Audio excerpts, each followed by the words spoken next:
The manhwa begins with someone rising from the ground, covered in blood, as a winged man stands before him. The celestial being declares, "God is dead." Humanity worshipped gold and revered arcane engineering until, in the end, they became slaves to themselves. The man holding a sword questions how this can be fair. His opponent wraps the blade in a powerful aura, but despite this he charges forward, asking why this even exists. He screams as he swings his sword, only to be utterly obliterated by a colossal explosion from his enemy. It is then revealed that this is all part of the most popular apocalyptic fantasy game of the moment, Arcane Seoul. The defeated man screams in fury, calling the game a pay-to-win garbage. His name is Kim Joonsoo, a 22-year-old university student. His opponent mocks him, saying that he did pretty well for a free-to-play player, but in the end, it was his bad luck. After all, he had been playing on auto mode the whole time. The enemy's ID is rich heavenly demon Chan. Joonsoo insults him, but the opponent simply prepares to end the fight, admitting that it was fun and that he had never seen a player get this far without spending money. Joonsoo is in a public place and clearly furious. He yells, outraged that he had invested 10,000 hours into the game, only to be surpassed by someone who spent thousands of dollars. He sighs, realizing that the real idiot was him, wasting time on this terrible game. He decides that at least he'll do his daily missions before focusing on his homework. After all, even though he hates the game, he still sticks to his routines. With little hope, he does a free gacha pull, already expecting a terrible result, just like every other time, probably getting another generic warrior named Kim. However, when the draw finishes, he is shocked. A platinum chest appears on the screen and his heart races. When he finally sees the character he got, he is astonished to realize it's the heavenly demon himself, an SSR unit. He wonders how the hell he pulled this off, as it's the best character in the game. The chances of getting the heavenly demon in a free draw are ridiculously low. There are an absurd number of zeros in that percentage. Excited, he begins to dance in public, declaring that this game now deserves the Game of the Year award and that he needs to start leveling up his new character. It is revealed that the most efficient way to level up a character in Arcane Seoul is by sacrificing other already leveled characters to serve as experience. Now Joonsoo no longer feels envious of the whale players, the ones who spend fortunes on the game. He decides to use all the countless warrior Kims he's accumulated over his thousands of hours of play to strengthen his heavenly demon. On the screen we see the characters being consumed one by one, their experience pouring into his new champion. With a smile on his face, he says that he'll finally be able to play the game just like the whales. But in the middle of his excitement, he completely forgets that he's in a public place and starts walking absent-mindedly, right into the middle of the street. When he looks to the right, he realizes, of course, the phone slips from his hands and he mutters that this situation feels strangely familiar. When he opens his eyes again, he's staring at an unfamiliar ceiling, completely confused. He wonders why he's in a hospital. His head throbs and then the memory comes rushing back. He walked right into traffic like a complete idiot and nearly got run over. He mentally curses himself for being so careless. Suddenly, a woman enters the room, calling him Warrior Kim, surprised that he's awake. He furrows his brow and asks what she's talking about. The woman says she'll call the doctor and leaves in a hurry. Joonsoo is puzzled by the name she used, and when he looks at the clipboard with his information next to the bed, he's shocked. It clearly says Warrior Kim. Additionally, the report indicates that he suffered a dislocation and a concussion due to the accident. He wonders what kind of absurd mistake this is and lets out a long sigh. Perhaps, deep down, he really does feel guilty for sacrificing all his Warrior Kims to gain experience, but that still doesn't explain why his name on the clipboard says Warrior Kim. Trying to make sense of the situation, he attempts to get up, but the instant he puts weight on his leg, a searing pain shoots through his body, and he lets out a deafening scream. A nurse rushes into the room, telling him that he can't move yet. Still writhing in pain, he asks why it hurts so much. At that moment, the doctor enters the room and explains that he was hit by a truck and, considering the circumstances, got off with few injuries. Still completely confused, Joonsoo furrows his brow and asks what they're talking about. The doctor responds that they still need to do more tests and that he'll need an MRI and a magical vision test. He freezes when he hears the word magical and wonders what the hell they're saying. Is he having a stroke? Is he still dreaming? Meanwhile, at the reception, they're calculating the costs of his hospitalization, including the tests such as the CT scan and MRI. When they finally give him the total, his heart almost stops. 22.3 million won, around $16,000. Totally outraged, he retorts that he was there for just 4 days, so how can the bill be this absurd? The receptionist, with complete calm, answers that he doesn't have insurance and has to pay everything out of pocket. Confused, he asks what she's talking about. After all, every Korean has national health insurance. The woman looks at him as though he's delirious and responds with a question. What are you talking about? You don't have insurance from the Legion or the Magic Tower. A chill runs down Joonsoo's spine when he hears those names.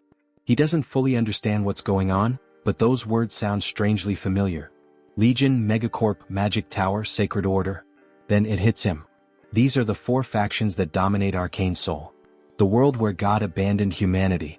Where arcane science advanced drastically. Where Earth was overrun by monsters. Where humans modified their own bodies to survive. His mind starts to fail him. He falls into denial. No. The summary? This world is a hell to live in.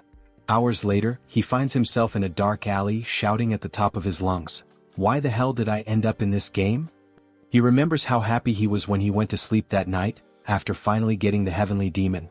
But now he realizes the cruel irony of fate. He didn't reincarnate as a protagonist. He became a tutorial character. Maybe this is divine punishment for sacrificing all of his old characters. Finally, he arrives at Warrior Kim's house. Looking around, he lets out a heavy sigh. This crap is smaller than my bathroom. He can't believe this guy was so miserable. Exhausted, he throws himself onto the bed. His body is battered. He has no money. And now, what should he do? Then reality hits him like a punch to the stomach. If this is really the world of Arcane Seoul, events like nuclear wars, dimensional rifts, and even the rebirth of ancient gods are going to happen soon. And when that happens, this place will turn into a true hell on earth. He has no idea how he ended up here, but one thing is certain. If he stays still, he will definitely die. Then, suddenly, something occurs to him. His gaze locks on his own hands and he finally understands what this means. Without hesitation, he grabs a pen and raises it above his palm. Looking down, he murmurs that he needs to test this before it's too late. For a moment, he hesitates. But then, gathering all his courage, he stabs the pen into the top of his hand with all the strength he can muster. The pain explodes in his skin, and he lets out a loud scream as he pulls the pen out. It has pierced his hand completely. Immediately, a green aura begins to swirl around the wound, healing it before his eyes. A smile spreads across his face. I knew this would work. He has just obtained a trait called Wound Recovery. Now everything makes sense. The reason he created and sacrificed so many Warrior Kims was because this character is the only one without a base trait. However, this means it's possible to unlock and swap traits freely, allowing players to shape Warrior Kim however they want. For someone like him, who always played strategically and never had luck with rare characters, Warrior Kim was the best choice. And now, he is Warrior Kim. This means he can acquire any trait as long as he works to earn it. As he watches, his wounds start to fully heal, regenerating thanks to the newly acquired ability. He takes a deep breath and reflects. In Arcane Seoul, you die if you're poor, weak, or if your luck runs out. But he won't let that happen to him. He spent 10,000 hours playing this game. He knows all the shortcuts. He knows how to break the system. The scene cuts to his global ranking, which plummets from 115,000th place to the top 7,000. Then he climbs into the 3-digit ranks, finally reaching the top 9. Now he's above monsters, literally in the top 9. He doesn't know exactly what that means, but he'll figure it out. Plan change, make money. Now he walks confidently into a talent agency, muttering to himself. With Warrior Kim's body, this is a free pass to the top. Inside the player registration sector, a man reviews his file and raises an eyebrow. So, this is your first time at a player recruitment office? Joonsoo nods in confirmation. Yes. I want to enter the monopurification field. The recruiter stares at him, surprised. Monopurification? Joonsoo nods. He needs money to fund that pay-to-win gacha nonsense, and using his own body for work is the only option available. The man leans back in his chair, putting his feet on the table. He sighs, then looks at Joonsoo with an amused expression. They even call it monopurification, but do you have any idea what clearing a dungeon really means? The badge on the table reveals his name, Choi Seon-soo, Player Recruitment Director. Joonsoo crosses his arms and responds without hesitation. Of course I know. Seon-soo lets out a sarcastic laugh. Are you sure? Because honestly, your resume is completely empty. Joonsoo rolls his eyes and confidently responds. It's obvious that I understand how this damn game works. I know that the mana contained is what caused the monsters to overrun the world of Arcane Seoul. He continues explaining, clearing a dungeon isn't just about killing monsters and collecting loot. In the long run, prolonged exposure to the contained mana can erode someone's humanity, turning them into something else. This process is called mutation. And that's what makes the job so deadly. Joonsoo sighs and says it's fine. Once they gather enough people, he'll assign him to a team. Joonsoo thanks him, but the man still looks skeptical. He stares at him and asks if he's absolutely sure about going through with it. I am, Joonsoo answers without hesitation. Joonsoo sighs again and comments. I've seen many guys like you take this job for money and come out completely dead inside. Joonsoo laughs casually. Relax. I'll leave here in better shape than you. Joonsoo frowns, confused by the response, but Joonsoo just smiles and says, working hard without spending a dime has always been my specialty. First contact with the team. He then meets his team leader, a man named Deer. Deer crosses his arms and looks at him with a stern expression. So, you're the newbie they sent here? Joonsoo shrugs. I guess so. I'm just here because I was assigned. Without warning, Deer grabs the collar of his shirt, pulling him closer. You think this is a playground? He says, his eyes cold. Do you think you have what it takes to be here? Joonsoo doesn't answer, simply staring back at him. You'd better not beg me to save you if you start mutating, Deer continues. If I see the slightest sign of it, I'll kill you on the spot. Joonsoo smirks and calmly responds. I'll keep that in mind. For him, this is nothing new. In the real world, people always try to scare the newbies. But what really intrigues him is the fact that Deer is an R-rank character in the game. This is what he looked like before awakening. Joonsoo thinks, noticing that, at this moment, Deer's legs are still normal. Before the tension can rise any further, another man enters the room and sighs. Deer, I've told you not to treat the newbies like that. We're short on staff. The man is introduced as Hedgehog, a veteran with 5 years of dungeon clearing experience. Deer clicks his tongue, clearly irritated. Whatever. I just hope he doesn't mess things up. He then turns to the group and gives his instructions. We have 4 hours to clear 5 locations. No time to waste. Joonsoo watches Deer and thinks, this guy's much tougher than he was in the game. Hedgehog notices and pats him on the shoulder. Don't mind him. He may seem tough on the outside, but he's a good guy deep down. Joonsoo gives a nonchalant "hmm" in response, not paying much attention. The first dungeon. The first location they need to clear is a junkyard. As soon as they arrive, everyone complains about the terrible smell. No matter how many times I come here, I never get used to this stench, one of the workers says. Deer ignores the complaints and says, I'm opening the entrance. Get ready. He activates the access card and the dungeon door opens. What they see on the other side is simply disgusting. The place is covered in filth, a complete mess of waste and magical residue. Deer gives the command. Everyone, position yourselves. Inside the dungeon, there are low-level monsters known as contaminated slimes, creatures that feed on trash and residual mana. Joonsoo quickly assesses the situation and starts explaining to himself. The core of mana-contaminated clearing is eliminating these slimes. They're weak but troublesome. If you cut them in half, they just multiply. The only way to truly kill them is by destroying the small mana core inside their bodies. As they begin to fight them, the workers quickly realize the problem. How the hell are we supposed to find these cores in the middle of all this mess? Someone shouts, frustrated. Joonsoo takes a deep breath, steps forward and says, Get out of the way. Before they can react, he rushes toward the slimes, holding nothing but a shovel. He leaps into the air, preparing to strike. If this goes south, don't blame me. He shouts to his teammates. With a precise swing, he drives the shovel directly between the legs of one of the slimes, hitting the mana core dead center and destroying it instantly. The other workers stare in shock. Hedgehog's eyes widen. He's killing the slimes way too fast. Deer also watches, intrigued. Meanwhile, Joonsoo just smiles. This is perfect. He continues to move forward, destroying the cores one by one before the slimes can multiply. And the most impressive part? He's doing all of this with nothing but a shovel, without needing a real weapon.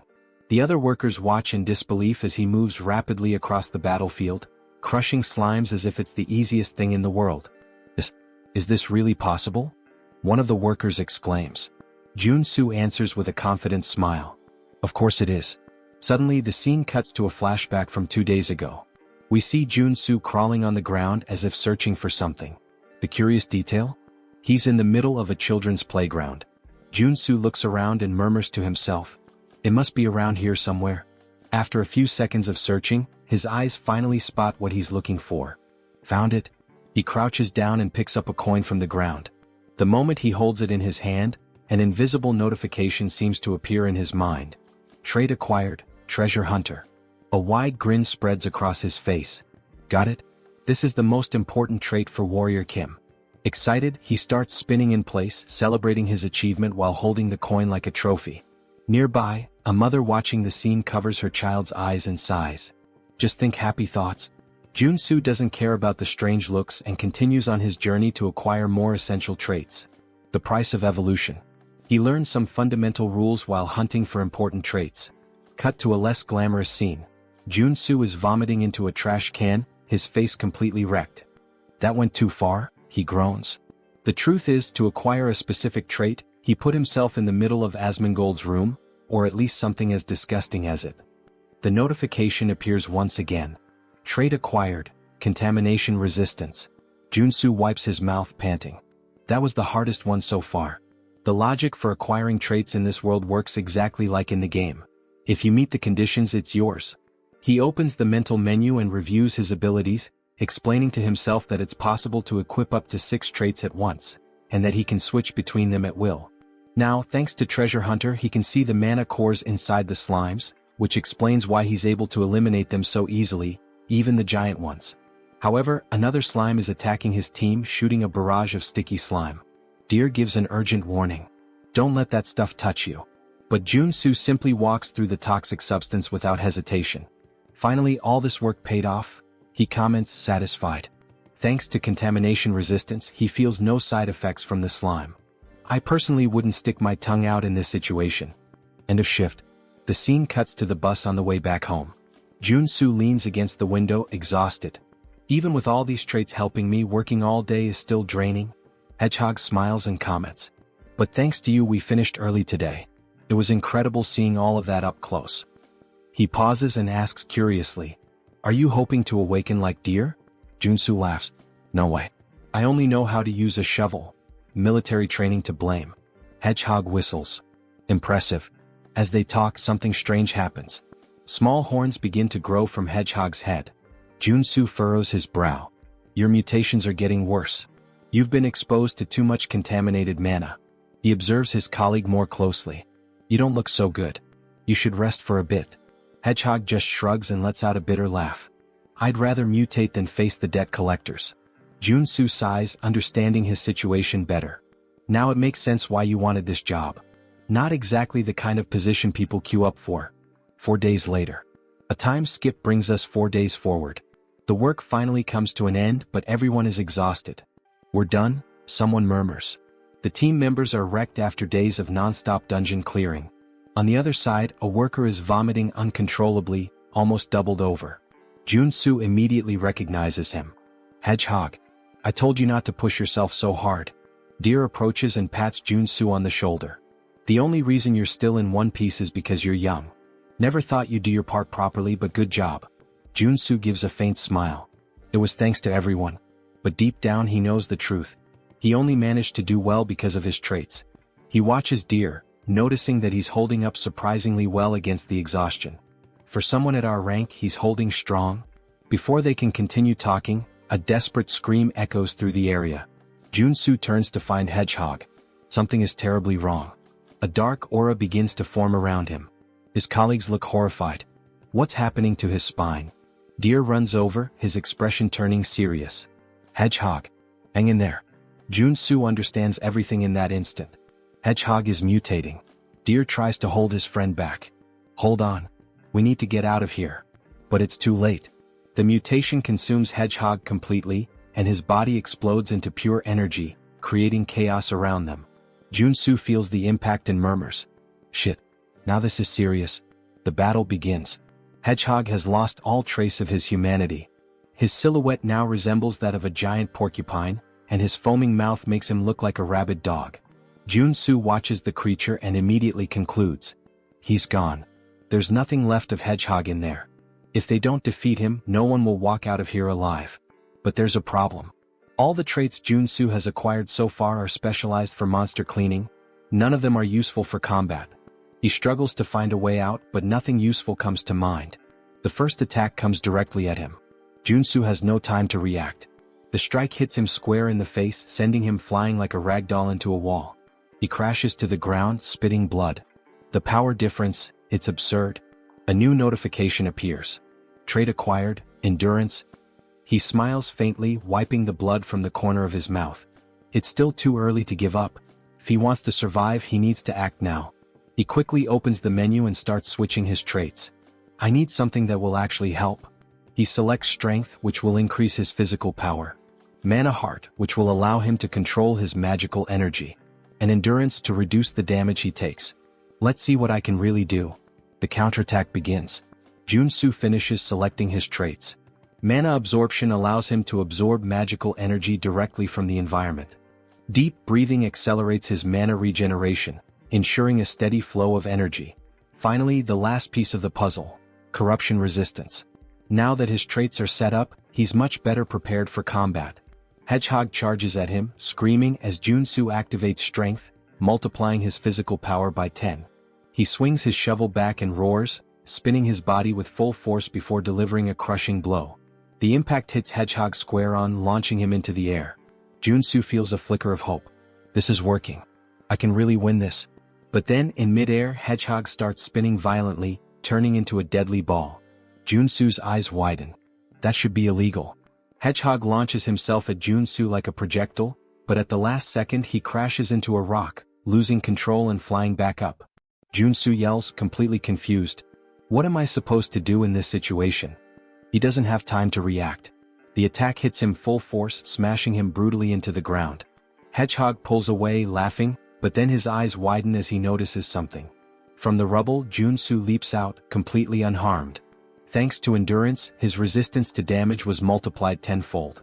He winces in pain, groaning. Even with endurance, this still hurts like hell. But he has no choice. If he stops now, he'll die. He steels himself, clenching his fists. With no other option, he launches into an unrelenting assault. Blow after blow, Joonsoo unloads a barrage of punches at Hedgehog, refusing to retreat. But then one of the spikes on Hedgehog's back curls backward and shoots out like a missile. Joonsoo dodges at the last second, but before he can react, a swarm of spikes is launched at him, piercing his body and embedding themselves in his flesh. He is thrown to the ground, completely covered in blood. But he refuses to give up. Joonsoo forces his body up, breathing heavily. Just a little more. He charges at Hedgehog again, preparing for another punch. But then, blood explodes into the air. Joonsoo feels something violently ripped from his body. His mind tries to process what just happened. His hand has been obliterated. His eyes widen in complete shock. His senses still can't understand how this happened. But before he can react, Hedgehog fires another spike. This time, his mind registers what's happening, but it's too late. His entire arm is torn off. The pain strikes him like an electric shock. Joonsoo lets out a scream of pure desperation. But Hedgehog doesn't stop. He clenches his fists, preparing a final crushing blow. Joonsoo closes his eyes, gasping. This is exactly what I expected. Hedgehog lands the blow. The ground shakes violently as the impact hits where Joonsoo had been lying. The price of victory. A flashback unfolds in his mind. He remembers when he used to play this game just as a mobile game. Back then, everything felt easy.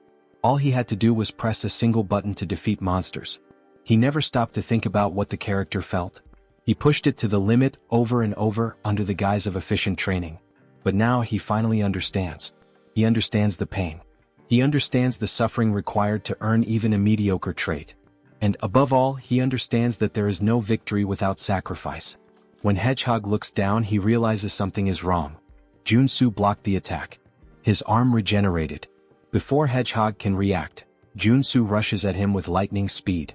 His fist connects with the creature's face, and the impact is devastating. Hedgehog is thrown away, sliding across the ground, incapacitated. Joonsoo exhales deeply, gritting his teeth. There is no victory without a price to pay. He looks at himself. His muscles are pulsating and growing uncontrollably. His body has been pushed to its absolute limit. A notification appears in his mind. Trait acquired, mutant muscles. Joonsoo smiles despite the pain. The real fight is just beginning. The awakening of the monster.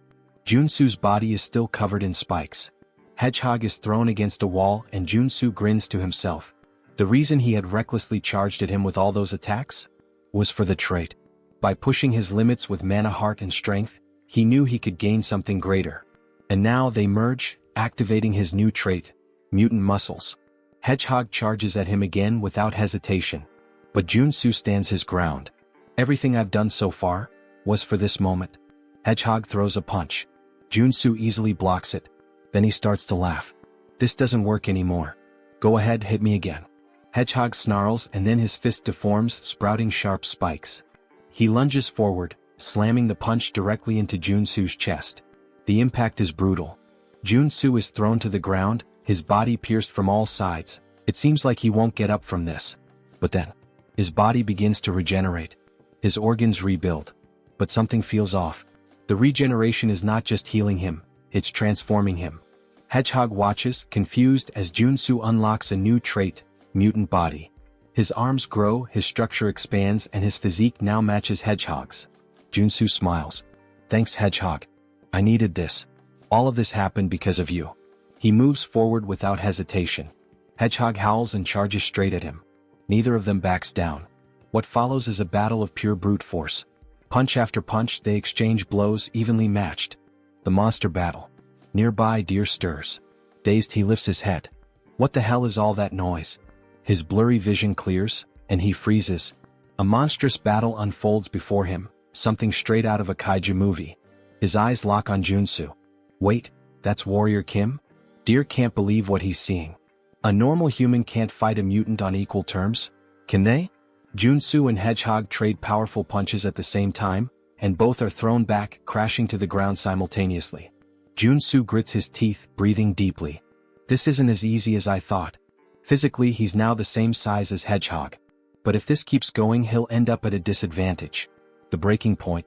Hedgehog lets out a deafening scream. Joonsoo narrows his eyes. This is dangerous, but I have no choice. He activates corruption resistance, a trait that's helped him before. And then, he deletes it. Deer is shocked. What? He just erased a skill. Joonsoo's body shakes violently. And then, he starts transforming again. His skin darkens, twisting and stretching, his muscles expanding uncontrollably. He fights to keep his sanity, but the process has already begun. Joonsoo is undergoing a full monsterification. The primal roar. His skin turns a deep red. His body grows even larger, becoming colossal. Then, he lets out a primal, deep and terrifying roar. The sound shakes the air, a fearsome bellow that freezes Hedgehog in terror. For the first time, Hedgehog hesitates. Above Joonsoo's mutated mouth, a magic circle begins to glow. And then, a burst of pure energy is unleashed. The attack hits Hedgehog squarely, sending him flying far, far away. What the hell was that? Deer watches in pure shock. What the hell was that? He looks up, and freezes. A monstrous, gigantic, and deformed version of Joonsoo glares down at him. Deer feels a chill run down his spine. He really turned into a mutant? How is this possible? But for Joonsoo, it's just another trait. New trait acquired, mutant. Deer swallows hard, his instincts screaming at him to flee immediately. Holy shit. He begins to crawl away from Joonsoo, panic taking over. Then suddenly, Joonsoo extends his hand toward him. Deer shuts his eyes tightly, bracing for the worst. But instead of a fatal blow, he hears coughing and groaning in pain. His eyes open. Joonsoo is standing, panting. And just like that, he's human again. The final sacrifice. Then Joonsoo collapses face first into the ground, muttering that he made it. We learn that corruption resistance is the last line of defense. If you're possessed by the mutant form and mutant muscles, and you erase the resistance, you turn into a full mutant. The common belief is that once transformed, you can never go back to normal, but Joonsoo knew otherwise. He needed this, and he was sure he could change the trait back while still thinking clearly, even if only for a second. That's why, even though his body was disintegrating and rebuilding repeatedly, and the pain was unbearable, he kept fighting for his sanity, allowing him to swap corruption resistance for the mutant trait. The end of the battle. The scene widens, showing an aerial view of the area where the cleanup is happening, and Joonsoo is exhausted. He says it felt like every muscle and bone in his body was moving, and he never wants to go through that again. Struggling, he gets up, stumbling toward Hedgehog's body. A purple orb leaves Hedgehog's mouth. Joonsoo grabs it, and it's revealed to be a level 1 mono core. He starts to smile sarcastically, saying it was worth it. Soon he starts dancing, joking that clearing the field is really profitable. Deer approaches and asks if he's alright, commenting on his mutant transformation and asking what happened. Joonsoo replies that it would be annoying if strange rumors spread, so he just says he kinda bet he could turn back and got really lucky. Deer is surprised, saying it was an insane risk, and Joonsoo hands him some level 0 mono cores since he now has a level 1 mono core. Joonsoo says he wants to head back now, breathe some fresh air, and everyone is surprised since he saved their lives and even gave mono cores, hoping they'll keep his secret. But Deer looks at him with suspicion. Back at Seonsoo's building, we see him starting to flatter Joonsoo heavily. Joonsoo wonders what all this flattery is about. Seonsoo responds that he should have said something if he were a superhuman, so they could have given him proper work instead. Now Joonsoo understands why all the praise. In the world of Arcane Seoul, a superhuman awakens a skill that grants them powerful mana. In a world like this, where strength equals power and authority, superhumans are practically the nobility. But it makes sense for Seonsoo to think this way since it takes a superhuman to defeat mutants. Though in Joonsoo's case, it's just a game design flaw since he can acquire traits. Seonsoo puts his hand in his pocket and says he should pay Joonsoo for the cleanup. Joonsoo responds that would be nice, trying to stay calm, but inwardly he has that mischievous smile, thinking he'll let Seonsoo think he's a superhuman for now. Seonsoo pulls out a mountain of cash from his pocket and says that they cleaned 5 regions, and that they get 20% of the total fee, which amounts to 50 million wons. If they split it among everyone in the group, Joonsoo should receive 5 million, but this time they'll do it differently. Seonsoo places all the money on the table and says they'll only keep 5% of his share and will even give him a bonus of 12 million. Joonsoo's smile reaches a whole new level now, with his tongue even turning into a heart. He exits the room singing, and someone comments that he seems to be in a great mood, while the other says he must have been well paid. Joonsoo confirms, saying yes, since they finished the job, and acknowledges the man as someone he's worked with. The man explains that he's here because he wants to ask a favor. Joonsoo asks what he means by that, and the man reveals that his wife is sick and asks if he can lend him some money. He apologizes for asking since they don't know each other. Joonsoo responds that it's not a good idea to help someone when you know nothing about them, because they could end up stabbing you in the back, and it's hard enough to stay afloat right now. Joonsoo takes the man's hand, which is pleading, and tells him that he's much older than Joonsoo, so he doesn't need to do this. Although it's not much, he can use it and hands over many level 0 mono cores to the man. Joonsoo says he feels too bad to ignore him. What a conversation, huh? The twist. Later that night, we hear the man laughing, calling Joonsoo an idiot, saying he pretended to be poor, but gave him so many mono cores. He's boasting to Deer. Deer replies that the man must be new to this kind of thing, and the man says he would have given more if Joonsoo had said his son was sick too. And he complains that what's annoying is that Joonsoo was paid more than everyone but gave such a tiny part, along with that superhuman talk about the profit split. Deer sighs, saying that Joonsoo isn't a superhuman and that it's better they teach him a lesson. The beggar asks if Deer has any ideas, and Deer smiles, saying that idiot probably has some strange skill. While Joonsoo is happily helping the poor, Deer says that since they know his secret, they can teach him a lesson about how truly scary the world can be. The scene shifts to a luxury resort, where we see Joonsoo through a window, receiving a massage. He comments, saying that money is really wonderful. He never imagined he'd see the day he could get a massage in a place like this, and being in the game is so much better than reality. The masseuse presses hard on his arm, and Joonsoo mentions he spent 3 whole days resting at the hotel but still feels pain. From now on, he'll have to think twice before using any mutant-related traits. Changing traits isn't as all-powerful as he thought. His body changes depending on the traits, and the intensity of the side effects increases as his body changes. The problem now is survival after limiting the use of traits. He looks out the window and recognizes a few people, saying that's the Iron Fist gang, while we see them all by the pool. He explains that Arcane Seoul is ruled by local gangs, not the law. That's natural since there are so many monsters around, and people have to rely on superhumans. He says he's managed to survive so far, but it would be foolish to rely only on his traits in such a dangerous place. He starts to smile, saying that in the end, it all comes down to being overloaded with equipment. He goes to a miscellaneous goods store, and a woman asks if he's there to sell things. He says yes and mentions he has some monster byproducts. She looks at his clothes and warns that they don't buy level 0 mono cores since he's not dressed well. He replies that he already knew that. He pulls something out of his bag and says that this is what he would like to sell, revealing a blue mono core, which surprises her. She asks if it's a level 2 mono core, and he confirms, telling her to take a good look at it. He comments that it's nice to see she's surprised. He's really happy he managed to get a level 2 mono core, and the effort at the hotel was worth it. If he can sell it for the highest price, this will be the right path. He asks if she sells weapons and armor. She replies that she does and lets him into the back area. As he enters, he's surprised, saying that it looks like she has everything back there. He thinks the government should start keeping an eye on this woman since all the essential game items are there as well. She tells him to make himself comfortable. He responds affirmatively and then begins to get excited. He says that now is the time to get properly equipped. He starts putting various weapons into his backpack and says that now that he has weapons, it finally feels like he's playing Arcane Seoul. Then he hears a woman calling for him and turns around. She asks almost casually if he's a mercenary, saying she needs help. He replies that he's not a mercenary and suggests she should look for someone else, but she pulls out a little money, explaining that she's on a business trip and that the Iron Fist gang scared her. She asks if he could protect her until she reaches her lodging. He realizes she's trying to offer him at least 500,000 to be her bodyguard, and wonders if he should accept now that he's well equipped. He places a hand on her shoulder, saying that he can't ignore a lady in distress, and tells her it's time to go, looking ready for the situation. They start walking through some alleyways and she says they're almost there. He wonders why she's staying in such a shady place, saying that, forget about people, there isn't even an ant around there. She quickly dashes around a corner and when he turns, all he sees is darkness.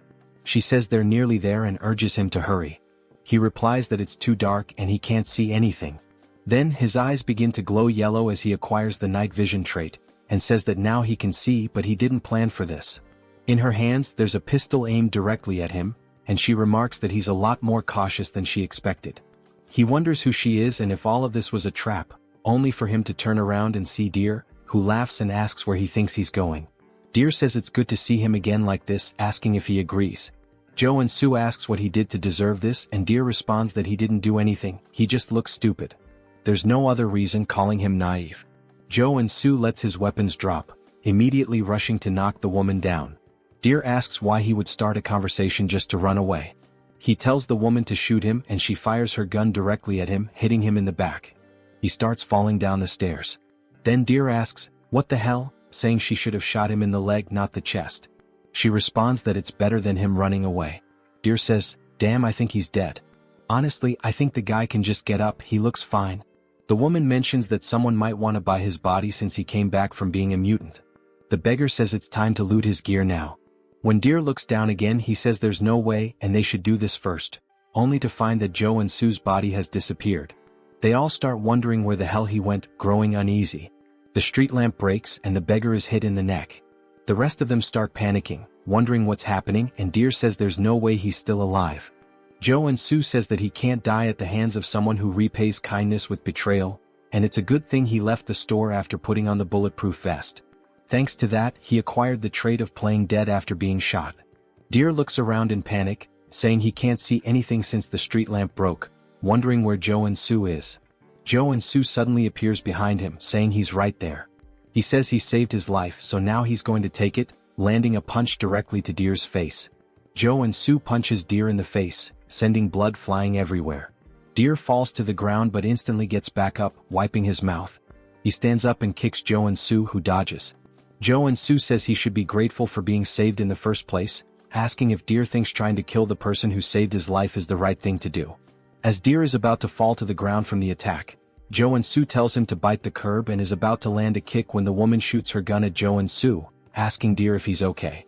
She manages to hit Joonsoo in the arm with a shot, and he says he was too careless. In Arcane Seoul, the scariest thing isn't the monsters or mutants but the people. He was incredibly naive and trusted them too easily. He places his hand on his waistband and pulls out his weapon to avoid making the same mistake again. He shoots the gun out of the girl's hand and then shoots one of the men in the shoulder, telling them that's enough, as we see both of them on the ground, writhing in pain.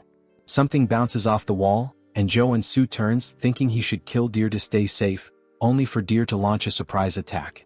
Joonsoo wasn't expecting that but manages to react just in time by blocking the kick, although he loses his weapon.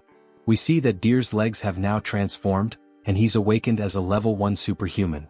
Joonsoo says the game is poorly made, explaining that the superhuman awakening is something all playable characters can undergo. It's considered the basic growth system in the game. According to the world of Arcane Seoul, a level 1 superhuman is strong enough to threaten an ordinary civilian with an automatic rifle. Joonsoo starts backing away to create distance, while Deer declares he will kill him, and now Joonsoo has to deal with a superhuman with nothing but his body. Deer disappears instantly before Joonsoo, and he wonders where the hell he went. We learn that Deer has two unique traits: stereoscopic movement and kick. Stereoscopic movement allows him to use his incredible leg elasticity to move freely in any direction he wants. In his case, he's running on wall. Joonsoo looks up and sees him coming from above. He used stereoscopic movement to gain height and is now coming down with a kick, using both the momentum and the height. Joonsoo says he needs to dodge this, and he rolls to the side, letting the ground get completely smashed. Deer is surprised and irritated that he dodged, preparing to attack again, saying that this time Joonsoo won't be able to dodge. The impact happens and Deer starts to smile, thinking it's over. But Joonsoo says, "Sorry, but I didn't plan on dodging." As we see, he blocked the kick with a weapon, calling him a mutt who doesn't know his place. He knew buying that extendable baton was a great idea. A few hours ago in the girl's store, he was wondering if a weapon would really be worth it. Since Warrior Kim is a warrior class character, even though he gets stronger, there's a limit to how effectively he can use a weapon. That's why he decided to buy a close combat weapon, which turned out to be nothing other than this extendable baton. Each character has weapons and traits that are more effective for their class. We see Deer's leg trembling, and Joonsoo manages to push him back. To defeat Deer, he needed to use a close combat weapon and traits suited for a warrior like him. He swings the baton downward, hitting Deer and knocking him to the ground, then acquires a trait called Strike. This is a trait specific to the warrior class. He then starts spamming his attacks to acquire even more traits, using moves like a downward strike, uppercut, and even an advancing attack. He tries a side strike, though it's unclear if he gained a trait from that moment. Deer searches for an opening and as soon as he finds it, delivers a direct kick toward Joonsoo. Joonsoo hesitates, wondering whether to dodge or not, but decides he can't stop now after coming this far. He grits his teeth, saying that even if he has to break bones, he'll block the attack with his elbow, hitting Deer's leg. He tells himself he needs to keep attacking. The fight continues with blows exchanged one after the other. Then Joonsoo acquires a trait called Combo and starts smiling, saying, "That's it. The best trait build for the warrior class at the early stages is combining strike and combo." He uses his left hand for punches and his right hand to swing the baton, taking down Deer like it's a cut scene. Deer begs him to stop as he begins to lose consciousness, but Joonsoo throws the baton directly into Deer's chest, hitting him with the strike trait. Deer finally loses his strength and collapses to the ground. Joonsoo shouts, saying that he succeeded and defeated an awakened one. His arms begin to burn, as though the air itself is searing his skin. He wonders what this sensation is as he looks at them.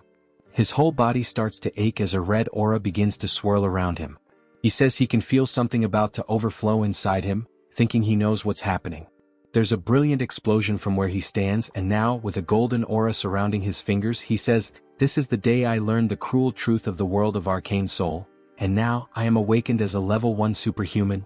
Joonsoo clenches his fist with excitement and starts shouting, saying that the time has finally come. He then pulls the fiercest face he's ever made, resembling Lloyd, and is so pumped up that he does a handstand, announcing that he's about to start taking low-interest loans and landing high-paying jobs. A man approaches him, asking what he thinks he's doing. When Joonsoo turns around, he's shocked to see a giant, old man holding an enormous weapon. This man is Iron Fist Kim, the second basic character available in Arcane Seoul after Warrior Kim. He's a reinforced soldier class character who specializes in firearms, primarily using his prosthetic arm to shoot. The issue is Iron Fist Kim is the feared leader of the Iron Fist gang, and since Joonsoo fought within their territory, he's probably stirred up quite a mess. Iron Fist asks if Joonsoo checked where he was before all of this. Joonsoo responds that he was caught off guard and couldn't just stand there and not fight back. Iron Fist unlocks his weapon, saying this means they're more terrifying than his own gang. Joonsoo is taken aback, saying that if he fights under these conditions, he'll die for nothing. Iron Fist presses the weapon directly to Joonsoo's chest, stating that he made a terrible choice and will show him what happens when someone messes with his territory. Joonsoo pauses for a moment, then asks if that's the best he's got, mentioning that Iron Fist forgot something. Joonsoo grabs the weapon and puts his finger on the trigger. He shoots himself in the chest, saying that he's not the type to die so easily. Iron Fist is stunned, seeing the guy just kill himself with his own weapon, calling him a psychopath for pulling the trigger on himself. Joonsoo starts laughing, asking if that's all, saying it was easy. We see that he acquired the regeneration trait. Iron Fist laughs, calling his ability interesting. Joonsoo explains that the upgraded version of Wound Recovery is regeneration, and it can only be obtained when you become a level 1 superhuman. He warns Iron Fist that it will be the end for them if they start underestimating him. He realizes he'll need to bluff his way out of this. He points to the triple homicide case behind him, saying that, as they can see, he didn't survive by chance and that he doesn't care who they are. If they mess with Warrior Kim, they'd better be prepared. Iron Fist laughs, asking if that's his name, saying he likes his audacity, but he'll let him go this time. However, now Joonsoo owes him a favor. He puts a hand on Joonsoo's shoulder, saying that he surely knows what he means. Joonsoo says he'll remember this, wondering if maybe Iron Fist recognized him. Iron Fist then extends his hand, suggesting that they might work together on a job next time. When Joonsoo looks at her hand, he thinks that Iron Fist is not the type of person who would betray him. In that case, it wouldn't be bad to form a connection here. He says it's a deal as they shake hands, telling her he'll see her next time. The scene then shifts to the superhuman tower in Jamsil, where Joonsoo says he had no idea when he first saw this place in the game, but now he realizes that it's really impressive, completely different from anything he's seen before. A woman then catches his attention, thanking him for visiting the tower and asking how she can assist him. The guy is stunned by her beauty and mentions that she looks familiar, wondering if she's an NPC. She tells him that if he's there for certification, he needs to head to the machine to measure his mana and trait circuits. He thanks her and starts walking towards it, thinking that he didn't even ask for help, but she guided him anyway. It just shows how much of a novice he must look. He thinks that once he gets his certification, he'll truly start his life in Arcane Seoul. Suddenly, he hears a loud noise that startles him. When everyone tells him to look at the ceiling, saying the saint has arrived, he looks up and sees a bright light descending from an airborne ship. As the light appears right in front of him, we see some enchanting text spread across, while people are teleported. Joonsoo is shocked, recognizing it as the Old Father's order and wondering why a boss monster is there. People begin praying, saying it's an honor to be in her presence, but Joonsoo remembers that, since he's still in the tutorial timeline, she's a saint and not a boss monster. As the story progresses, it's revealed that the order is actually a cult disguised as a religion, and she is a complete psychopath. While people continue to praise the saint, they mention that she must be there for a level-up renewal. She then starts releasing a powerful aura, so strong that it knocks people down, with a golden light pulsing around her. Joonsoo looks away, saying that it's a rather flashy way to do things, and that it's kind of too noisy. As the machine begins reading her mana, it starts collecting her energy until it completely disappears, leaving everyone in suspense, wondering what she'll get. We then see that she is 27 years old, a priestess class with mana level 8 and a 6-layer circuit. They can't believe she's only level 8. She smiles as they say she has up to 6 traits, which the layered circuits represent. But Joonsoo has a different opinion. He's sweating nervously, saying that it's not the time to celebrate. A level 8 superhuman can be compared to an aircraft carrier, and she's a walking national powerhouse. Why are strong women always crazy? But even if he tried to warn them, they would just treat him like a madman and stone him to death as if it were the Middle Ages. For now, he decides to just measure his mana. It would draw too much attention if he had 6 traits, so he'll lower it to 3. The saint suddenly turns, sensing something. When her men ask what's going on, she says that she's found something that caught her attention. She appears right behind Joonsoo, saying that he has an interesting ability. He says, "Damn," surprised, and then repeats what she just said, asking if she really noticed that he swapped his traits.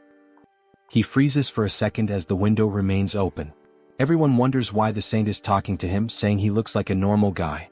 She then takes his hands, asking what his name is. He says his name is Warrior Kim and comments that the only reason a priest would ask someone's name in Arcane Seoul is. Before he finishes his thought, he's interrupted as she declares that she represents the Old Father's order and baptizes him. Since the Old Father always desires powers like his, she tells him that he must submit and find peace in this hellish world, as the enchantment table begins moving across his arm. Everyone around him envies the fact that he's being baptized, especially because she is the Old Father's first daughter. Joonsoo, however, has a different perspective. He's extremely nervous, thinking that if he's baptized and gains the baptism trait, he will have no choice but to become a paladin of the order. However, the Old Father's order loses to major figures in Arcane Seoul during the war with South Korea, and this figure is none other than the Celestial Demon. As she continues with the baptism, he rips her hand off of him, saying it feels like being forced to invest in a stock that's about to crash. He kneels, refusing the baptism. We see her eyes turn completely psychopathic as she says that he must not have heard her correctly. He responds saying he's very serious despite being a little exhausted. She starts to control her anger, saying that it's anyone's right to serve or refuse. However, the old father has already set his eyes on him. She places her hand on his shoulder, warning him not to forget that a powerful divine energy is already rooted inside him, and that if he can't overcome such a small power, his fragile free will won't mean anything in the end. Then he begins to be enveloped by a yellow flame as he starts screaming in front of everyone. They question how someone like him can refuse the baptism, asking if he isn't religious or something. We see that he's being affected by divine fever, and that he will suffer a burning, endless pain as punishment for refusing the baptism. He was prepared for this, but it still hurts like hell, his whole body burning. This is one of the strongest debuffs in the entire game. The effect causes continuous, searing pain, preventing the person from continuing their normal life. The only way to get rid of it is to go to a temple and be baptized. He refused the baptism thinking about the future, but it seems he might die right here as we see his eyes rolling back. He loses consciousness until someone splashes water on his face, waking him up again. He wonders who it is, only to see the woman from before asking if he's okay. She seems genuinely concerned. He says that no one helps someone affected by divine fever because they fear the negativity will spread to them, and he's grateful that she took the risk to help him. He sits up again, saying that he'll endure a little longer. As he enters a lotus position, he gains a trait called divine resistance. We see that he's starting to build a resistance to the flames. He says he didn't refuse the baptism recklessly either, and that the debuff gets stronger depending on the total mana of the target. Since he's still level 1, the debuff is weaker in comparison, so there are some solutions. The first is to acquire the trait, which he just did, and now he'll focus more mana within himself. It's unclear whether he unlocked his traits or activated mana absorption. Still, he starts screaming in pain, while the woman continues to pour bottles of water over him, telling him that he'll make it. This immediately cools his body, and he says it feels like life-giving water. He needs to focus on this contrasting sensation between the fire and the water. As he begins to balance them inside him, it feels as though time stops. The burning pain and the sensation of cold begin to merge into one, while he uses the mana within him to extinguish the fire. When he opens his eyes, a powerful blue light starts emanating from him. It even blinds the poor girl. We then see that he has gained another trait called Mana Barrier, as the flames can no longer harm him. He smiles, saying that this is the common level 1 skill that a defender warrior should acquire. The woman asks if he's okay, and he replies that he's fine now, thanks to her. But everyone is in disbelief that he managed to overcome the divine fever, asking if that's really possible. Of course, he hasn't fully overcome it, and this is just a temporary measure against the fever, using the barrier. But at least he's free from the burning pain, and the black flame even makes him look cool. Now it's his turn to measure his mana as he steps onto the magical device. He begins to charge up, rising higher and higher. He smiles, awaiting the measurement, and we see that the device reports he is level 1 but has a 6-layer circuit. They can't believe he has 6 traits, saying this is the birth of a super newbie. It must be why the holy figure had her eyes on him. Joonsoo says that he has attracted a lot of attention, and that his goal is to be the overpowered protagonist, but hidden in the shadows. The woman then congratulates him, saying she's never seen anyone start with a 6-layer circuit and that they can now issue his license. They move to another part of the tower, where she places it on the table, congratulating him for being officially certified as a superhuman. He starts crying tears of joy, saying that he worked so hard to achieve this, and she says she'll explain all the privileges. He replies that he doesn't need an explanation as he already knows everything. He begins to list the privileges, and she's surprised at how well he knows them. He says that he's addicted to games, or rather, a doctor in superhumanology. He then warns her that he doesn't like to waste time. While we see a crowd watching them, he asks if there's a way to leave discreetly. She laughs, saying of course she's already prepared a way. We see him blush as she stands up, asking him to follow her, smiling. They both appear cloaked, and he thanks her for taking such good care of him. She even provided him with a secret passage, along with a cloak, saying that it was nothing as everyone should help each other in the end. Just by wearing the cloak he acquires the stealth trait. The guy is broken. The woman then points to the exit, saying that he just needs to walk there as she can only guide him to that point due to the rules. He bows, saying that this is more than enough and thanks her for everything she did. She wishes him a good journey back. As he watches her walk away, he says he didn't know such a kind person existed in Arcane Seoul. She's also beautiful, and once he becomes stronger, he'll have to repay the favor. Then he wonders what her name is. When he looks at the business card, he's completely incredulous. We see that her name is Baek Soren. He says this is the name of one of the 3 strongest warriors in the SSR class in the game. She's a berserker and has always had a rather intimidating appearance. He finds it strange that her face looks familiar and never would have imagined she once had such a calm demeanor. He wonders what happened to her between then and now. The scene shifts to him working as he cuts a slime in half. He says that he takes back everything he said about being cool as a superhuman, mentioning that he's been cleaning these monsters for a whole week and is about to die from exhaustion. Me too, man, me too. He then sits down, sighing, saying he's only finished 1 cave, but he's so tired that he can't go on. His efficiency is terrible. All of this happened because he focused his traits on maintaining the mana barrier. If he could customize them to specialize more in monster cleaning, he'd have been done hours ago, but now he can't do any other work because of that damn debuff. He needs a rare potion called Nectar to get rid of the divine fever, but it's so expensive that this monster cleaning job isn't worth it, and he starts feeling incredibly depressed. His phone starts ringing and we see it's none other than Seonsu.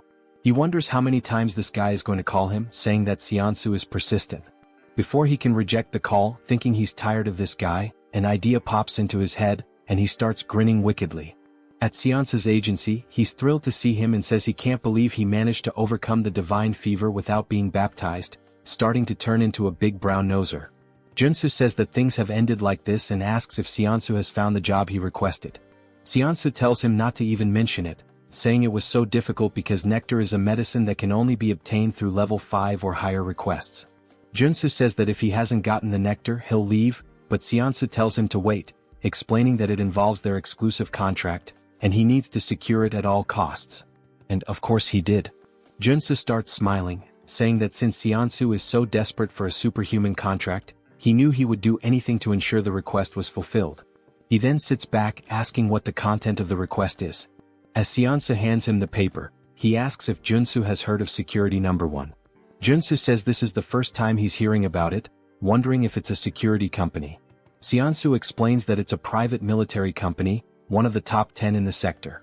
The CEO and the vice CEO are a married couple, both come from traditional martial arts families, which makes their foundation very solid. Joonsoo asks what they might be lacking that would require them to make such a request. Seonsu replies that the issue is their son. He's already over 20, but still hasn't awakened as a superhuman. Joonsoo finds this surprising, given that both parents come from martial arts families. Seonsu says the rumor is that he's already accumulated level 8 mana, but simply can't awaken, which is a mystery. Their condition was for a warrior-type superhuman, level 1 or higher. So, it seems to fit perfectly. Joonsoo then starts smiling, saying that he'll go see them right away. As he heads to their property, we see Seonsu's legs shaking uncontrollably. He says that they're quite busy as they aren't the type to be late.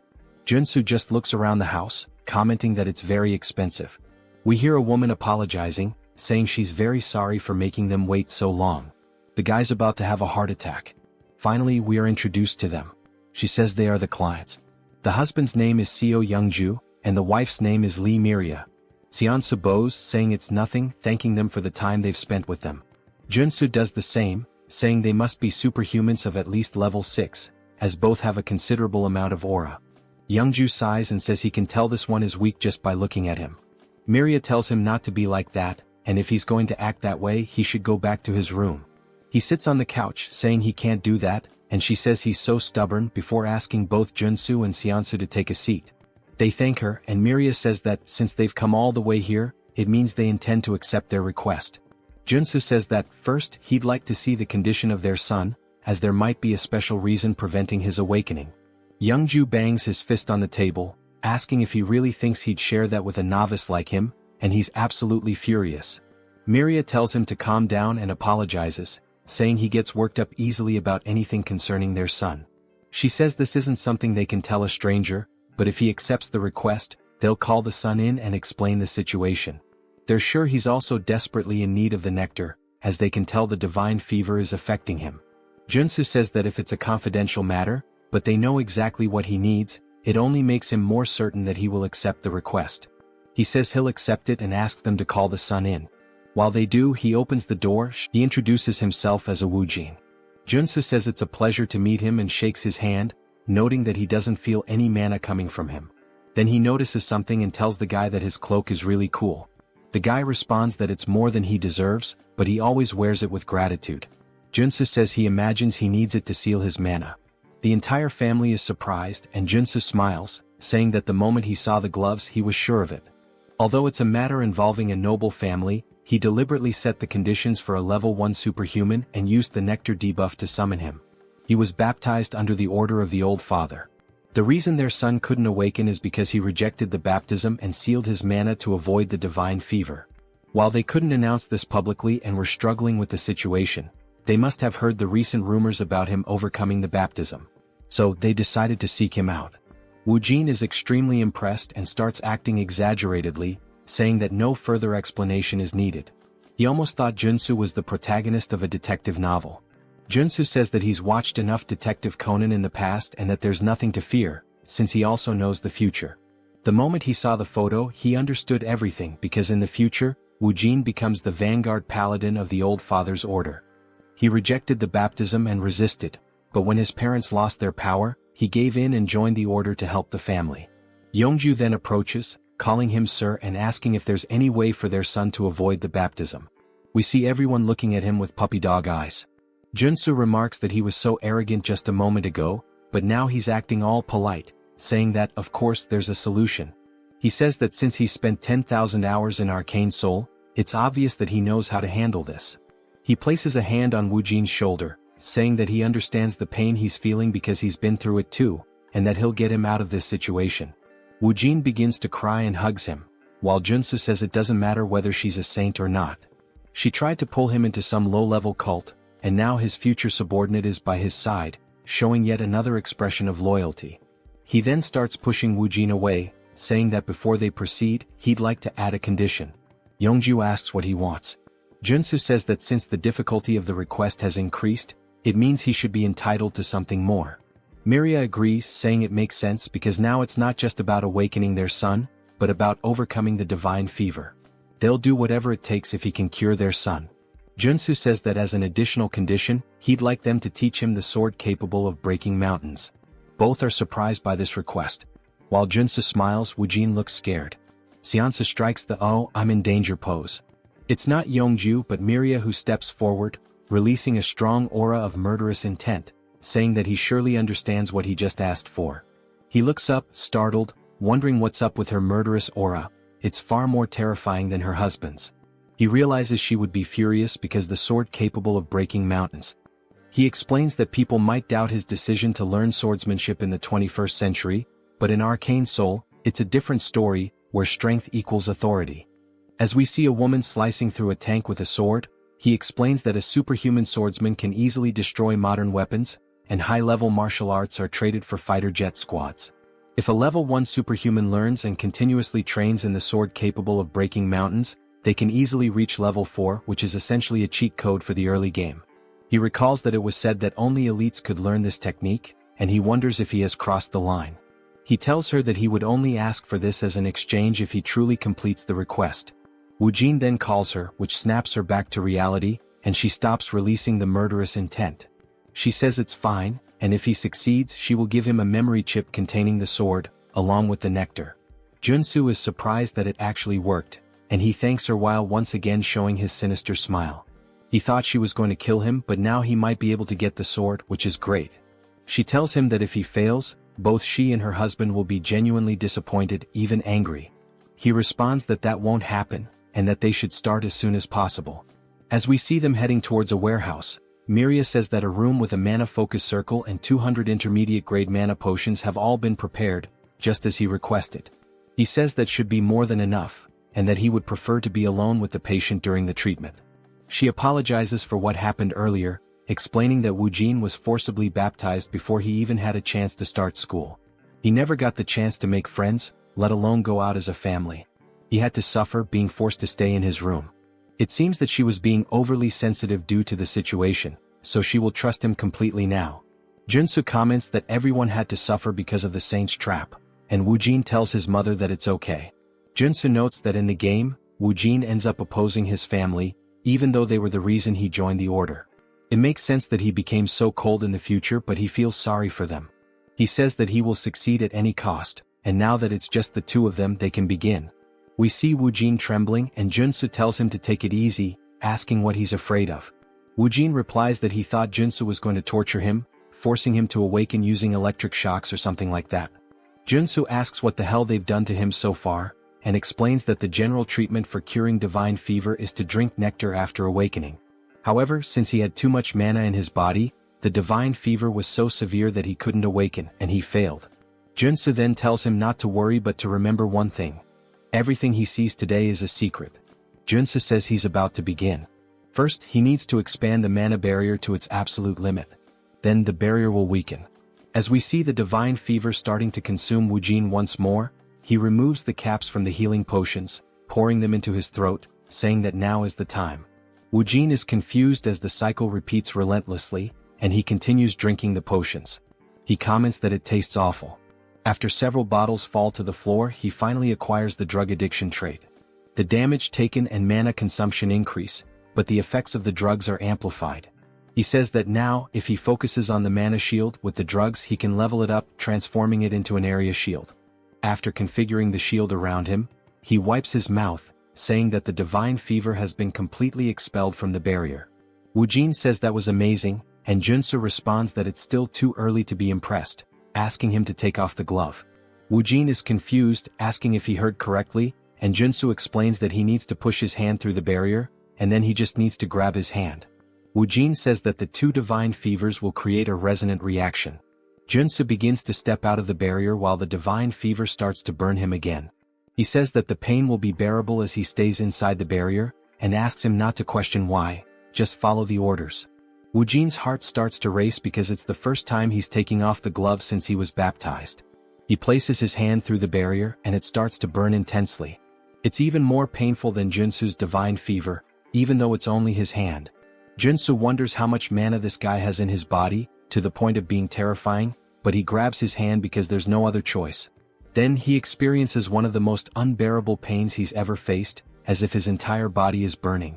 He screams in agony, saying it hurts much more than when he was originally baptized. Joonsoo's eyes start to roll back and he says it feels like his bones are being shattered into pieces. He bites his lip, saying that he needs to stay focused and endure it. Then he hears the notification of a new trait appearing, and he immediately jumps back into the barrier toward Woojin, and the two of them fall to the ground. Joonsoo starts to pant, and we see that he's still holding Woojin's arm, while Woojin acquires the damage absorption trait, meaning he can absorb damage from others. Joonsoo says that this was a success, and Woojin is staring at his hand, now gloveless, saying that he can't believe it's still bearable. Joonsoo says that everything was planned to go this way. Besides the barrier, he used damage absorption to take some of his divine fever for himself, which means his fever is severely weakened, and now it's the final stage. He hands a wooden sword to Woojin, saying that he can't stop and that he needs to attack him until he awakens. Woojin says he understands, and that it's time to use the swordsmanship he's been training since childhood. He then takes his stance and attacks Joonsoo, who we see getting hit in the forearms. While using the armor to block the attack, Woojin runs behind him, and Joonsoo just looks at his guards, armed with fear, since they're made of iron and were broken by a wooden sword. This means the situation is going to get bad. He acquires the protection trait and says that even with this trait, he'll be in a critical state if he's hit even once by these attacks. And to think that this is coming from a guy who hasn't even awakened yet is pretty terrifying. When Woojin begins to attack again, Joonsoo extends his hand, dodging the strike. He places his hand on Woojin's shoulder, spinning in the air, wondering what on earth they've taught this boy. He's struggling even to dodge the attacks. When he lands, he turns around and notices a small aura starting to leak from Woojin, and he's also acquired the evasion trait. Joonsoo smiles, saying that this means Woojin is about to awaken. As Woojin releases more aura than before, Joonsoo remarks that this is bad because the sword also starts to glow, and Woojin is now ranked SSR. It seems like he's unlocked a powerful trait, one with the sword, a state where the sword becomes the person themselves. That's an insanely powerful trait for a warrior class. But it's not the time to get excited as the guy is completely in a trance, firing a wave of aura directly at Joonsoo. He watches it approach and says that if he gets hit, he'll definitely be dead. Joonsoo says he needs to use all possible defensive traits and focus the barrier on his arms. With the help of the mana focus circle in the room, he might actually have a chance, and he begins using them together. The attack closes in and explodes, and the impact alone destroys the ground beneath him, sending out a powerful shockwave. We see a shield forming from the smoke as he acquires the mana shield trait. He says he's glad he managed to pull it off, and that when you combine mana barrier with protection, this is the result. He comments that he really almost died there. Woojin starts to stagger, which surprises Joonsoo as he watches the guy fall unconscious. Joonsoo asks how he can just lie there so peacefully after trying to kill him. He's relieved that Woojin is just sleeping since he was a bit worried he might be having a seizure. He probably just lost control due to the awakening. In the game, Woojin was a strong character with an SSR rank just like he is now. But because he awakened as a warrior instead of a paladin, he acquired the sword trait as his initial one. Joonsoo then picks him up, saying he doesn't know how this is going to change the story, but Woojin is a guy with privileges and immense strength. It's good that he now owes him a favor as he smiles again. This guy might just be a villain. We see Joonsoo lying on his bed, and they're extremely happy that he's truly overcome the divine fever to the point of bowing in gratitude to Joonsoo for everything. Joonsoo says it was nothing, and Seonsu once again becomes a sycophant, holding out a cup for him to drink. Miria gently pats Woojin's head, saying it's been so long since she's seen him sleep so peacefully and that she doesn't know how to repay this debt. Yeonju nods and she does the same. He says that, along with the promised nectar and memory chip, they would like to offer an additional success fee. Joansoo replies that he doesn't have to, and the other man responds that he would like to give 1 billion wons, although this may seem small compared to what Joansoo has done for them. Joansoo nearly dies on the spot and forces a smile, saying that it would be painful for his heart to refuse, but of course he's actually overjoyed to hear this. That night, while he and Seonsu are on their way back, Seonsu says it was truly a lottery win. Joansoo looks at the reward saying that it looks great. Seonsu asks if he's going to drink the nectar immediately, and Joansoo says yes, since he has to do it anyway. He plans to take a break for a while. Seonsu says he understands, as Joansoo doesn't want to attract attention from the Order or anyone else who might hear about the rewards and try to pursue him. But it's a shame because if he refined the nectar and consumed it, it would significantly increase his mana. Joansoo agrees, saying that if he refined it, his superhuman level would increase a lot instead of spending it on treating the divine fever. They head to a hotel, and when Joansoo steps out, Seonsu says he'll see if he can find the necessary equipment to refine the nectar, so Joansoo should hold on to the drink. Joansoo says he'll think about it, but he's not thinking anything of it and he tears off the label. He decides to drink it as quickly as possible. He learned how cruel Arcane Seoul can be during the incident with the deer, and he can't guarantee Seonsu won't betray him. He also has traits that can maximize the effect now, as he's a drug addict with mana absorption and potion dependency. These are just traits. He begins drinking the nectar and drops the bottle due to the pain he feels, describing it as if every fiber of his muscles were being dismantled and reassembled. He closes his eyes trying to focus, saying there's an incredible amount of mana inside him. His eyes begin to glow yellow as he shoots a brilliantly bright beam through the window. He's now reached level 2, but the divine fever still seems to be present. He says this is one of the best tier 1 traits in the entire game, and since it was added to his traits along with the mountain sword, he's relieved as he can now focus on training these two traits without any problems. His phone starts ringing and when he checks, it's Seonsu who says he has something to tell him. Joansoo ignores it, saying he'll just train, but the phone keeps ringing several times until he answers, asking why the hell Seonsu is bombarding him with messages. He looks at the phone and sees that it's actually a strange message. He starts decoding the letters and reads between the lines, saying it's telling him to run from the Dagger Gang. He says he can't believe he found a secret message in the text and that the Dagger Gang is one of the rival gangs to the Iron Fist. If Seonsu had wanted to betray him, he would have called as usual to buy time. Considering that he sent the secret message, it must mean he was captured first, and it looks like the information was leaked while Seonsu was trying to prepare the equipment. Joansa starts to feel a little guilty but decides to ignore it since he got the nectar he needed, and everyone is responsible for their own life in Arcane Seoul. Then the scene shifts to Seonsu screaming as loud as possible, and we see him sitting in a chair surrounded by 3 men. They say he's a stubborn man, and despite an entire night of interrogation, he still hasn't said anything about the superhuman rookie. Seonsu says he signed a contract because he trusted him, and he won't reveal anything no matter what they do to him. The man says he didn't want to resort to this but he had no choice. A man starts walking toward him menacingly, holding an axe, asking if he's going to use his right hand or left. Seonsu doesn't answer, and the man raises the axe, laughing, saying he doesn't care and that he's going to cut off Seonsu's right hand. But just before the axe comes down, an explosion happens behind them and they turn, wondering what it was. Then a man starts crawling forward, calling for his boss, saying that a madman is attacking them. It seems like he wasn't lying, as we see someone aiming and firing rocket launchers at their building. He says they're about to face the consequences of messing with him. He can't just let someone who keeps their promises in this cruel world of Arcane Seoul be left alone. He pulls the trigger, saying that, with any luck, this will be a good lesson to show them that the war has just begun. The rocket strikes the side of the building, exploding violently and sending armed men rushing out in a panic. They look around frantically, trying to pinpoint the source of the shot, saying they need to find the shooter first. Joonsoo chuckles, commenting that, just as expected, they're spilling out of the building like a bunch of cockroaches. Even though the structure looks like a regular residential complex, he knows for a fact that they were all inside. This is the hideout of the Dagger Gang, a place he's cleared so many times that he's honestly sick of it. It's a complicated dungeon, made up of 6 different buildings. Since this mission is part of the tutorial, he can practically finish it with his eyes closed. He crouches down, then leaps from the rooftop, grinning as he says he's about to speedrun this thing. Nearby, in a narrow alley, a few gang members are patrolling, muttering that this must be the work of Iron Fist, since they're the only lunatics crazy enough to pull something like this. They confidently declare that once they find them, they'll wipe them out. Suddenly, one of them hears a noise coming from a dumpster and decides to check it out. His buddies warn him to be thorough. The man creeps forward, peering down the alley, trying to locate the source of the sound. He doesn't see anything. But in the blink of an eye, Joonsoo emerges from the shadows. Before the man can react, Joonsoo grabs his face with a crushing grip and slams him brutally into the nearest wall. Joonsoo laughs, saying the guy didn't even recognize him despite being right in front of his face. And that when it comes to infiltration, there's no better combo than playing dead and using stealth. With the henchmen stumbling around outside like fools, he takes the opportunity to slip into the main building.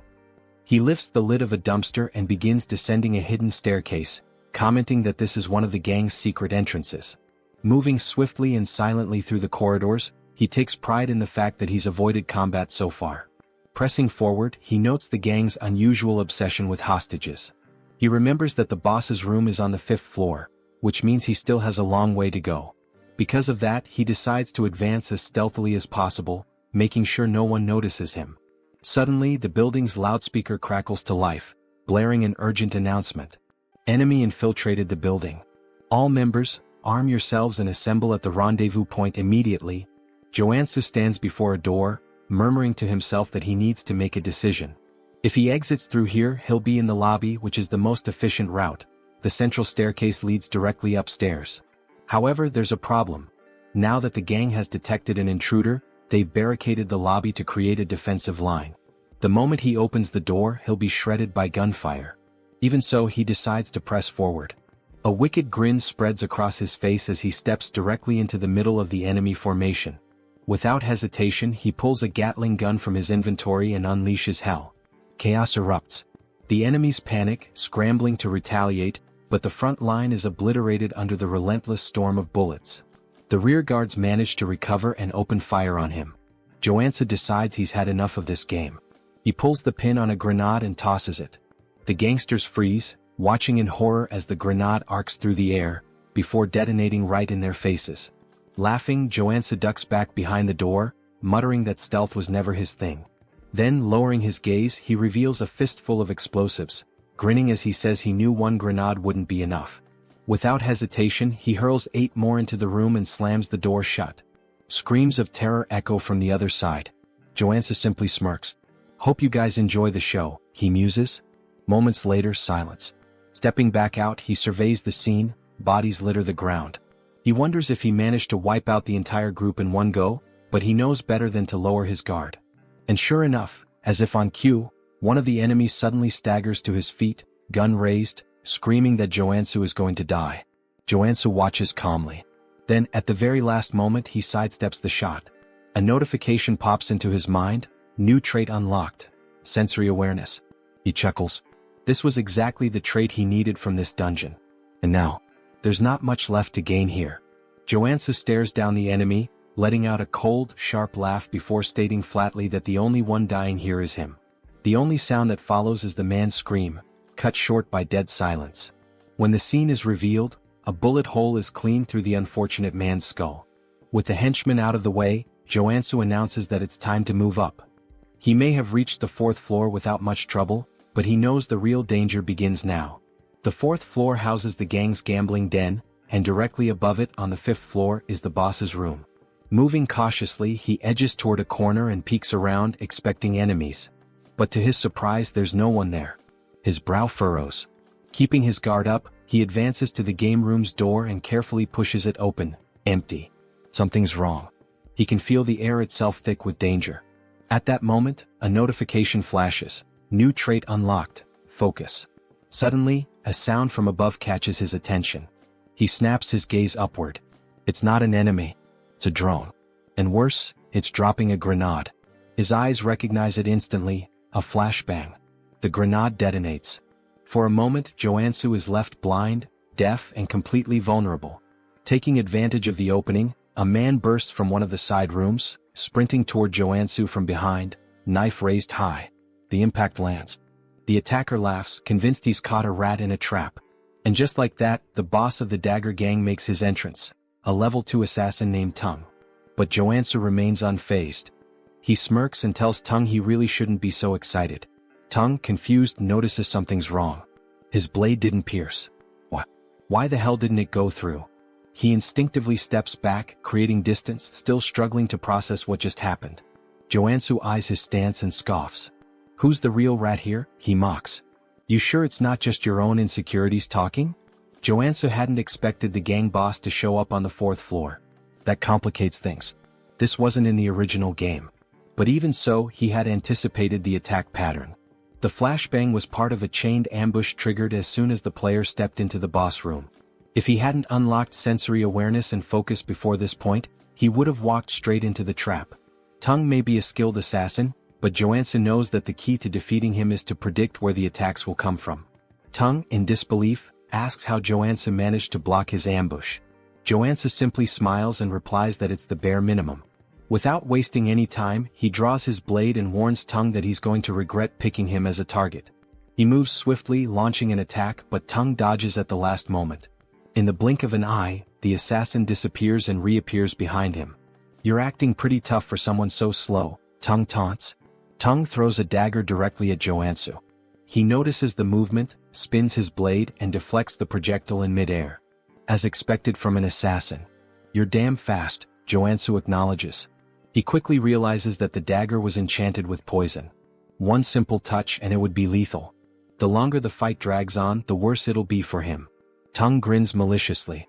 You're pretty lucky, huh? How about making a deal? If you surrender now, I'll only cut off one of your arms. Joonsoo rolls his eyes. Less talking, more fighting? Tung laughs and mocks him. I can tell from a mile away that you're a gunman just by how terribly you hold that sword. And you talk too much. Joonsoo wonders why Tung is so confident about that. Maybe it's because until now he's only used firearms. The gang leader charges at him, declaring that he's going to make his death painful. Joonsoo raises his sword above his head. I only have one shot, and it's now. He strikes, but Tung easily evades and laughs. Too slow? But that's exactly what Joonsoo wanted. In the middle of the swing, he twists his body, spins the sword, and redirects the strike straight at Tung's head. The assassin's eyes widen in shock, realizing too late the mistake he made. What? A marksman using a combo attack?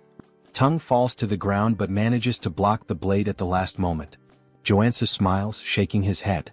I hate to break it to you, but as soon as I switch traits, I stop being a marksman. He releases a faint aura around his body and declares, Now I'm a classic warrior trained in fencing. He adjusts his stance and activates the Mountain Crusher style. His blade descends with overwhelming force. Blood flies. Tung lets out a scream of pain as the blade tears through his chest. Joonsoo laughs. You dropped your guard. That's why you lost. Tung, on the verge of death, grips his knife tightly and throws it forward, shouting that he won't fall so easily. Joonsoo, completely caught off guard, didn't expect anything more from someone who was already defeated. The impact happens. Blood sprays through the air. Tung is sprawled on the ground, motionless, but Joonsoo looks to his side and sees the blade lodged in his own body. Damn it. I dropped my guard. Amateur move. He feels the poison spreading quickly through his veins. Without wasting any time, he reshuffles his traits to counteract the toxin. He manages to hold on, but the pain is intense. Outside he hears voices. Hurry. We need to get in. There's an intruder in the building. Joonsoo looks around. His vision begins to blur. He feels his energy draining from his body. No time to waste. I need to get out of here. On the 5th floor we see Joonsoo tied to a chair. He struggles until he falls to the floor trying to reach a shard of glass. I need to get out of here fast. He hears footsteps approaching. He looks up and sees none other than himself. The other Joonsoo crosses his arms and asks, "How the hell were you captured?" Without waiting for an answer, he crouches down and begins to untie him. Once Joonsoo is free, he can't hold back his tears. "You came all the way here, to save me?" The other Joonsoo merely sighs. "We'll talk later. We need to get out of here. They're coming." Now free, Joonsoo tries to stand but can barely walk. Joonsoo watches him and clenches his fists, frustrated. "I can't believe they did this to you." He then crouches down. "Get on my back." Joonsoo hesitates. "I can't ask for anything more. We don't have time for that. Hurry up." Joonsoo hesitates for a moment but eventually gives in. "Just this once."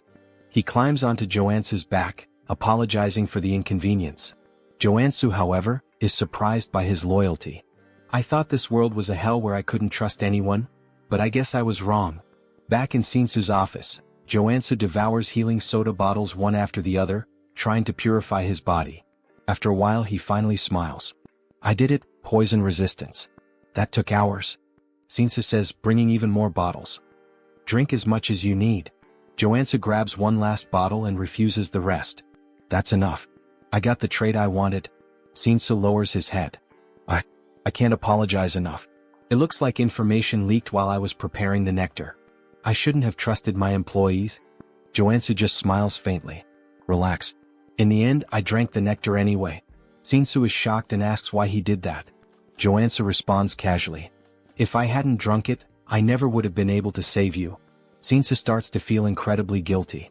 "I can't believe you wasted the precious nectar just to save me."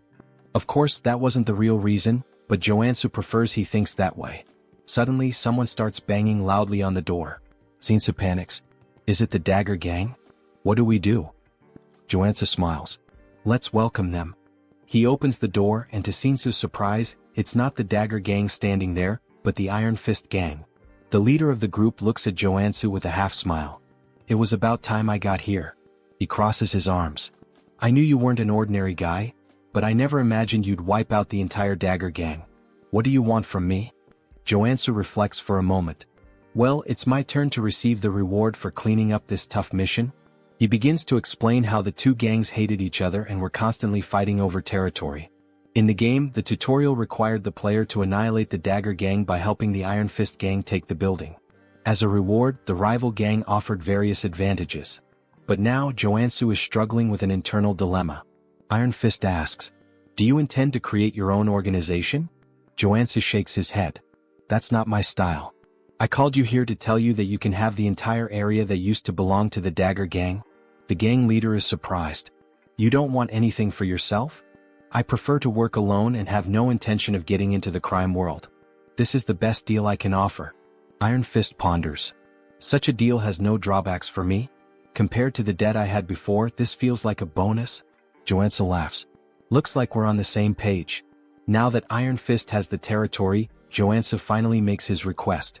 "So, I want a favor." "What do you want?" Just thinking about it, Joonsoo starts laughing darkly, but at the same time he smiles genuinely. "I want a house." Iron Fist is taken aback by the request. "A house?" Joonsoo explains. "I've been alone for a long time, and I realized I need a real base." He then begins clutching his stomach, pretending to be gravely wounded. Joonsoo panics. "Joonsoo, are you okay?" Iron Fist clears his throat. "You wiped out those bastards? Then it's a deal." Joonsoo smiles. "I like direct people." Inside he's buzzing with excitement. "What kind of house are you looking for? A villa? An apartment?" Joonsoo shakes his head. "None of those. I need a secluded house with security, soundproofing, and an underground training center." Iron Fist thinks for a moment, then starts listing some options. Joonsoo bites his lip, hoping he'll mention exactly what he's waiting for. Then, finally, Iron Fist mentions a place. "There's a house on the outskirts of the area, on the Jenyabang slope." Bingo. Joonsoo feigns indifference, but inside he's ecstatic. That's the first house the player gets in the game. The main base in Arcane Seoul? He heads to the location and upon arriving, can barely contain his excitement. Finally, he takes in the view and laughs to himself. This house is way better than I imagined. Memories flood his mind. When he first fell into Arcane Seoul, he had no idea what to do. His hospital bill was a ridiculous 20 million won, and now he has a house that feels like a palace. Plus, now he has money coming in from the city's biggest security company. He could pay for a full year of hospital bills without a second thought. But this is still Arcane Seoul. No time to relax. The game's story is going to move forward, and he'll have to face enemies like the Saint, who threaten to destroy the city. He grabs his pickaxe. Time to find out the real reason I chose this house. He heads down to the underground training room and starts tapping on the walls. It must be around here. After a few minutes, he finds a specific spot and begins hammering with force. The wall finally breaks. Joonsoo smiles. My instincts never fail. I think I'll finish this faster than I thought. He continues swinging his pickaxe back and forth, deep in the mine. However, things aren't going as quickly as he expected. Man, I had no idea this was so deep when I played. Even so, he's determined to continue. There's no turning back now. He keeps breaking the rocks until, suddenly, he hits a water source. Water begins pouring out, and without hesitation he takes a drink. Immediately, he feels a wave of revitalization course through his body. This is perfect. Along with the refreshing feeling, his body also starts to warm up. So this is it. A mana spring. As the name suggests, this spring is filled with pure mana. Even characters whose HP has reached 0 can fully recover by immersing themselves in it. Additionally, most debuffs disappear, showcasing its incredible therapeutic power. And guess where one of these free springs is located? That's right, in the house Iron Fist Gang gave him. This was one of the main reasons why this house was essential for his progress. Without wasting any time, he prepares a bath. In the game, I handled this with a click. Here it's much more labor-intensive. But it was worth it. He feels the energy flowing through his body, confirming just how powerful this spring really is. He grabs his blade and holds it firmly. This place is perfect for training.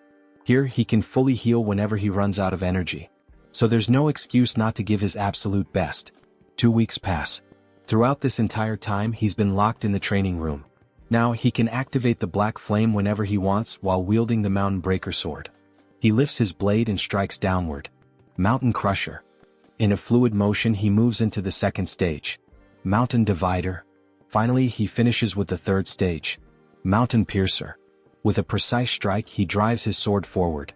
Not only has he mastered this technique, but he's also become accustomed to combining it with the black flame. Additionally, he gained new abilities during his training. Crushing Strike. Single Point. Meditation. Mana Stabilization. Fire Resistance. He leans back, catching his breath. Now that I've completed my training goal, there's just one thing left. The Mana Cultivation Technique. Unlike other skills, this one can't be acquired simply by training. Had he refined the nectar properly, he would have already reached level 3. But since he's only at level 2, there's still residual mana in his body. To fully absorb the mana from the nectar and level up, he needs this technique. The problem? It costs tens of billions of won. But he already knows where he can find a copy without spending that fortune. He heads to an antique shop. The shopkeeper eyes him, confused. Are you sure you want to buy this? It's been sitting in the back for over a decade. At that moment, a memory floods his mind. He recalls when he played Arcane Seoul and discovered this secret. He's probably the only person in the world who knows that this technique is hidden in this shop. He makes his way to the market where the shop is located, walking casually. Time to level up. Upon arriving, he notices something strange. The shop's door is locked, and surrounded by a blue mana barrier. He touches the barrier, feeling the energy pulse. Not only is the door closed, but there's a mana seal blocking the entrance. Looking around, he takes in the vastness of the area. This is the market with the most shops in the city. You can buy anything here, but what he needs is locked behind that barrier, and he's going to find a way in. In the game, this shop would be open at any time during business hours. But now in real life it's closed. And not just that. All the other shops around it are closed, leaving only this one standing. This is the complete opposite of how it was in the game. He narrows his eyes, feeling a chill run down his spine. This means that the world of Arcane Seoul isn't exactly as I knew it. He finally spots a store with its lights still on in the market and heads over, asking the man inside if things are going badly. He remarks that even the owner of one of the few shops still open doesn't seem to be doing well. The man responds that it's obvious just by looking at him. He's not in a good situation and has to fight off thugs every single day. How could customers possibly come under these conditions? Joonsoo comments that he thought the Iron Fist gang was the only one around. The man tells him he's dead wrong. Ever since the Dagger gang was wiped out, several other groups have been battling each other daily. There's the Iron Fist gang, the Venom gang, and the Naked gang. Who in their right mind would want to step into this mess? Now Joonsoo understands why all the markets are closed. According to the original story, the Iron Fist gang destroyed the Dagger gang and rightfully claimed the territory, naturally bringing the market under their control. But this time he was the one who took down the Dagger gang. Because of that, the market has turned into a battlefield with other gangs fighting to claim it. Joonsoo is considering his next move when he suddenly hears people shouting, telling someone to take them down. The old man says they're at it again, and Joonsoo decides to check out what the thugs are up to. Rounding a corner, he sees a man being thrown into a small tent. A woman confronts him, reminding him that she already told him this was Venom gang territory. She's talking to a member of the Iron Fist gang, flipping him off as she orders him to go back to his own turf. And that's when we're introduced to Steel Scorpion, the sub-boss of the Venom gang. The Iron Fist gang member is bleeding from the mouth. Then, the most elegant voice ever is heard, asking what all the commotion is about. Everyone turns to see none other than our Lord and Savior, Captain Underpants, arriving on the scene with his allies. Scorpion immediately starts yelling that the perverts have arrived. The leader of the Naked gang, known as the Exhibitionist, though I'd rather just call him Captain Underpants, declares that this three-way intersection belongs to him and orders everyone to clear out. If you really want to keep fighting, he warns. The Iron Fist gang members start backing off, calling them lunatics and saying they should take this chance to get the hell out. But one of them accidentally bumps into Joonsoo, who sighs, saying this whole thing is a complete mess. The Iron Fist guy recognizes him and Joonsoo helps him up, telling him to focus on his job. Then he shouts, ordering both Captain Underpants and Scorpion to stop fooling around and come to him. The guy he just saved asks what the hell he's doing, and Joonsoo calmly replies that he's here to help. If he wants the market to return to normal, he needs to establish a clear hierarchy. Scorpion barks at him, demanding to know how he dares to tell her what to do. Captain Underpants chimes in, asking if he's trying to make an offering. Joonsoo explains that if he fought at full power he would probably win. But that would only cause unnecessary damage to the merchants. So he's come to a decision. There's only one way to settle this. He's going to unleash everything from the very start and show them his true strength. Both of them recognize the black flames in his swordplay, realizing that he's the same warrior who single-handedly annihilated the Dagger gang. Joonsoo confirms this and adds that this time he's feeling generous. He's offering them a deal they can't refuse. He doesn't want to drag this out, he'd rather settle it with a one-on-one duel. So what do you say, he asks. Scorpion scoffs, laughing with disdain. Do you seriously think we're dumb enough to agree to a direct fight against a warrior? Joonsoo smirks. Don't worry. We'll compete in the area you have the most confidence in. Sometime later, after a bit of negotiation, we hear Joonsoo talking with Captain Underpants. The so-called leader smirks and declares that his specialty is mind control. If Joonsoo can resist it, he wins. Captain Underpants then gets excited, saying it's an honor for such a handsome man to know so much about him. Scorpion looks like she can't believe what she's hearing, while Captain Underpants continues, insisting that they don't even have to go through with this competition. Joonsoo can just join his religion instead. Joonsoo replies, "Nah bro, I'm good," and tells him to think for a second. His religion isn't even one of the 7 major ones or even one of the lesser ones, it's literally an unnamed backyard cult. Why would he join a random sect that isn't even listed anywhere? Captain Underpants sighs and says that, as expected from a non-believer, Joonsoo will have to be enlightened by the love and mercy of his goddess. He then stretches out his hand and a green aura begins to form around him. He commands Joonsoo to kneel before him so that he may grant him the privilege of meeting his goddess. As the aura starts wrapping around him, Joonsoo immediately recognizes that the mind control ability of a combat priest is no joke. He struggles against the influence, admitting that he feels the urge to kneel, but his traits are far too strong to let that happen. Then, without warning, he delivers a brutal uppercut, sending Captain Underpants flying. As the cult leader crashes to the ground, Joonsoo casually apologizes but warns him that not even a saint could manipulate him. His divine resistance is too high. Captain Underpants' followers rush to carry him away, muttering that it was one hell of a fight. Joonsoo then turns to Scorpion and says it's her turn now. She folds her arms and smirks. Not bad, I'll give you that. But the Venom gang is on a whole different level compared to the perverts you just dealt with. Joonsoo grins. Yeah, I don't think so. But I guess we'll find out soon enough. He tilts his head toward her. Your specialty is obviously poisons, right? Then go ahead, prepare the strongest one you've got. He gestures at himself. I'll drink it. She laughs. If you're that eager to die, I'll be more than happy to help. The Iron Fist guy starts begging, saying he knows Joonsoo is strong, but drinking poison is literally suicide. Joonsoo waves him off. Relax. I got this. Scorpion extends her hand, holding out a small vial. Drink it. If you survive, you win. If not, well, obviously you die and that means I win. He takes the vial and examines it. As expected. You gave me picnic knockout, the most painful poison among all the gangs. He sniffs it and grimaces. Ugh. Smells like ass. Just so you know, if I survive, I'm punching you in the face. She cackles. Then don't come crying for the antidote later. That never even crossed my mind, he replies before downing the entire vial in one go. The pain hits instantly like a thunderclap. His knees buckle, his face turns purple. It feels like his blood is boiling. Scorpion places a foot on his back, grinning in triumph. You're feeling it now, huh? If you beg for your life like a good little dog, maybe, just maybe, I'll consider helping you. Woof woof. But Joonsoo isn't here to play games. He grits his teeth and forces himself to focus. The poison was created using a mix of special medicines. Ordinary resistance won't be enough. He needs to take control of the venom inside him. Slowly he directs it toward his arm. Scorpion's eyes widen as she realizes what he's doing. Then a silent notification flashes through his mind. New trait acquired, drug resistance. With this, he can now manipulate poison using his own mana. Joonsoo draws his sword. Time for the final step. Without hesitation, he slashes his own palm. Blood drips from the wound, then, it transforms into a stream of pure venom. The entire crowd falls silent. No way. He actually expelled the poison? Someone mutters in disbelief. Scorpion shakes her head, calling it insanity.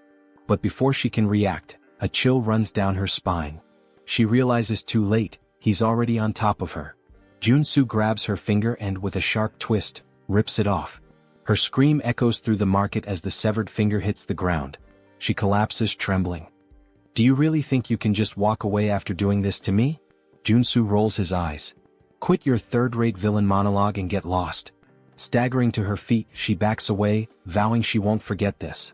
Meanwhile, the Iron Fist guys erupt in cheers, yelling that she and her gang got exactly what they deserved. Joonsoo lets out a tired sigh. The outcome was never in doubt. The real problem starts now, getting the shops to reopen. The merchants exchange uneasy glances. Just because the Iron Fist gang won, does that mean the extortion will continue? Joonsoo folds his arms and looks at them. I hope you all understand, I did all of this to reach this outcome. The Iron Fist guy beside him nods furiously. There's just one thing the Iron Fist gang needs to keep in mind from now on, Joonsoo says. Of course. What is it? Joonsoo grins. The protection fee for this market will be half of what the Dagger gang used to charge. The Iron Fist guy's eyes go wide. Wait, that means we won't make any profit at all. Joonsoo stares at him, expressionless. Are you really arguing with me? And no way. The boss will totally understand. The merchants overhear the conversation and can't believe what they're hearing. Half the fee? To them, this is practically a miracle. In an instant, Joonsoo becomes a hero. They start bowing, thanking him in every way possible. He chuckles. I just did what needed to be done. But I do expect some good discounts now. After all, this market has everything and I plan to take full advantage of that. The merchants immediately offer him an 80% discount. Joonsoo smirks. Good thing I leveled up my NPC affinity. With the antique shop finally open, Joonsoo heads inside. The shopkeeper greets him with a smile. I've heard a lot about you from the other merchants. The hero who saved the market. Joonsoo shakes his head. Nah, I just did what was right.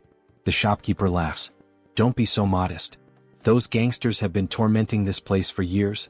He lifts his bandaged arm and explains that he had to close the shop after getting beaten up. His arm was broken in the attack. Joonsoo frowns. Were you able to get proper treatment? The shopkeeper nods. Yeah, I had a qigong treatment. Worked like a charm. If it weren't for the therapist, I'd still be in the hospital. There's a qigong therapist in this city? Joonsoo asks, surprised. The shopkeeper smiles.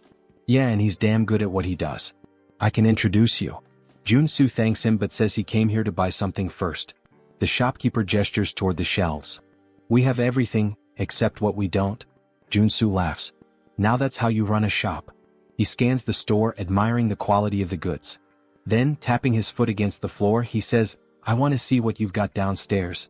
The shopkeeper's eyes widen. How do you? Joonsoo flashes a smug grin.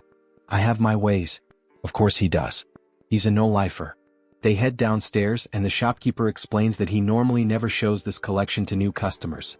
But for Joonsoo, he'll make an exception. Appreciate it? Below, the secret collection gleams before him. A true treasure trove of magical artifacts. Joonsoo's gaze sweeps across the items, confirming that Chunbok has always had rare pieces, both in the game and now.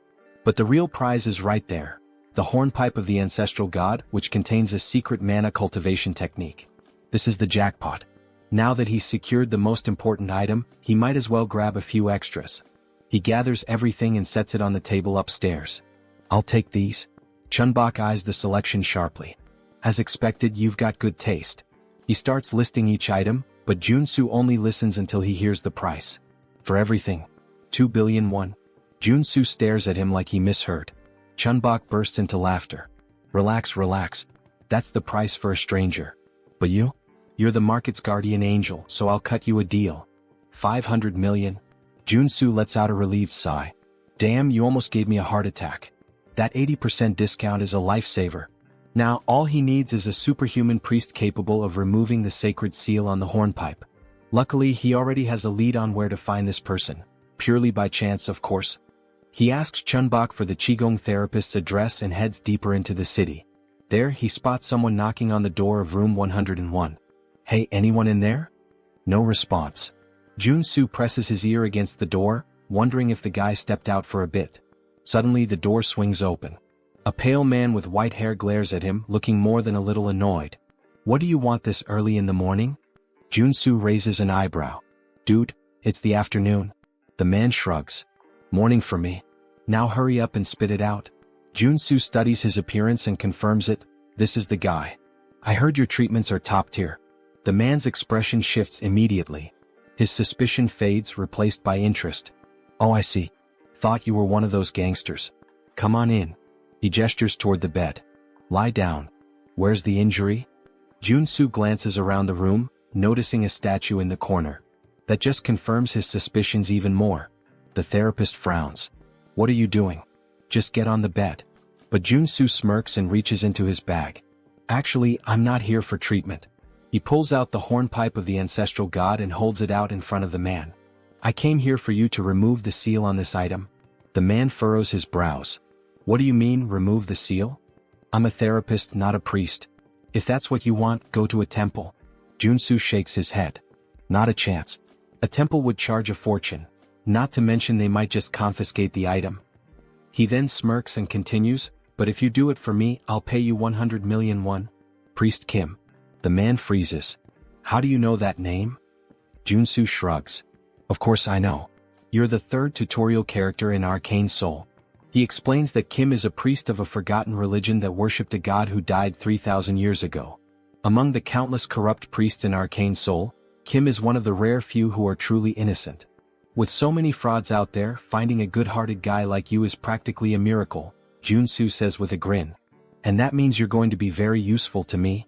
He leans in slightly. But let's keep this between us, yeah? The priest sighs, scratches his head and replies, this won't be easy, but I'll try. Joonsoo smiles. I knew you were a good guy. The two sit down on the floor. Kim places the hornpipe of the ancestral god between them, closes his eyes and takes a deep breath. Slowly, a divine aura begins to surround the artifact. The seal weakens bit by bit and he murmurs, it's working. The sacred ribbon wrapped around the artifact starts unraveling, then snaps entirely, revealing its true nature. Just as expected, the hornpipe holds within it the Einherjar cultivation technique. Kim stares at the item in awe.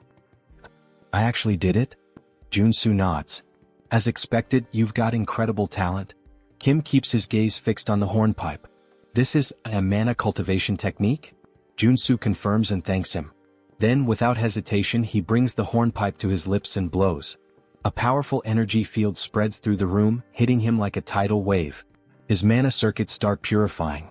The bad mana inside me, it's being completely absorbed. A deep sense of tranquility washes over him, as if he's reached a new level of serenity. If he keeps this up, in 2 weeks he'll reach level 3.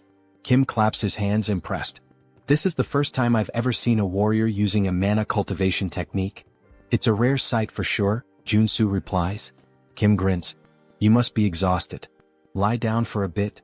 Joonsoo shivers slightly. I just got hit with too much information at once. I'm fried. He lets out a deep sigh and collapses onto the floor. I'll rest for a while. I'm in your care. Kim chuckles. For what you paid me, you can stay as long as you want. As Joonsoo drifts into deep sleep, a thought lingers in his mind. This guy is really reliable, just like in the game. Having a trustworthy priest around is going to be a huge advantage later on. Sometime later, a sound wakes Joonsoo. Something is being poured. He opens his eyes, confused. What the hell? The strong smell of gasoline floods his nostrils. He turns and sees Kim pouring gasoline over the bag full of money. Joonsoo's eyes widen. What the hell are you doing? Kim sets the gas can down and pulls out a lighter. Oh, forgotten god, accept my offering and rise once more. He drops the lighter. The fire devours the bills instantly. Joonsoo can only think, what the hell is happening? Without hesitation, he lunges forward and grabs Kim's wrists. Are you insane? He pushes the priest to the floor, pinning him by the shoulders. What the hell is wrong with you?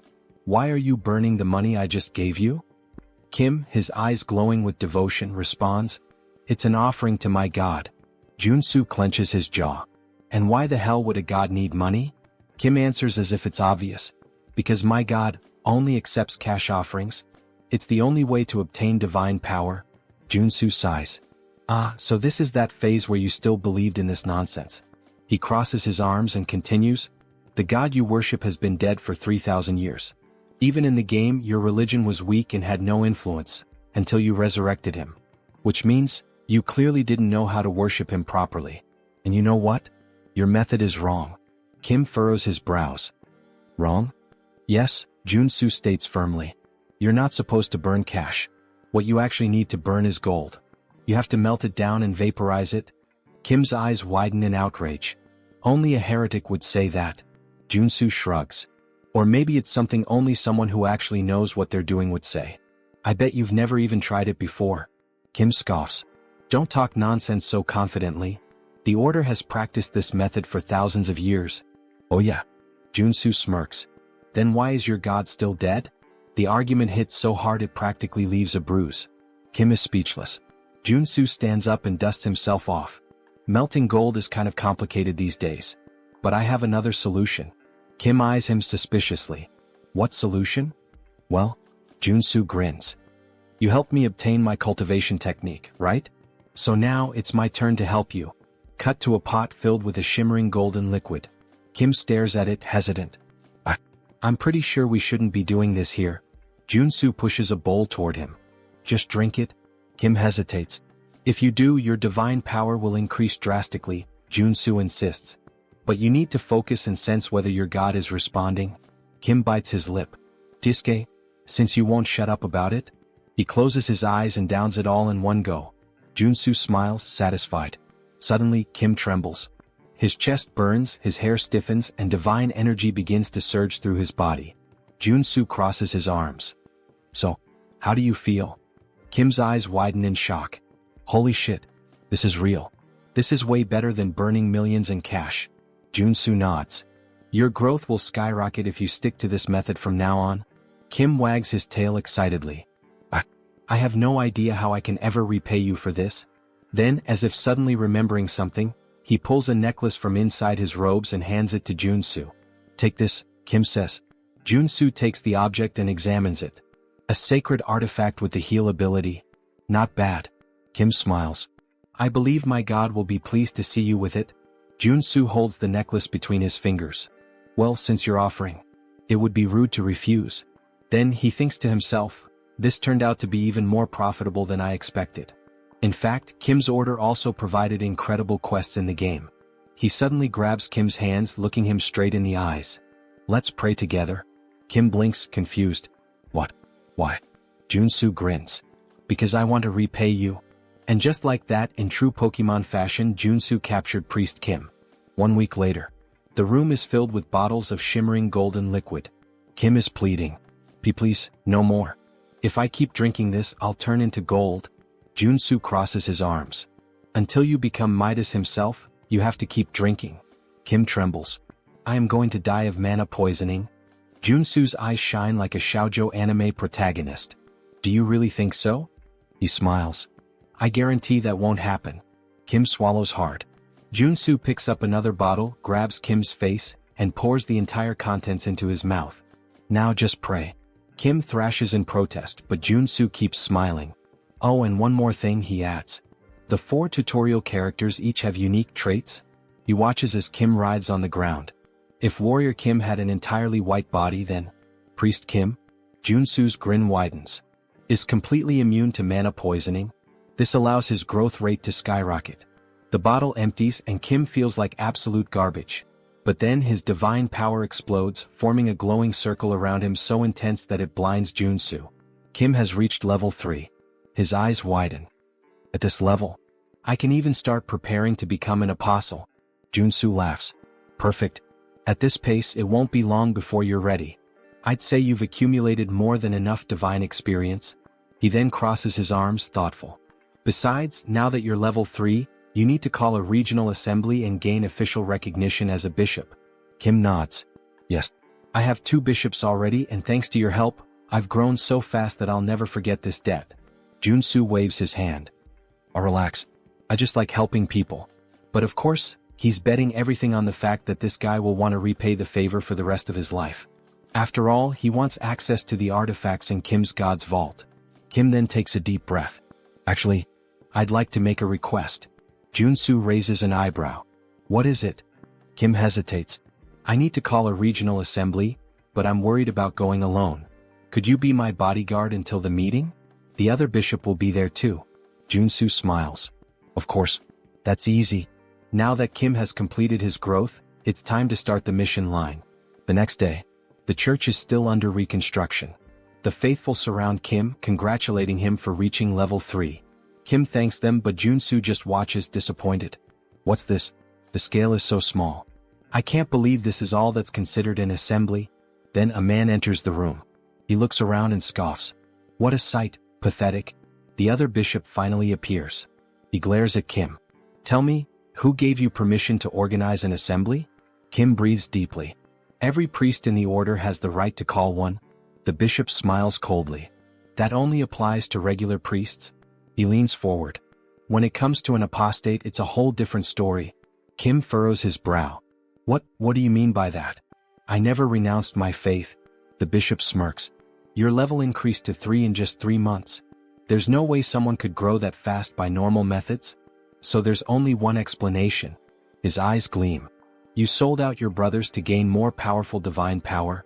Kim's eyes widen. That's absurd. I just found an efficient method. The bishop sighs.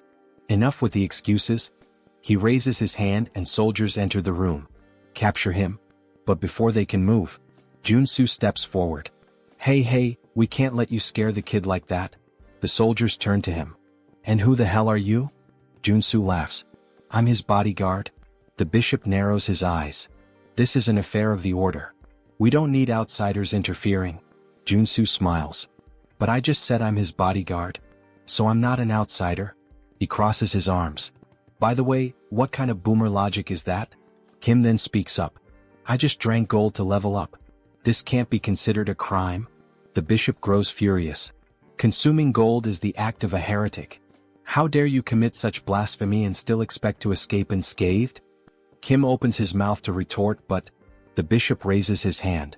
A fireball materializes in his palm. I'll purify you personally and offer you to our God. He casts the spell. Kim screams. The explosion lights up the entire room. Everyone holds their breath. Did Kim? But when the dust settles, Joonsoo is standing in front of Kim, unscathed, with a mana shield still glowing around him. He sighs. Attacking someone without warning? He furrows his brow. Now that's blasphemy. The bishop is left speechless. Why you blocked my magic? Joonsoo smiles. So, you really want to attack a potential apostle like this? The bishop grits his teeth. There's no way a heretic can become an apostle. Kim looks at Joonsoo confused. What do you mean? Joonsoo smiles. Don't worry. He pulls something out of his pocket. Just eat this and pray. Kim blinks. What? Why? The bishop raises his hand again. If you don't want to burn along with Kim, get out of the way. Joonsoo smiles even more. If I prove that he is an apostle? He narrows his eyes. What will you do?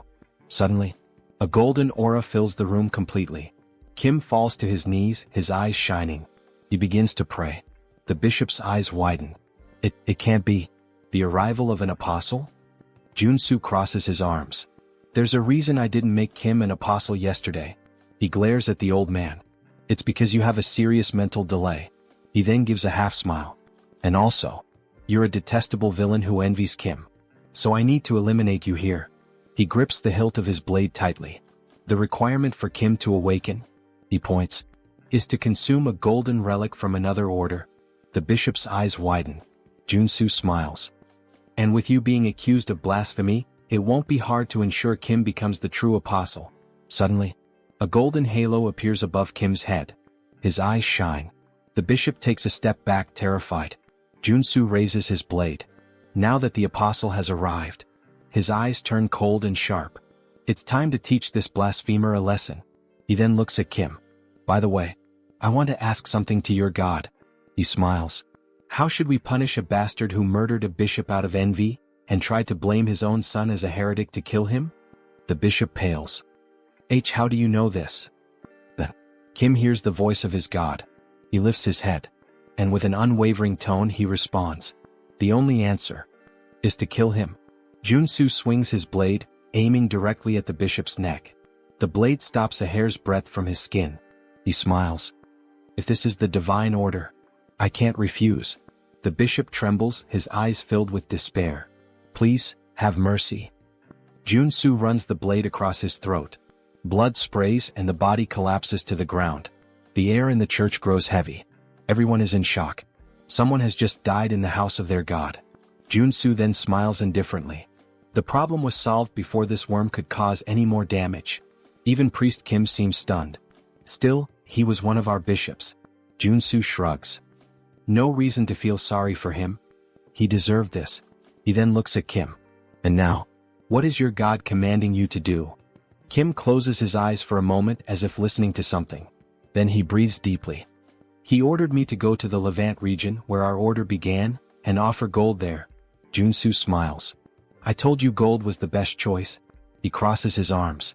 Now go there and expand your influence. Kim bows deeply. I don't know how I can repay you for all of this. Joonsoo pats him on the shoulder. You don't have to. I already planned to take advantage of it. Sometime later, Joonsoo arrives home. He stops in front of the statue of Kim. He smiles, satisfied. The reward for helping the priest was worth it. He looks at the valuable items he acquired. Among them, his first holy sword of rank or worth billions. But the most interesting thing is the divine statue, which creates a sanctuary around it. The sanctuary effect turns an area into a safe zone, protected by the will of its owner. If an enemy tries to invade, they suffer an expulsion or suppression effect. In other words, he can train like a madman without worrying about any interruptions. He begins his training. His sword strikes cut through the air. Time to have some fun. He raises his blade, an excited smile on his face. Some time later, Joonsoo is submerged in the bathtub, holding his breath. He wants to test how long he can last without air. He emerges, looking like a wrinkled old man, gasping desperately. Okay, maybe I trained too much? Even the mana source isn't healing him properly. But still, he had plenty of time to practice his Enherjar cultivation technique and his mountain-crushing swordsmanship. And now, finally, he can assess the results. He picks up his phone. Joonsoo appears on the screen. Been doing well? Joonsoo laughs. Of course. But I need a warm-up. He stretches, excited. Is there anything I can help with? Joonsoo makes a face. Actually, we have a rather troublesome request. He pauses for a moment. Do you remember the first landfill? Joonsoo frowns. How could I forget? It was the first job I did, where I fought the porcupine. Joonsoo nods. Well, a whole cleaning team went in there, and they were massacred. This means that there are at least 6 active mutants there now. Joonsoo narrows his eyes. And why the hell haven't you called in the Janitors Association? Joonsoo sighs. The authorities asked us to handle it secretly. They don't want this to become a scandal. Joonsoo snorts. If this leaks, some of them are going to lose their jobs big time. He crosses his arms. And what's the reward? Joonsoo scratches his head. The payment is kind of pathetic. 100 million for a level 1 mutant. 300 million for a level 3. Joonsoo rolls his eyes. Is that all? Actually, Joonsoo smiles. They're offering an artifact. An arcane rifle with a cursed debuff. Joonsoo raises an eyebrow. What kind of debuff? Joonsoo hesitates then smiles. It's an item that's related to you. A rifle used by the old order of the father. Joonsoo's eyes widen. Then he chuckles softly. This mission. I can't refuse. That arcane rifle used by the order. It has a black flame debuff that consumes its user. But Joonsoo has already overcome that before. He gets up from the bathtub. Alright. I'm heading there right now. Joonsoo is definitely fired up. He heads toward the landfill and right from the start, he can feel a sinister aura emanating from the place. As he moves forward, holding his rifle, he mutters. They haven't cleaned this place for just a few days, and it's already this chaotic? Something's very wrong here. His senses are scrambled, he can barely see properly. He needs to prepare for a surprise attack. With a quick movement, he activates his sensory focus. Almost like an immediate warning, he feels something moving fast in the mist. He looks around, tense. The sounds of the creature come from multiple directions. He can't pinpoint exactly where the enemy is. A strong wind blows behind him. He spins around immediately. And there it is, something like a gargoyle bat leaping straight at him. Joonsoo pulls the trigger. Die. The monster is riddled with bullets, but instead of falling, it flies away only wounded. Joonsoo frowns. Is that it? He keeps firing but soon realizes the bullets are ricocheting off the creature's wings. The beast loops through the air and launches back at him. Joonsoo rolls to the side, sliding to avoid the strike. Oh shit. If he hadn't switched to the evasion trait, he would have been torn in half just now. A flying bulletproof enemy? If I keep this up, the longer this fight lasts, the worse it'll get. There's only one solution. He lowers the weapon, aiming directly ahead. The monster charges toward him. I need to end this with a single shot. The enemy gets closer and closer. Bang. The shot hits directly between the eyes. With its last breath, the creature screams, crashing down on him, blood pouring from its head. Joonsoo laughs, still lying on the ground. I won. And on top of that, he unlocked a high-level shooting trait. Then he hears footsteps. The sounds of the fight have attracted more mutants. There are too many. He wouldn't be able to handle them all. But then, he smiles. Or maybe, he would. He activates stealth and hides behind a pillar, near the monster's corpse. I'll wait for them to show up first. In the next moment, a group of ridiculous-looking guys starts advancing. They seem to be made out of modeling clay. Joonsoo smiles, holding a grenade. Ah, it's nice that my little cuties have arrived. He throws a few grenades. Let's see. When you all gather in one spot, goodbye. Boom. The landfill explodes, debris flying in every direction. Joonsoo laughs, raising his rifle. That was just the beginning. He begins unloading bullets at the surviving creatures, turning the slime monsters into chunks. And he laughs even more, thinking that he should use these clever tactics more often. Then, something alerts him. More creatures appear around him. But these are different. They don't make a sound. Joonsoo hasn't noticed them until now. And there's one more thing wrong. They're not mutants. They're specters from a necromancer. And there are a lot of them. Suddenly, a radio in one of the specters begins to play. A voice speaks directly to him. Can we have a little chat? Joonsoo narrows his eyes. Are you talking to me? Then he sees it. The specter wasn't speaking. There was a speaker attached to it. He sighs, understanding everything. Well. So you're using these specters to communicate, huh? This means you're the necromancer who created them. The voice responds. Why are you causing destruction in my territory? Joonsoo scoffs. Your territory? This is a contaminated landfill, my friend. But then, something clicks in his mind. The truth hits him like a weight. The Cleaners Association on the surface seems like a benevolent organization. They clean contaminated mana, bringing safety. But in reality, they're one of the most dangerous groups in Arcane Seoul. Ah, I get it. The mana cleaning is just a cover. Behind the scenes, the organization is involved in all kinds of crime, expanding its influence. And this This is probably yet another one of their schemes. They created this situation on purpose. The government would have no choice but to ask for their help. And with that, the Cleaners Association's influence would only grow. Joonsoo closes his eyes for a moment. Then, he smiles, full of adrenaline. This just got a lot more interesting. Meanwhile, the Cleaners Association already has another plan in motion. They intend to use these incidents as an excuse to dismiss public employees who oppose them, consolidating their power even further. The necromancer's voice echoes through the speaker. There's really no reason for us to fight, you know? He pauses. I've got a proposal for you. Joonsoo rolls his eyes. Here we go. You're quite talented, the necromancer continues. Why don't you join us in the Cleaners Association? Joonsoo scoffs. And why would I join an organization that spreads terror with monsters and landfills? The voice stays calm. I'm serious. With your skills, you'd be at the top of our hierarchy. Without a second thought, Joonsoo flips him off. No fucking way. Besides, he adds, that name is garbage. Totally lacking style. The necromancer bursts out laughing. Looks like you don't know your place. If you don't want to join us, the voice turns cold and sharp. Then you can just die. The specters charge toward Joonsoo. He shoots, causing a massive explosion that sends the specters flying in all directions. Sit down, buddy, he taunts. But the specters aren't mutants, they're magical summons. As long as there's mana, they simply regenerate. Joonsoo lets out a frustrated sigh. Oh shit. I forgot that firearms are useless against these things. He holsters his weapon and pulls out his sacred sword. Well, if that's the case, sacred attributes will take care of them. The necromancer's voice falters for a moment. A sacred sword? I thought you were just a shooter. Joonsoo charges, slicing through the specters with precise strikes, cutting them in half. Shut up, he growls. I'm going to find you, and when I do, you'll regret it. He advances, slicing through the fast-moving specters, severing limbs and limiting their mobility. Thanks to his attribute advantage, the fight isn't difficult. But the specters keep coming. Okay, enough, he mutters. Time to change tactics. He activates his resistance traits and combines them with the abilities of his artifacts. The sword, gloves, and necklace he bought from the store.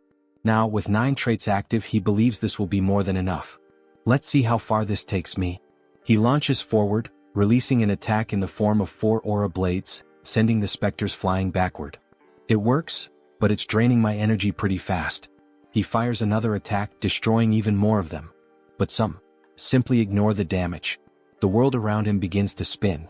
Shit. I'm getting dizzy. But, just one more attack. His body starts to glow blue. He takes a step forward, and in the blink of an eye, he surges straight ahead like lightning. The ability he just unlocked is called Charge. A trait that allows him to move at high speed, dealing damage to everything in his path. He grins excited. I didn't expect to get this, but I'm glad I did. As he cuts through the specters like a rocket, he's already thinking ahead. If I can unlock another skill now, that'd be perfect. He bends his knees and leaps into the air, unlocking another trait called Jump. Yeah, it's exactly what it sounds like, he laughs. With Charge and Jump combined, escaping or attacking becomes a breeze. As he descends at high speed, he mocks. Now these idiots won't even know what hit them. He leaps and charges repeatedly, bouncing across the battlefield like a human projectile. After a while, he collapses, exhausted. Most of the specters have been destroyed. But his body is on the verge of breaking down. The necromancer's laughter echoes from the speaker. I didn't expect you to be a paladin. Now, I want you even more. Joonsoo struggles to get back on his feet. If you're so confident, why don't you show yourself? The necromancer responds with contempt. What kind of idiot mage would face a warrior in direct combat? Instead, accept my gift. Before him, a corpse begins to move. It's a shield bearer, a level 2 undead. Joonsoo clicks his tongue. This is going to be a problem? He still hasn't fully healed. The shield bearer raises its weapon and brings it down violently toward him. Joonsoo narrowly dodges. But before he can react, a purple arrow soaked in dark mana cuts through the air, and it strikes him in the back. He spins quickly, trying to understand what's happening. The necromancer's voice comes through again. Your moves are pretty decent. I can't wait to turn you into a death knight. Joonsoo narrows his eyes. This reminds me of a rule in Arcane Seoul. When you fight a necromancer, you should never focus on their servant. He leaps into the air, pretending to prepare an attack, but it's a feint. Instead, he dives straight to the ground, sliding beneath the undead's shield. His eyes scan the area, searching for the origin of the shot, until he finally spots it. Up high in the balconies, a silhouette stands out. So, it's you? Joonsoo activates charge, dodging the shield-bearer's attack and rushing directly toward the necromancer. He propels himself off the ground, soaring through the air. Time to finish off this coward. He draws his sacred sword, pointing it at the enemy. You made a fatal mistake by revealing yourself. Karen, the necromancer, smiles with disdain. So, you have a brain after all? Joonsoo narrows his eyes. Now that I see your face, I recognize you. You're Karen, a Reincarned necromancer. One of the directors of the Association of Cleaners, and the final boss of this damn landfill. Superhuman level 3. Karen raises his hand indifferently. Things aren't going to go the way you expect. Suddenly, spectral purple hands shoot out from his back, grabbing Joonsoo from all sides. He struggles trying to break free. Karen simply laughs. You'll never catch me. Then he fires magical arrows and releases a devastating electrical discharge. Joonsoo screams in pain while Karen watches, satisfied. That scream? It's beautiful. He laughs loudly. You should have known your place. Joonsoo, still trapped, smiles. Actually, this is my ultimate technique. He raises his hand, conjuring a massive black fireball. Black flame. Karen's eyes widen. What? Joonsoo forces his arm to break free. This is the end of the game. Karen tilts his head. Why are you trying so hard? It's actually adorable. Joonsoo grins slyly. You really think so? From the very beginning, I never intended to finish the fight quickly. Karen furrows his brow. Joonsoo continues. When a boss uses their ultimate attack, if you equip the right traits, something fun happens. Karen rolls his eyes. Enough with the small talk. He shoots the black flame directly at Joonsoo. The black sphere, roaring with malevolent flames, advances rapidly. The spectral hands still hold him in place. Joonsoo smiles. It's now. When the three pillars, sword, magic, and physical power, align in perfect harmony, a supreme technique manifests in the face of certain death. It's the ultimate technique. The blade that cuts through everything, both the tangible and the intangible. Joonsoo raises his sword and brings it down. A massive golden burst erupts from the blade, slicing the black flame in half. The light illuminates the battlefield. Karen trembles. It can't be. The name of this trait? Cutting lightning. Karen watches in panic as the golden cut heads straight for him. And then, it cuts through his body, splitting him in half. The explosion of the black flame happens shortly afterward. The shockwave hurls Joonsoo back. He crashes to the ground, gasping for breath. Almost died. He lets out a sigh of relief. But a smile forms on his face. He won. Karen, the dungeon boss, was defeated. In the game, if you want to defeat this boss on level 2, you need an entire group. Even at level 3, winning alone with common traits and basic equipment would be impossible. He only managed it because he's been playing this game for way too long. But now, time for the loot. And since he did everything alone, he doesn't have to share anything with anyone. Cut to Seonsoo's office. Seonsoo is waving at Joonsoo, looking at him with admiration. You're amazing. Joonsoo boasts. Oh, it was nothing. Seonsoo lightly touches his shoulder. Joonsoo winces in pain. Hey, be careful. That's where I got hurt. Seonsoo apologizes. Meanwhile, the others around them are just staring, trying to understand. What the hell did they just witness? They thank Joonsoo, still in disbelief. I can't believe you did it all alone.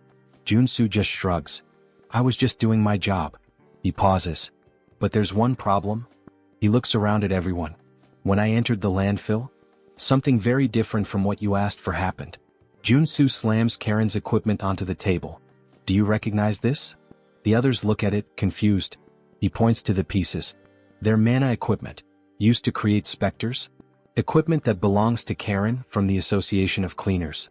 A heavy silence falls over the room. Then Joonsoo confirms. That's right. This incident wasn't an accident. It was planned. The man slams his fist onto the table, his face red with anger.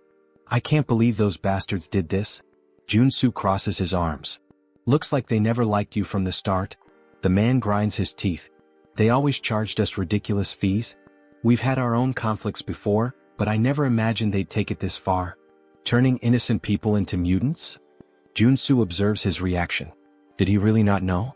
But thinking about it, it makes sense. In the game, The reality of the association is only revealed after the player completes this mission. The man lowers his head, ashamed. I'm sorry we put you in unnecessary danger because of this. Joonsoo shrugs. I just did what I had to do to blow up the bad guys. He smirks. But, of course. I hope there's a good compensation, not just a simple apology. The man nods, picking up 2 boxes and placing them on the table. This is the reward we promised. Joonsoo furrows his brow. Wait a minute. Why are there 2 boxes instead of 1? The man explains. One contains the arcane pistol we promised. The other is an extra reward for you taking on such a dangerous task. Joonsoo opens the second box, his eyes widening. Wait, is this sacred water?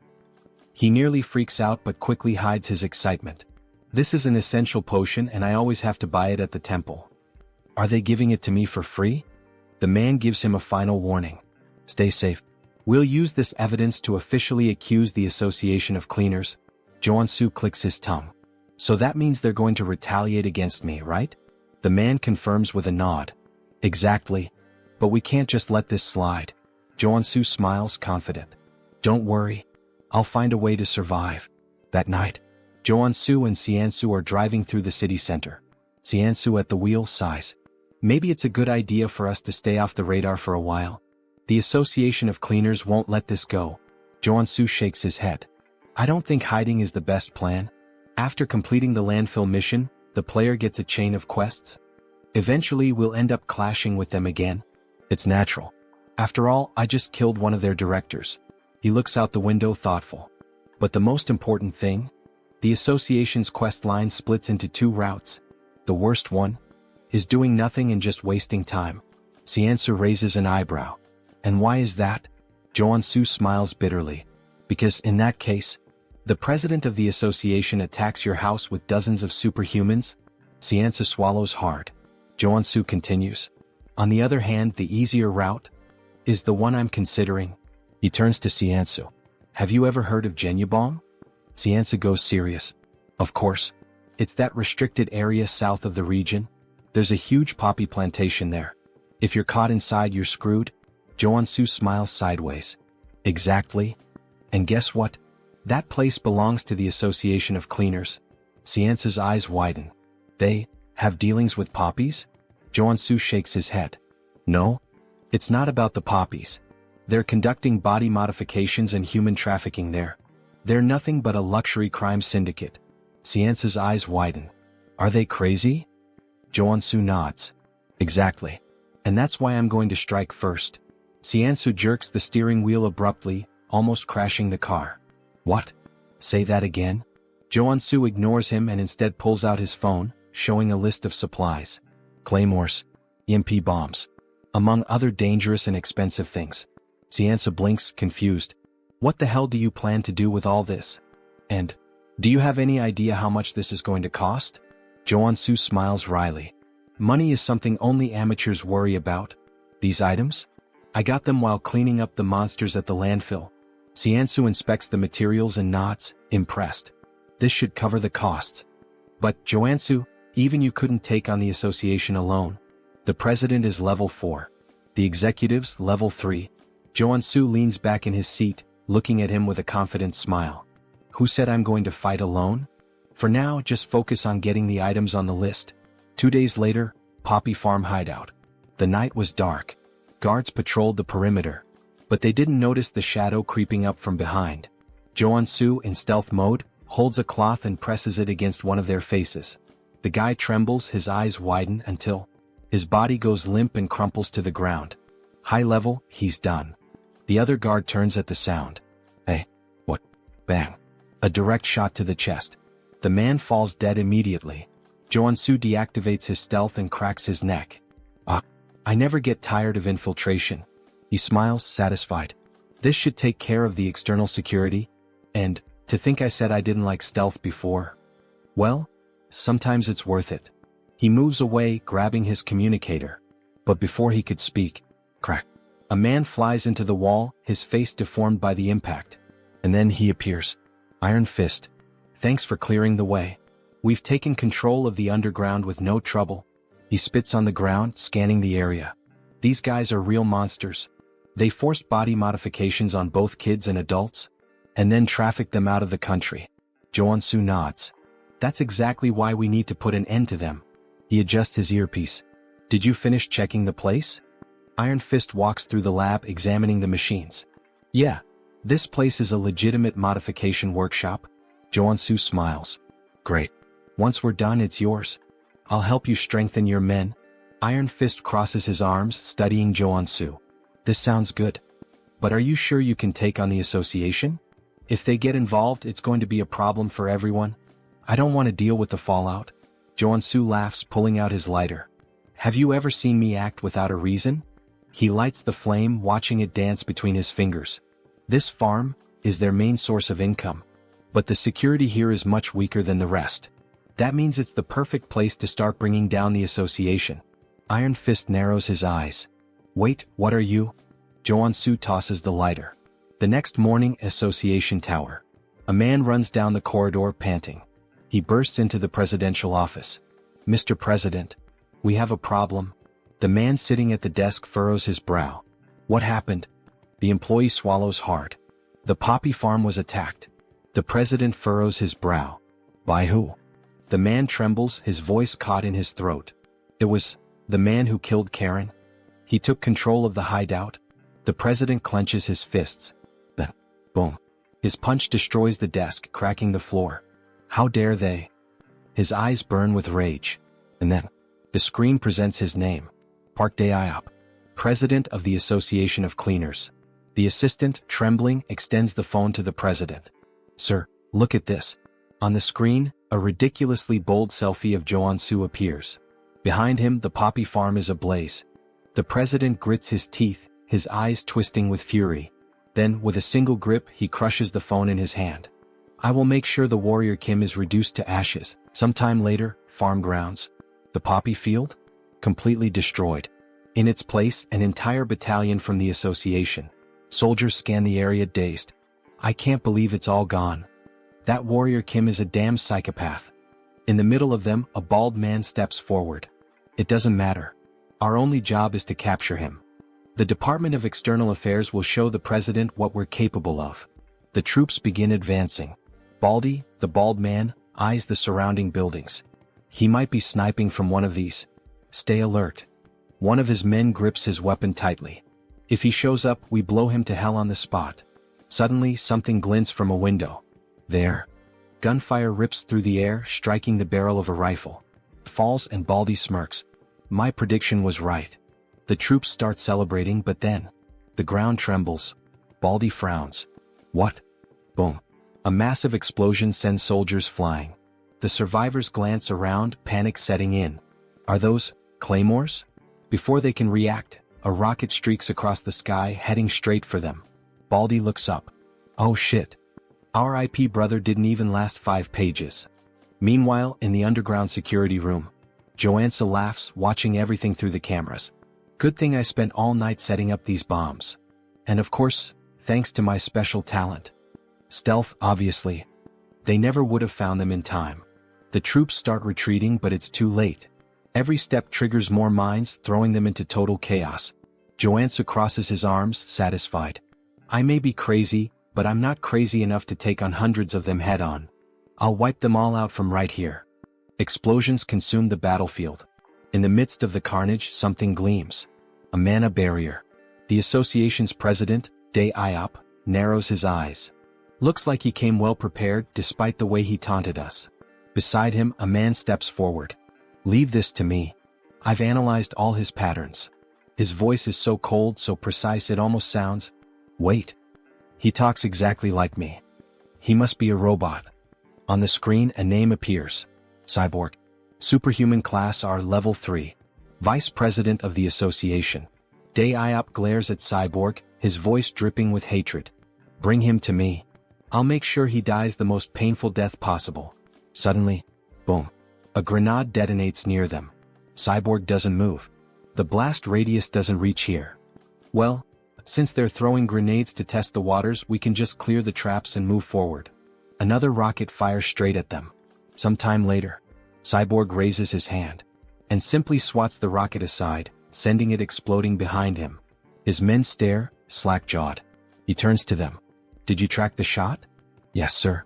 It came from the right side of the rooftop. Good. Shoot him. The troops opened fire, tearing the location apart. But as the dust settles, it was just automated turrets.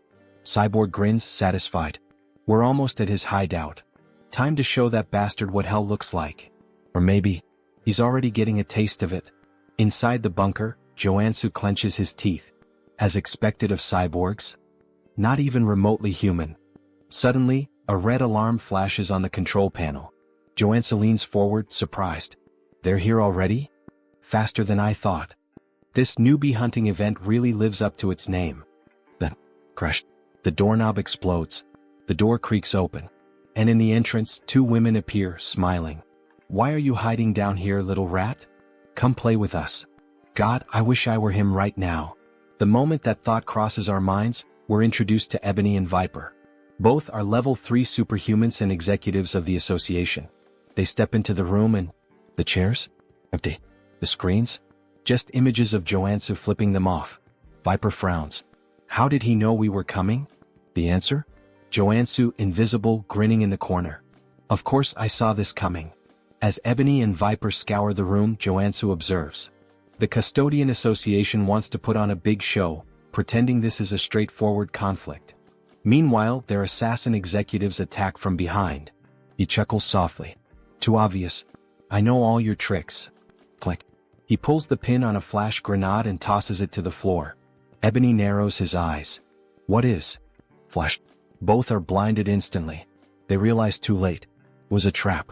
Joonsoo dashes past them, cackling. Damn, that was perfect. I've got no business with you too. Viper, still dizzy, screams in fury. I'll kill you, you little shit. But he's already sprinting up the stairs. The assassins will catch up soon.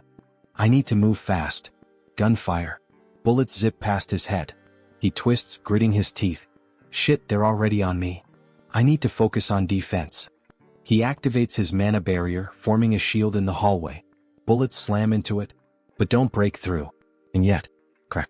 The barrier begins to splinter. Joonsoo grins defiantly. Shoot all you want. I'll block everything. Ebony smirks. You sure about that? Bang. A bullet pierces the barrier.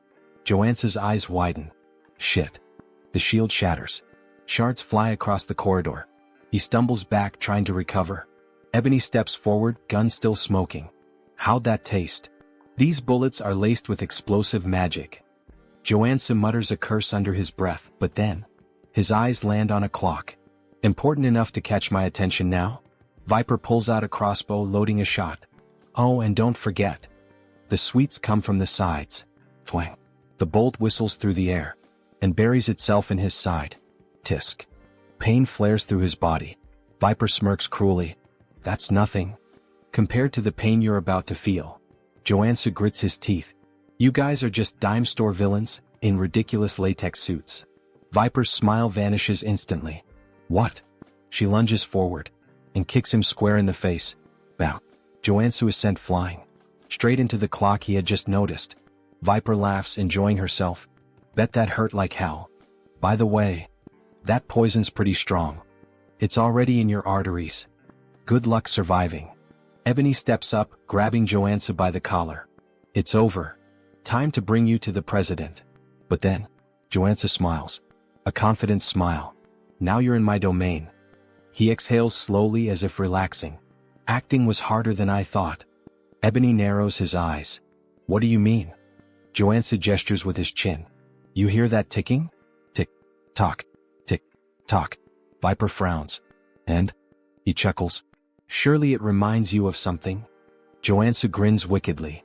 Almost like there's a giant time bomb right next to you, huh? He channels mana into his feet, preparing to rush. With a burst of speed, he rockets down the corridor. Stay put and rot. As he runs, his mind races. Ebony and Viper are stronger than Karen. If this were a direct fight, I'd have no guarantee of winning. So I had to play my role perfectly. I disabled all my abilities to appear weak. Lured them toward the clock while they let their guard down.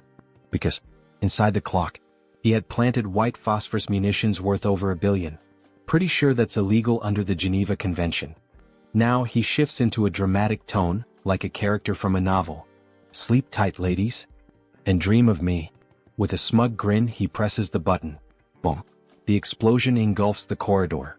Ebony and Viper's weapons fly from their hands, their eyes widening in horror. They realize they've walked right into his trap. But it's already too late. After the explosion, Joonsoo starts laughing. He has successfully eliminated the executives, but more of them are coming. He needs to recover quickly, so he equips all his healing abilities, especially because he has no idea when the guy with the machine will show up. And then, suddenly, multiple enemies start appearing. Speak of the devil. A group of men with robotic features approach the protagonist. You took down Ebony and Viper? Yeah, Joonsoo replies, grinning. And you'll be the next one buried in a grave in just a few moments. Don't even think about walking away from this unscathed, one of them snarls. I'll make sure to modify you until you're begging for death. Joonsoo smirks. Wow, what a terrible attempt at being scary. Try acting a little more human next time, he mocks, playing on the fact that his opponent is part machine. I can already tell talking to you is a waste of time. I'll end this right now. The enemy growls as a metallic claw extends from his wrist, just like Wolverine's. The others raise their weapons. Joonsoo chuckles. I love how you guys modified your bodies based on your own wild imaginations. Thanks, idiots. He grins, pressing a red button. Suddenly, sparks erupt from the area, and an electrical surge paralyzes all the enemies. Without missing a beat, Joonsoo opens fire. A-1 in EMP bombs. EMPs and rifles, my best friends when fighting machines. With the robotic men stunned, Joonsoo mercilessly guns them down. However, one of them remains standing. I guess that's the real RoboCop, he mutters, staring at the unfazed enemy. Damn. How much money did you pour into that stupid body of yours? The EMPs didn't even faze you. This is unavoidable, the cybernetic warrior growls. I'll rip you apart and kill you right here. Dragging his blade across the floor, he charges at Joonsoo, swinging with lethal intent. Joonsoo narrowly dodges, but in the process he loses one of his guns. You're just gonna keep dodging forever? The enemy taunts. Fight like a man. Or better yet, like a machine. Damn, he's seriously strong. I have to be faster, Joonsoo thinks. He slashes at the enemy's midsection, but even his abdomen is made of iron. Only his eyes remain human. What a joke, the enemy laughs. What a pathetic excuse for a sword. Then, with a burst of fire from the thrusters in his feet, he lunges forward. That sword strike didn't even scratch me, bastard, he sneers, delivering a brutal kick to Joonsoo's chest. The force sends him crashing into a concrete wall, blood spraying from his mouth. His entire body is covered in mana, so swords don't work on him. Before Joonsoo can react, the enemy steps on his chest, pinning him down. What did you expect with such a weak body? The enemy scoffs. Humans are pathetic. You machine bastard. Wait. Joonsoo's eyes narrow. A mechanical body that only moves using mana? How the hell is that even possible in this world? I'm going to cut off your arms and replace them with umbrella handles, the enemy sneers. Just as he raises his blade to strike, something unexpected catches his eye.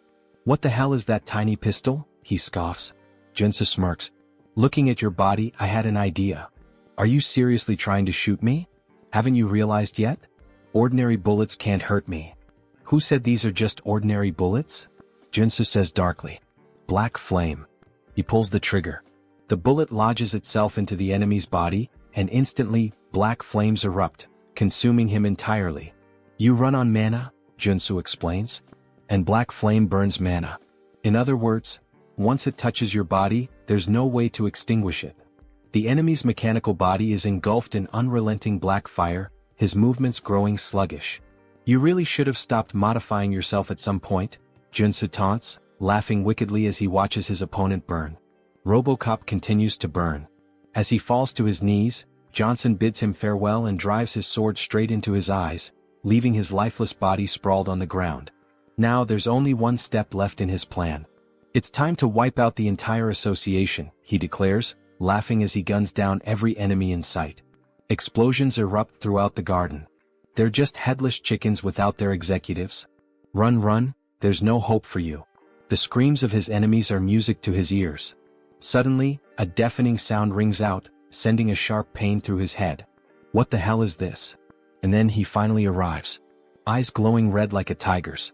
It's really him, the president of the association. A level 4 superhuman. His gaze locks onto Joonsoo. And then, he leaps.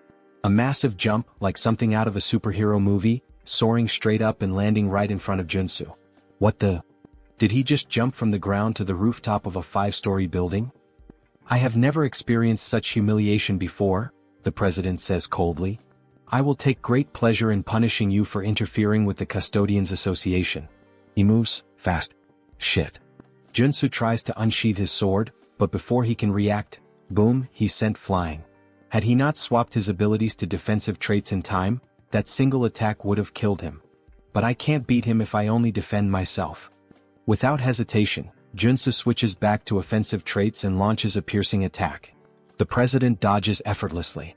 Interesting skills you have, he muses. But how will you handle this? Joonsoo pulls out his pistol loaded with black flame rounds and fires. The president smirks. Oh, I like that.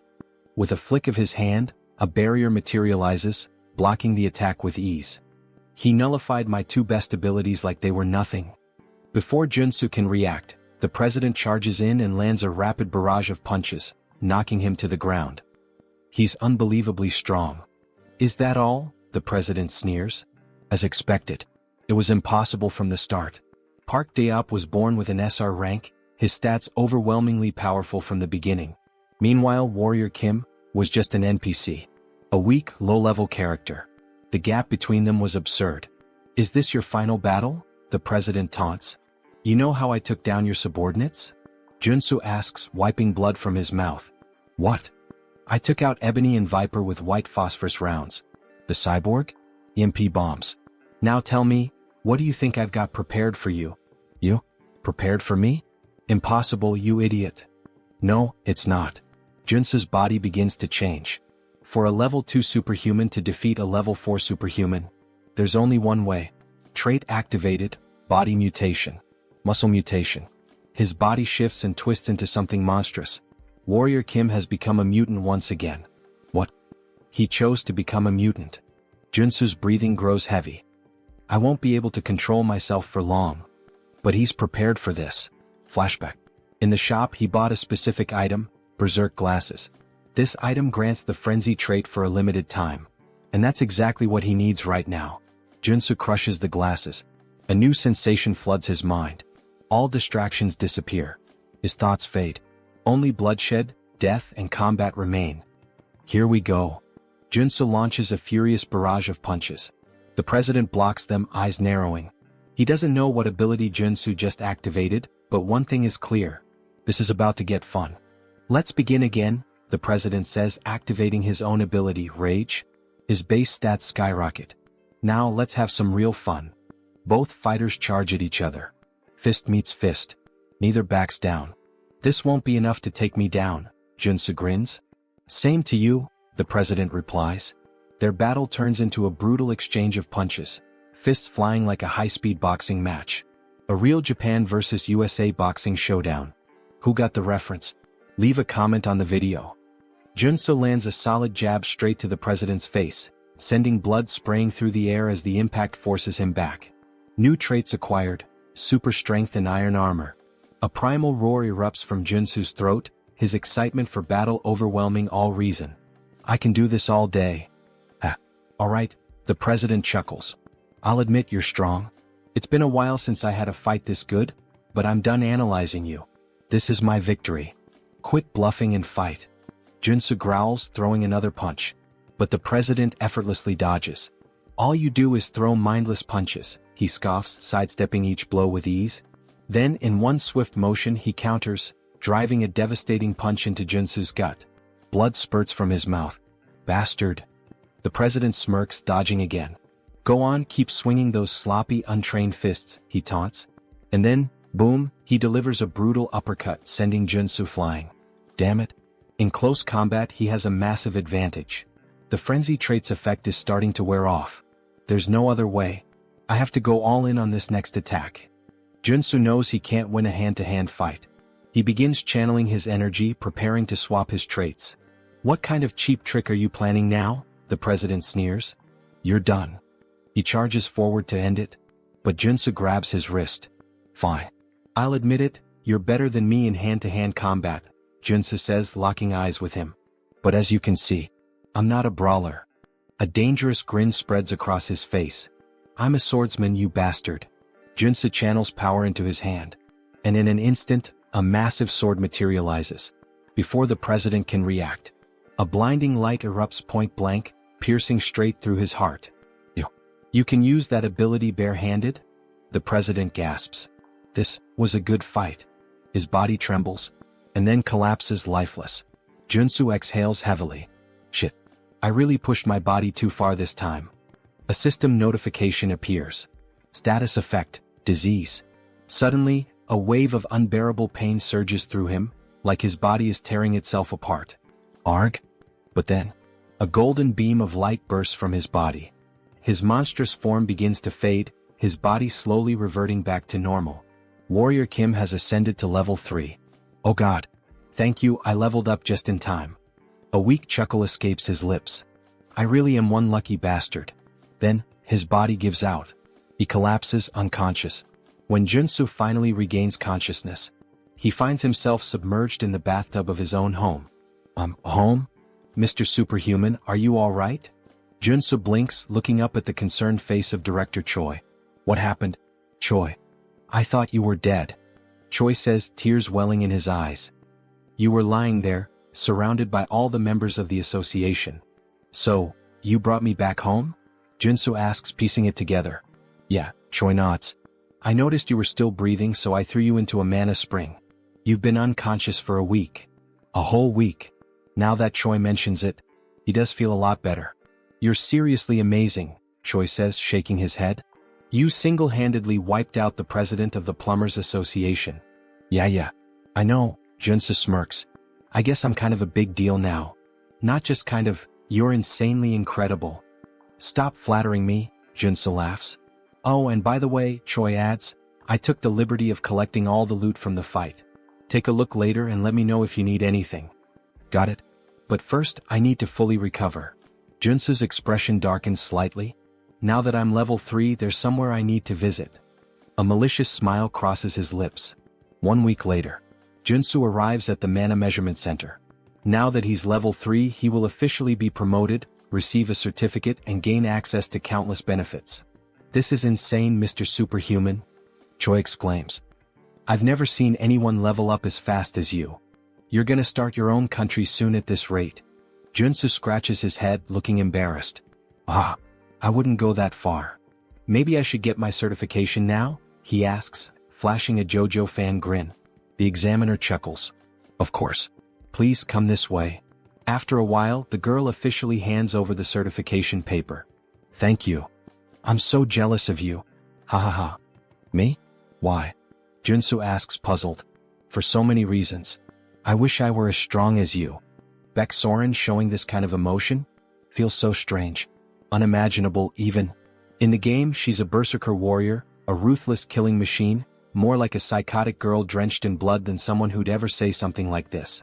Joonsoo pauses, thinking. He doesn't have any immediate plans after this, so... Hey Baek, would you like to become a superhuman? Of course. Who wouldn't want that? Then how about you become my student? Baek blinks in surprise.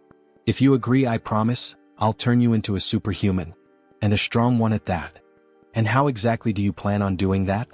Trust me, Joonsoo smirks. Warrior Kim has the ability to see latent potential. Baek's cheeks turn slightly red. That's right, Joonsoo nods, grinning as he makes a Dragon Ball Scouter reference. After all, he can see the potential radiating from an SSR rank individual like her. So what do you say? Want to be my student? Baek hesitates for a moment, then firmly shakes his hand. Alright. I guess I can trust you. A wise decision, Joonsoo says. But inside, he knew it, he'd captured her just like a Pokemon master. Now it's time to train an SSR rank warrior. You won't have to pay me anything, Joonsoo continues. Just return the favor once you awaken as a superhuman. That's nice and all, but I should warn you, I already failed to awaken once, even after undergoing rigorous training. It won't be easy even for you, Mr. Superhuman. Joonsoo just grins. Don't worry about that. Just have faith. Because he already knows what will trigger her awakening. He's seen her story unfold in the game. Baek Soren's unique awakening. Star Killer of the Heavens. A trait that signifies an embodiment of pure bloodlust, a force that stains the world red. Berserker Level 1 Trait Effect. Combat Experience plus 1000%. While this trait dramatically increases the experience gained in battle, it comes with dangerous side effects. It risks corrupting her mind, turning her into a bloodthirsty psycho-killer obsessed with combat. Her awakening event perfectly matches her unique trait. You'll need to prepare yourself, Joonsoo warns. Prepare? As in, I'll need a lot of money? I don't make much in this job, Beck jokes, making a quiet hand gesture. No, Joonsoo shakes his head. You'll need something far more important than money, mental fortitude. Beck tilts her head, confused. But before she can ask more, "Excuse me, Mr. Kim," a staff member interrupts. "You've been invited to a meeting. Would you follow me to the 5th floor lounge?" Joonsoo's eyes narrow. An invitation to the 5th floor? That's strange. As he and Beck step into the elevator, a realization dawns on him. In this tower, superhumans are divided by their power levels. He's being summoned to the 5th floor. That means a level 5 superhuman invited him. Who could it be? As the doors slide open. "Professor? Wait, it's really you?" A familiar voice greets him. Seo Woojin, a level 5 superhuman. "Congratulations on earning your level 3 certification," Woojin says warmly. "I'm so happy to see you here." "I'm happy to see you too," Joonsoo replies. But inside he's assessing him. Despite his natural-born talent and wealthy family, Woojin reaching level 5 this quickly is still surprising. "He's already surpassed me. Also," Woojin continues, "I'd like you to have this." He hands Joonsoo a small ornate box. "A gift? You didn't have to." Inside, Joonsoo sees the item description. Item acquired, Mana Focus Crystal. A rare artifact that enhances mana control and efficiency. Perfect for Warrior Kim. A warrior who relies on mana. For a split second, Joonsoo almost drools at the thought. But instead, he clears his throat and coolly says, I shouldn't refuse a friend's gift, right? Thanks, Woojin. Use it well, Woojin nods. But then Woojin's expression turns serious. "Mr. Warrior," he says, "there's another reason I called you here." Joonsoo raises an eyebrow. "A favor?" "Yes," Woojin nods. Joonsoo leans in slightly. "Why do you suddenly look so serious? Could you help some of my friends who are also suffering from divine fever just like you helped me? They contracted it as well?" "Yes. The 4 of them have been dealing with this since childhood. They were blessed alongside me. For people suffering from divine fever, huh? Wait a second. Is he talking about those characters? If so, then this is the perfect opportunity to make things a lot easier." "Of course," Joonsoo nods, radiating an angelic aura. "I could never refuse to help those in need. Thank you so much, Sir Warrior, for your generosity. But before we begin the treatment, I'd like to meet them first." "Of course. I'll arrange a meeting right away." Later that day, Woojin's estate. "Here they are, Professor." As expected, Joonsoo was right. These 4, they're the supporting characters meant to assist Paladin Seo Woojin.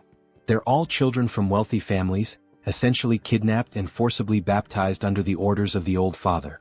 Joonsoo folds his arms and cuts straight to the point. "Let's be clear, you were all forced into this baptism without consent, right?" "Yes, that's correct." "Is it really possible to cure this?" One of them hesitates. "My treatment is painful," Joonsoo warns. "But if you endure it, you'll awaken, just like Woojin did. If you follow every single one of my steps, you will succeed. Do you have what it takes to withstand it?" For a moment, the 4 hesitate. Then, in unison, "We'll do whatever it takes. Please help us." Joonsoo smirks. Spreading massive black angel wings, he declares, "Then let's begin." 1 week later, all 4 of them awakened. We actually did it." Just as Joonsoo had predicted, their innate talent ensured a smooth awakening. "Professor, thank you so much." The 4 students burst into tears, overcome with gratitude. Joonsoo nods, satisfied. "You endured my method, that credit belongs to you. Well done, students." Just then their parents enter the room. "Professor, we can't thank you enough. You've freed our children from this curse.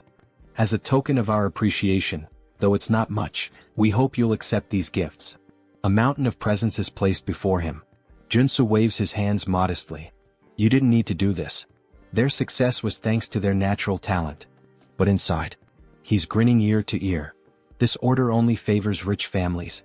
Which means I can milk this system for all it's worth." For a brief moment, he makes one of the funniest faces seen in this entire manhwa. Lately, his luck has been insane, like he's been rolling SSR pulls in a gacha game. Now then, let's see what I got. Rewards obtained. Extreme speed trait. Steel-plated boots. Detection trait. Helmet. Fury trait battle axe. Acropolis trait shield. Nectar, a rare consumable item. All of them are valuable. All of them perfectly suit his needs. We selected these gifts together, one of the parents says.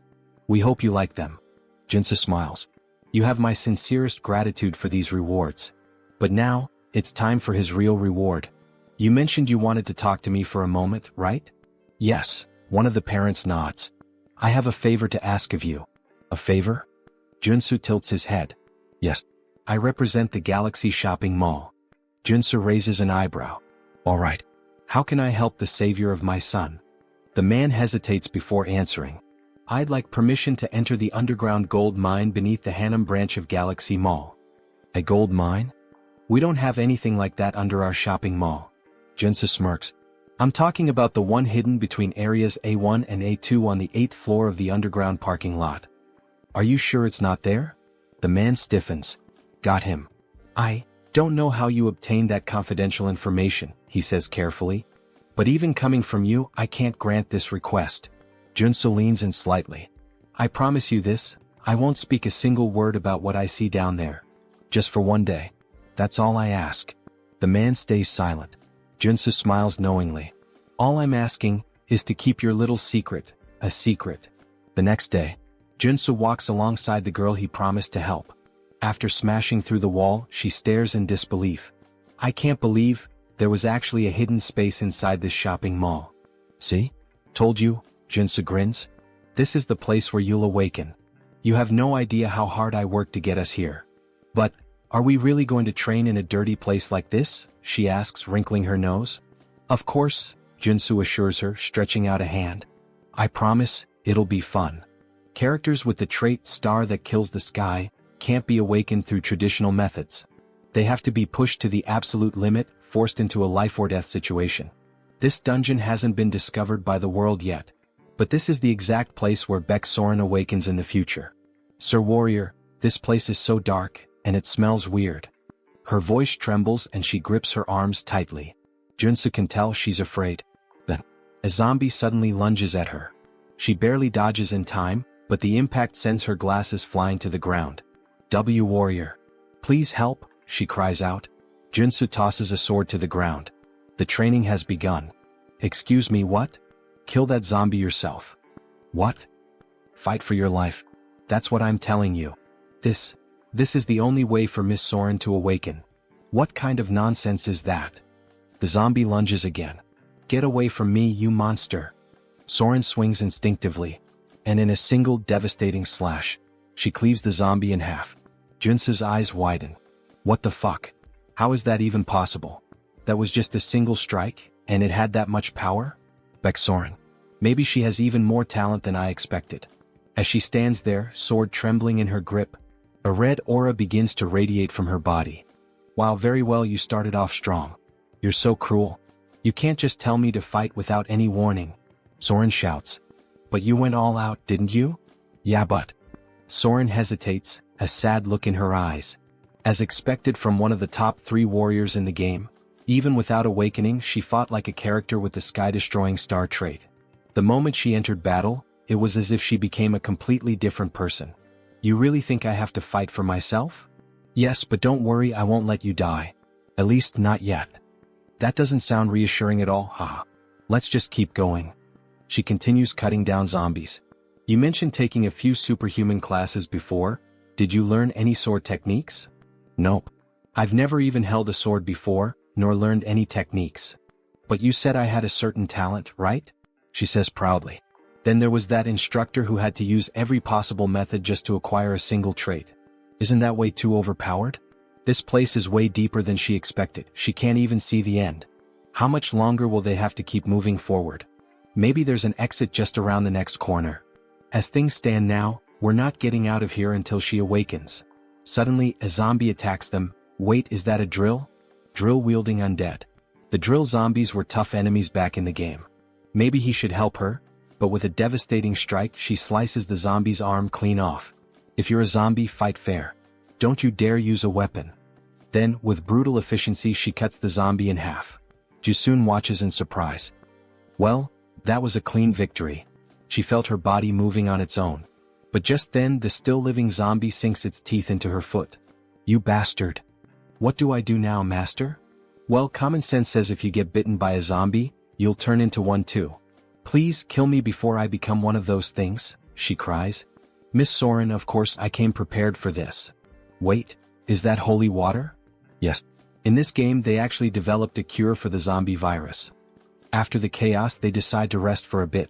She had been so desperate, she really thought she was going to turn into one of those horrible creatures. It's a harsh world out here, but these zombies are acting strange. Some of them are even picking up weapons and using them like gear.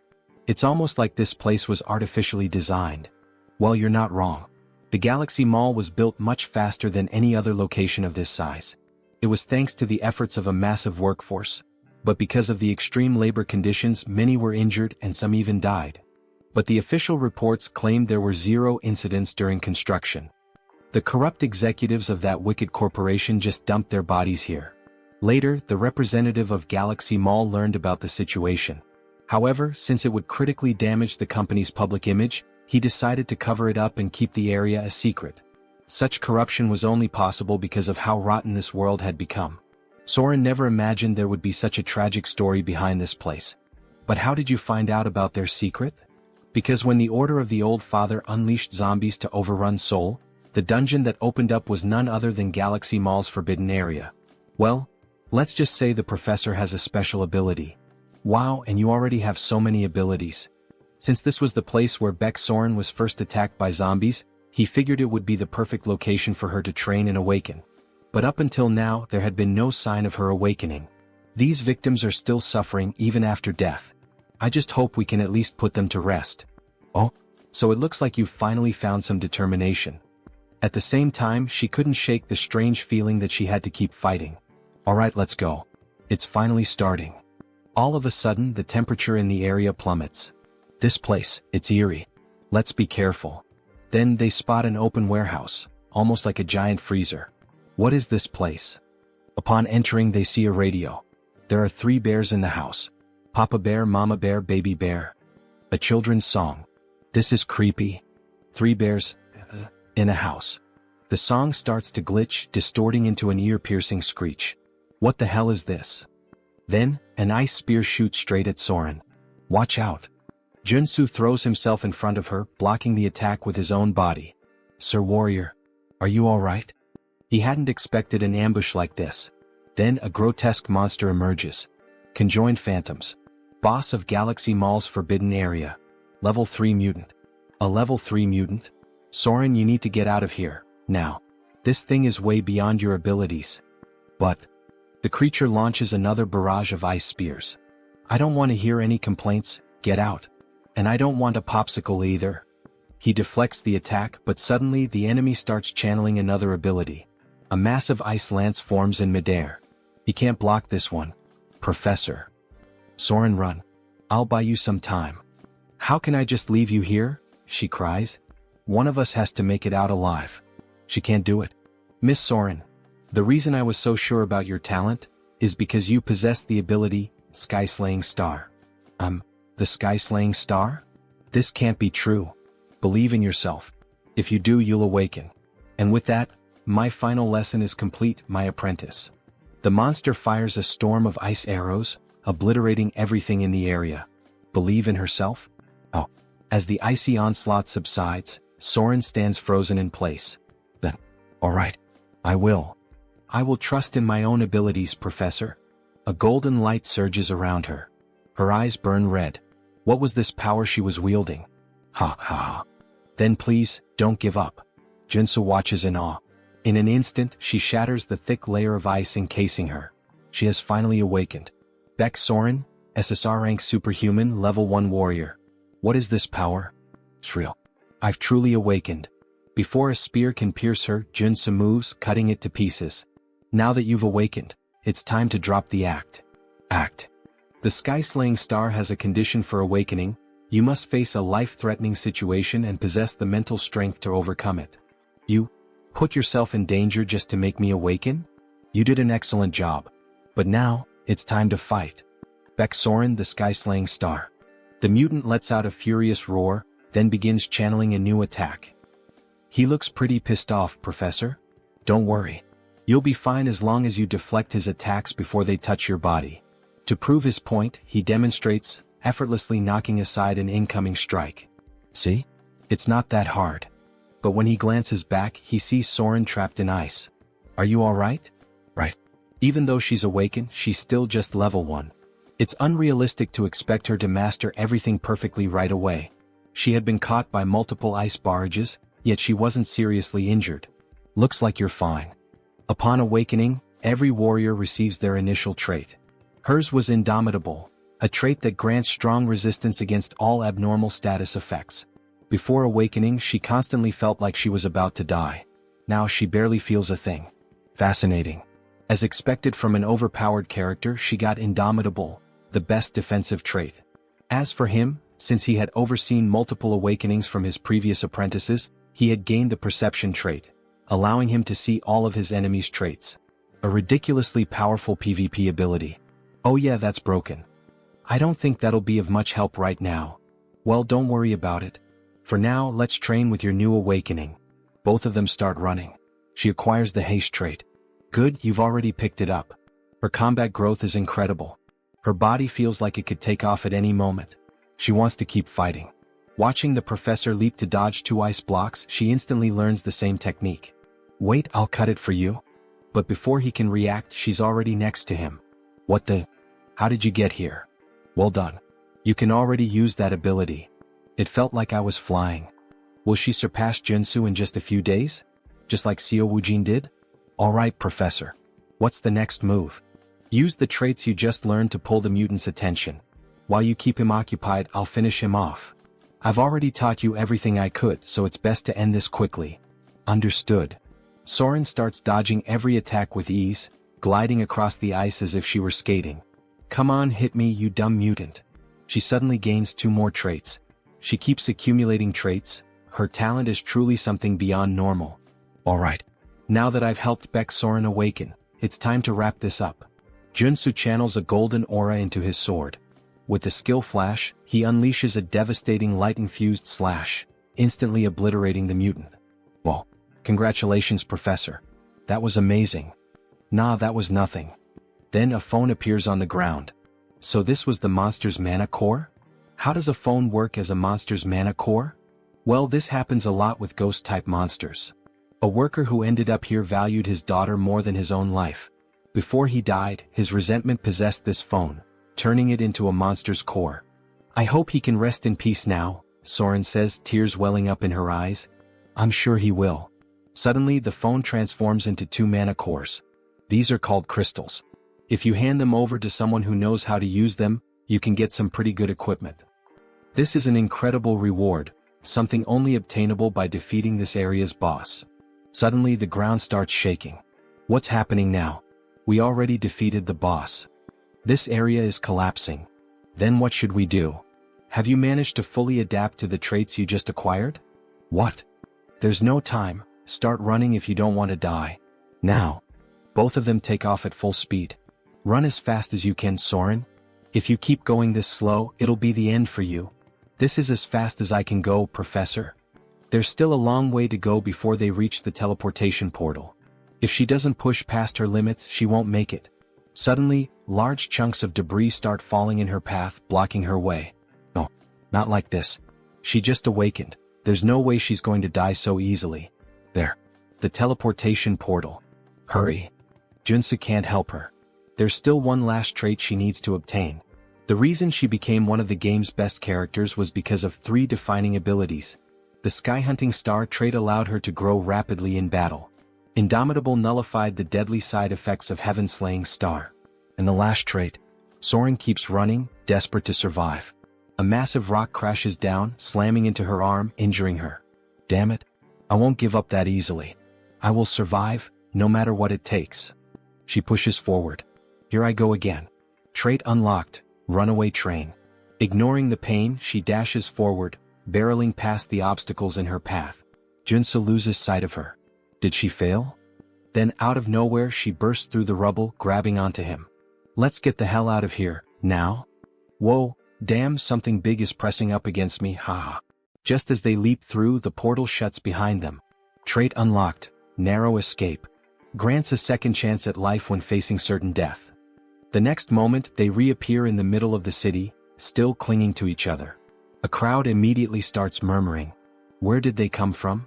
They look like a total mess. Joonsoo exhales in relief. I knew you could do it. Now that she's obtained the last trait she needed, his mission is complete. Sir Warrior. Baeksoren, are you okay? Can you stand? I'm fine. The hell do you mean fine? Your face is completely red. That's just because. Sir Warrior, just let me stay like this for a little longer. Could you hold me a bit more? Meanwhile, some jealous bystanders grumble in the distance. That lucky bastard. Why couldn't that happen to us? So, returning to the scene where the bastard makes the viewers jealous. Sir Warrior, please let me stay like this a little longer. Could you hold me just a bit more? She says with an angelic and timid face. He has to fix her clothes for a moment, and in the process, we witness something truly beautiful. Alright, done. Thank you, Sir Warrior. You're welcome, Joonsoo replies, his face flushed. That surprised me. It was close, but we made it out. Yes, we did. That smile on her face after awakening. It's definitely a sign that she will be different from the game. Perhaps it's because she awakened in a way that diverged from the original story, where she had survived after an endless massacre. Joonsoo managed to steer her away from the path of evil. Alright, let's get the hell out of this damned mall. After leaving the shopping mall, Joonsoo offers one of the crystals to Surin. Are you sure you want to give me this crystal? It's worth at least 2 billion. Yes. So try to evolve quickly using this material I gave you. This is far too much for a simple gift. Honestly, I don't even know how to repay you for this, or if I should even accept it. Don't worry about it. Just pay me back in the future when you can. Of course, our protagonist had a plan behind this. There was another reason he was willing to spend so many resources to awaken Baeksoren. The Martian sword technique, one of the 3 top-tier sword techniques in the Arcane of Seoul. Once learned, a character experiences rapid growth. However, it's a unique trait that only Baeksoren can use. The only way to acquire it is to obtain the trait in the form of a memory chip. Thank you very much, Sir Warrior. Don't worry about it. Just don't forget what I did for you, because I'd really like to learn that sword technique that only you know. Hehehe. After returning home and finally getting a chance to rest, a car honks in front of his house. All he wanted was a little break. Sir Warrior, please come here. The damned world of Arcane Seoul wouldn't simply let him rest. Alright, Woojin. Thanks for coming to my residence at this hour and making the trip all the way here. I'm so happy to finally be able to repay you for healing all of Woojin's friends. I would have preferred if he hadn't come now. We miraculously managed to schedule a meeting with the Armor Meister. I'm beyond excited. There's no devil in existence that could stop me from attending this event if he is the one we're meeting. In this world, good items belong to those with good skills. The master craftsman we contacted this time is incredibly busy, but he can forge level 7 armor. Level 7? Alright, let's go now.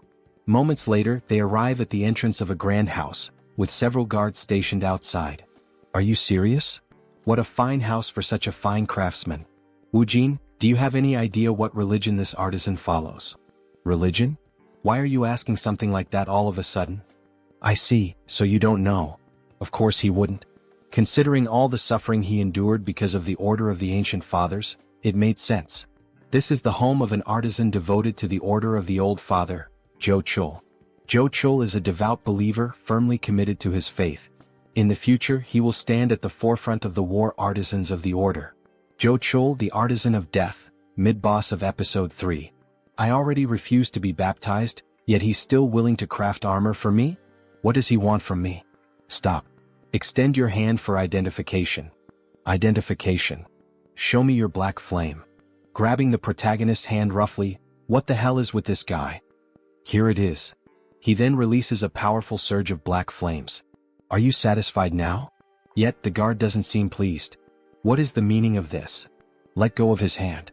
We are visitors with a reservation to see the artisan. Stop. Who said you could treat my guest this way? The master artisan, Joonsoo. Level 6 superhuman.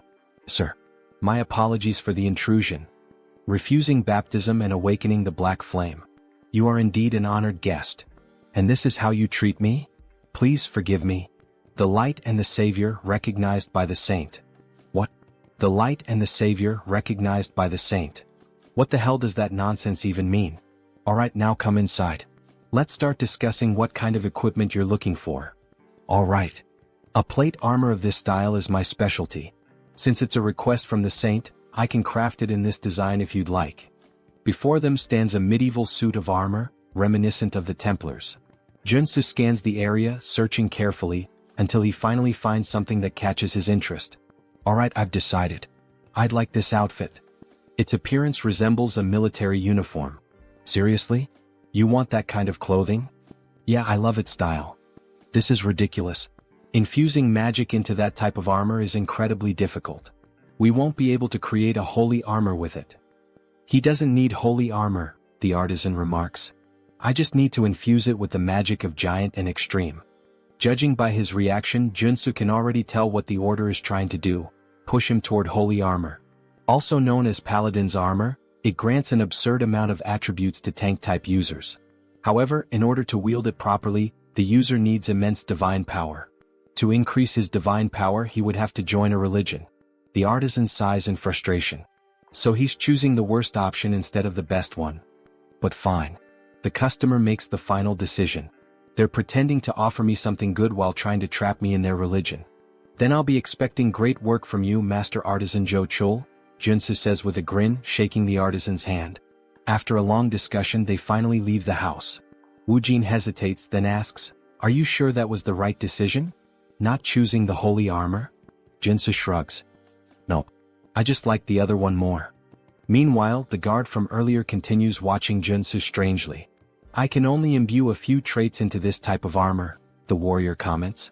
"Are you really going to make it the way he asked? So, you want me to defy the saint's order? She said that man is the light and the savior of our order." The warrior cannot believe the saint's words. No matter how many times he thinks about it, there's no way Joonsoo is the Messiah. He'll have to confirm it with his own eyes. 1 week later, Joonsoo is back at the shopping district. "Sir Superhuman, you really shouldn't be downing mandrake elixirs all at once like that. You glutton." "Thanks, but I'm fine." "Are you sure?" "Of course. I got the treatment I needed." A notification flashes. "New trait obtained, energetic. Thanks a lot for giving me these elixirs for free." "Don't worry about it. It's thanks to you that our market was saved. Now we're flooded with customers every day. Consider this my way of saying thanks." "So that's why there are so many people here today? Looks like business is really thriving." "That's great." "Hello, Superhuman," a man says, lowering his head in respect. "Hey, you're that guy from the Iron Fist gang? It's a pleasure to see you again," Joonsoo says, laughing loudly as he slaps the poor guy on the back. How have you been, sir? Could I kindly request a few minutes of your time?" "For what?" "Our boss wants to see you for a bit. There are too many eyes around." "Let's move somewhere else," Joonsoo says. "Understood." They get into a car and drive onto the road. "We've prepared a high-quality bulletproof car for you, sir. Do you like it?" "Not bad." A sign reveals their destination, Miram. Something feels off. Has the Iron Fist gang always used Miram as their meeting spot? If Joonsoo remembers correctly, that place is nothing but a slum filled with human garbage, the worst kind of murderers and degenerates. The car runs out of gas, forcing them to stop at a gas station. Of course. Wait, this place is Miram gas station. Joonsoo turns back, only to see the driver grinning. "Alright then, have a nice rest here, sir." With a murderous gleam in his eyes, the driver grips a detonator. "Seriously? He's trying to set me up?" Joonsoo glances at the car. Several C4 explosives are planted inside. "Shit. I walked right into a trap. Hey buddy, do I look like an idiot to you? Who do you think you're messing with?" "Excuse me? What the hell are you even saying?" Joonsoo suddenly kicks the car door open and swiftly jumps out. "Stay in the car, you idiot, with all those bombs you set up. Go ahead, stay inside forever." Then Joonsoo throws a grenade. The driver screams in panic as the car erupts into a massive explosion. Joonsoo dashes forward, activating his abilities, speed and breakthrough. But something is off. That explosion was way too powerful for just a single grenade. There was no way it should have caused that level of destruction. As expected, that guy was a traitor. The bulletproof luxury car speeds toward Miram and ultimately the gas station. That lingering sense of déjà vu, there was a reason for it. A flashback begins. We see Iron Fist's boss lying on the ground. Then it becomes clear. Joonsoo knew this would happen because all of these events had already played out in the game's story when Iron Fist Kim was betrayed by his own men. He doesn't know exactly why, but this time the traitors of the Iron Fist gang have chosen him as their target. Suddenly, a hail of gunfire rains down on his location. One of the men shouts, "That's him. The guy on the most wanted list. Ah. If we take him down, we'll get that billion-dollar bounty." Excitement spreads through the group as they ready their weapons. Guns, knives, and eerie grins. Of course, this wouldn't end with just that bomb-filled car, Joonsoo thinks, dodging the storm of bullets. The gunmen keep firing relentlessly. Joonsoo ducks behind a car for cover. Damn it, there are too many of them. He knows the vehicle won't protect him for long. With no other choice, he activates his leap ability, launching himself onto a nearby building. They probably didn't expect this. I should be safe up here. But the reprieve is short-lived. There he is, on the rooftop. "Shoot him down," one of them yells. Damn it, they caught on fast. Joonsoo grits his teeth, raising his mana shield just in time to block another volley of bullets. They're not even enhanced. How the hell are they reacting so quickly? What's wrong with these bastards? Then their leader shouts, "Everyone aim for the center of the shield. Fire all at once. Let's end this now." A synchronized barrage slams into his barrier. The sheer force causes it to crack, leaving Joonsoo momentarily stunned. What the hell? How do they have this kind of precision? He instinctively takes a step back, just as a bullet grazes his arm. He clenches his teeth. He had underestimated them. He really didn't want to use these, especially since he had just bought them, but at this rate he had no choice. Reaching into his jacket, he pulls out a handful of odd-shaped grenades. "Here, have some gifts, you bastards." The grenades slowly fall near the enemies, releasing smoke. They begin coughing. What the hell is this smoke? Wait, these are tear gas grenades. Damn it, I can't see him. We can't let him escape. We need to kill him to get the antidote. Who do you think you're chasing if you're not even superhuman? Joonsoo mocks them. Well, anyway, it's time to say goodbye to the failures. Time to get the hell out of here. As he runs between the buildings, he finally manages to lose them. Finally, a group of thugs showing focus almost like superhumans, huh? Joonsoo thinks. There's only one way that could happen. The damn combat drugs.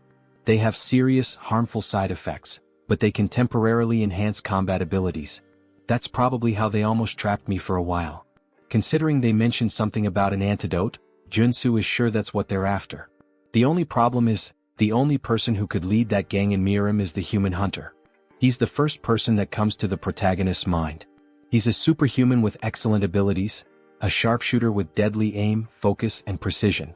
He's the master of cowardice in combat, active in Harem. His methods are simple. First, use the betrayal of an infiltrator to plant a bomb.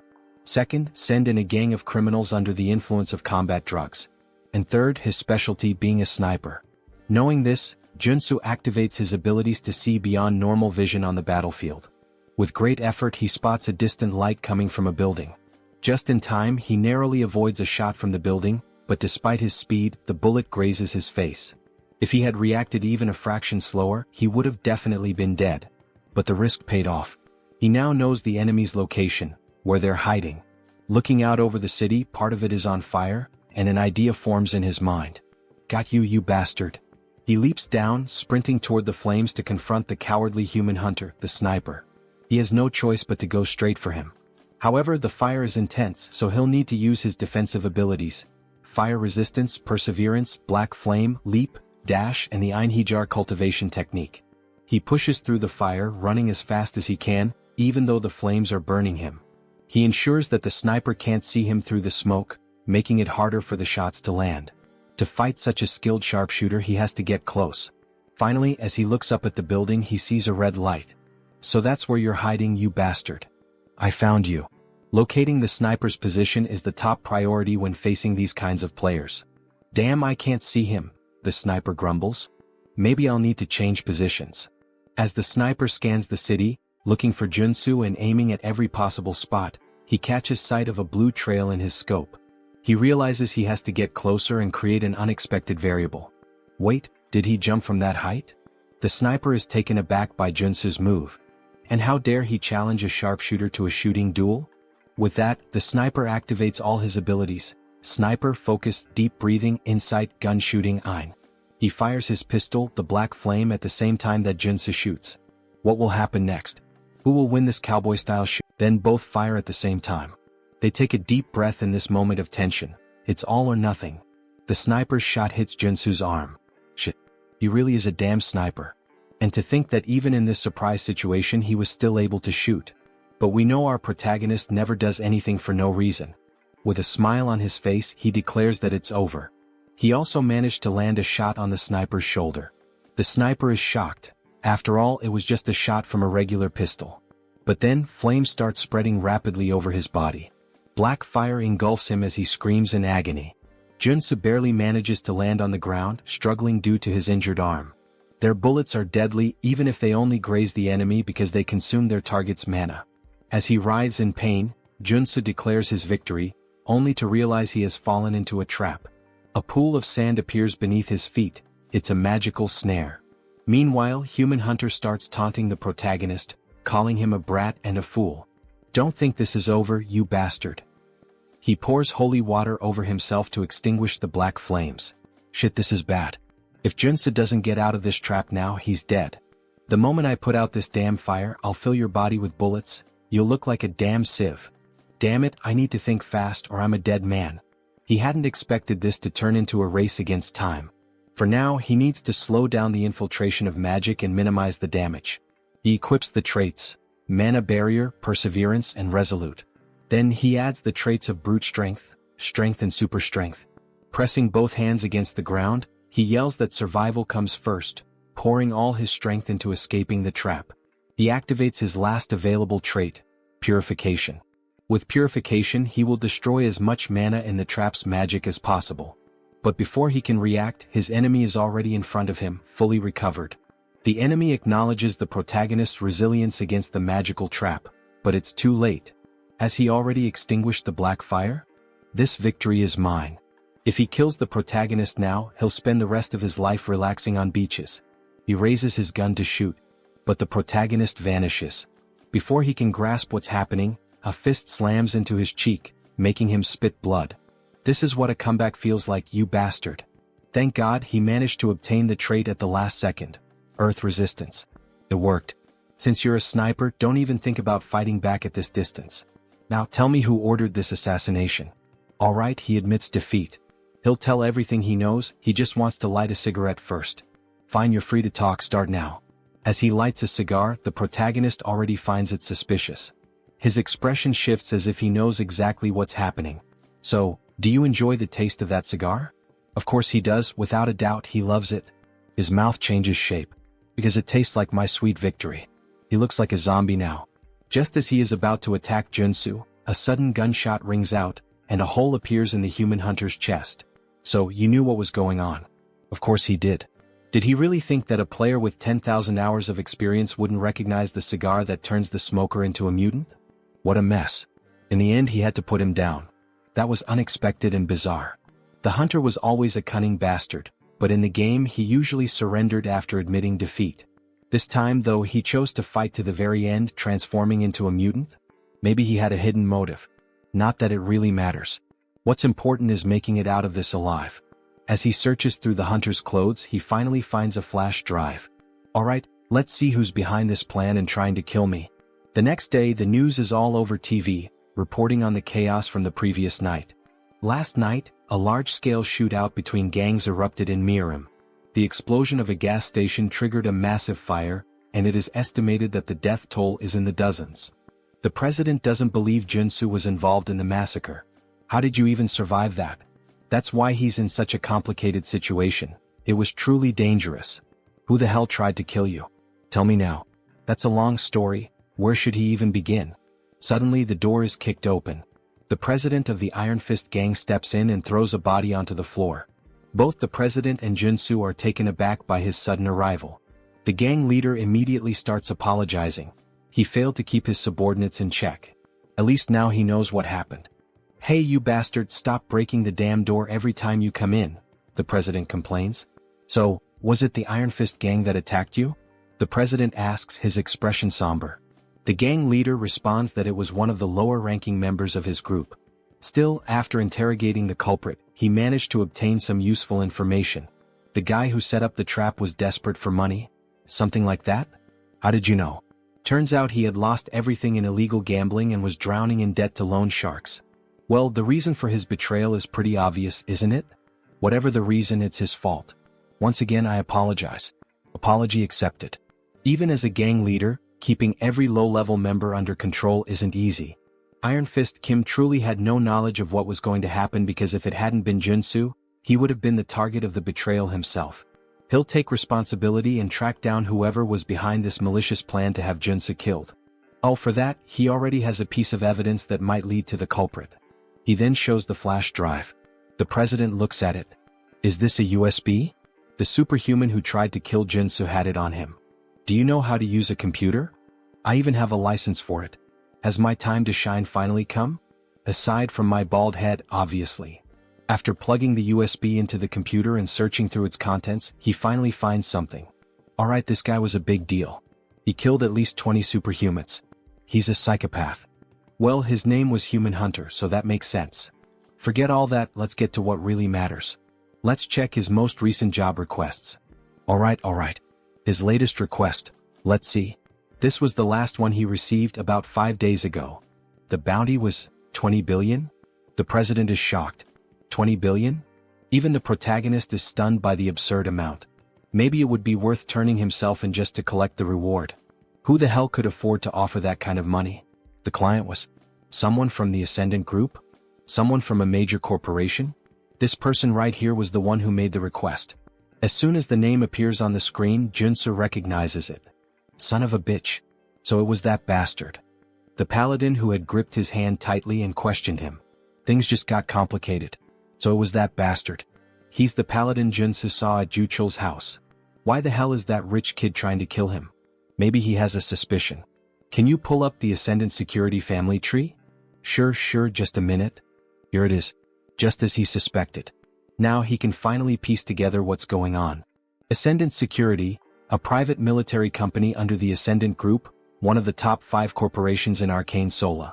Lee Jaeol, the eldest son of Ascendant Security, was originally first in line for succession. However, after receiving the baptism of the order from his old man and becoming a paladin, he was pushed to the very bottom of the inheritance line. Now the only path left for him is to succeed as a paladin.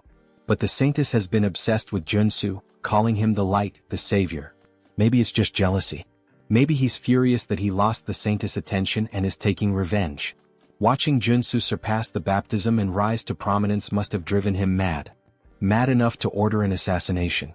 The president is outraged. What? To think he would target you just because of his own inferiority? He needs to be taught a lesson, he shouts, furious. But how? The opponent isn't just some heir to a small company. He belongs to a family that owns a major corporation. One wrong move, and the entire company will come after them until nothing is left. That doesn't mean they should just sit back and take it. Yeah, you're right, Joonsoo says, smirking.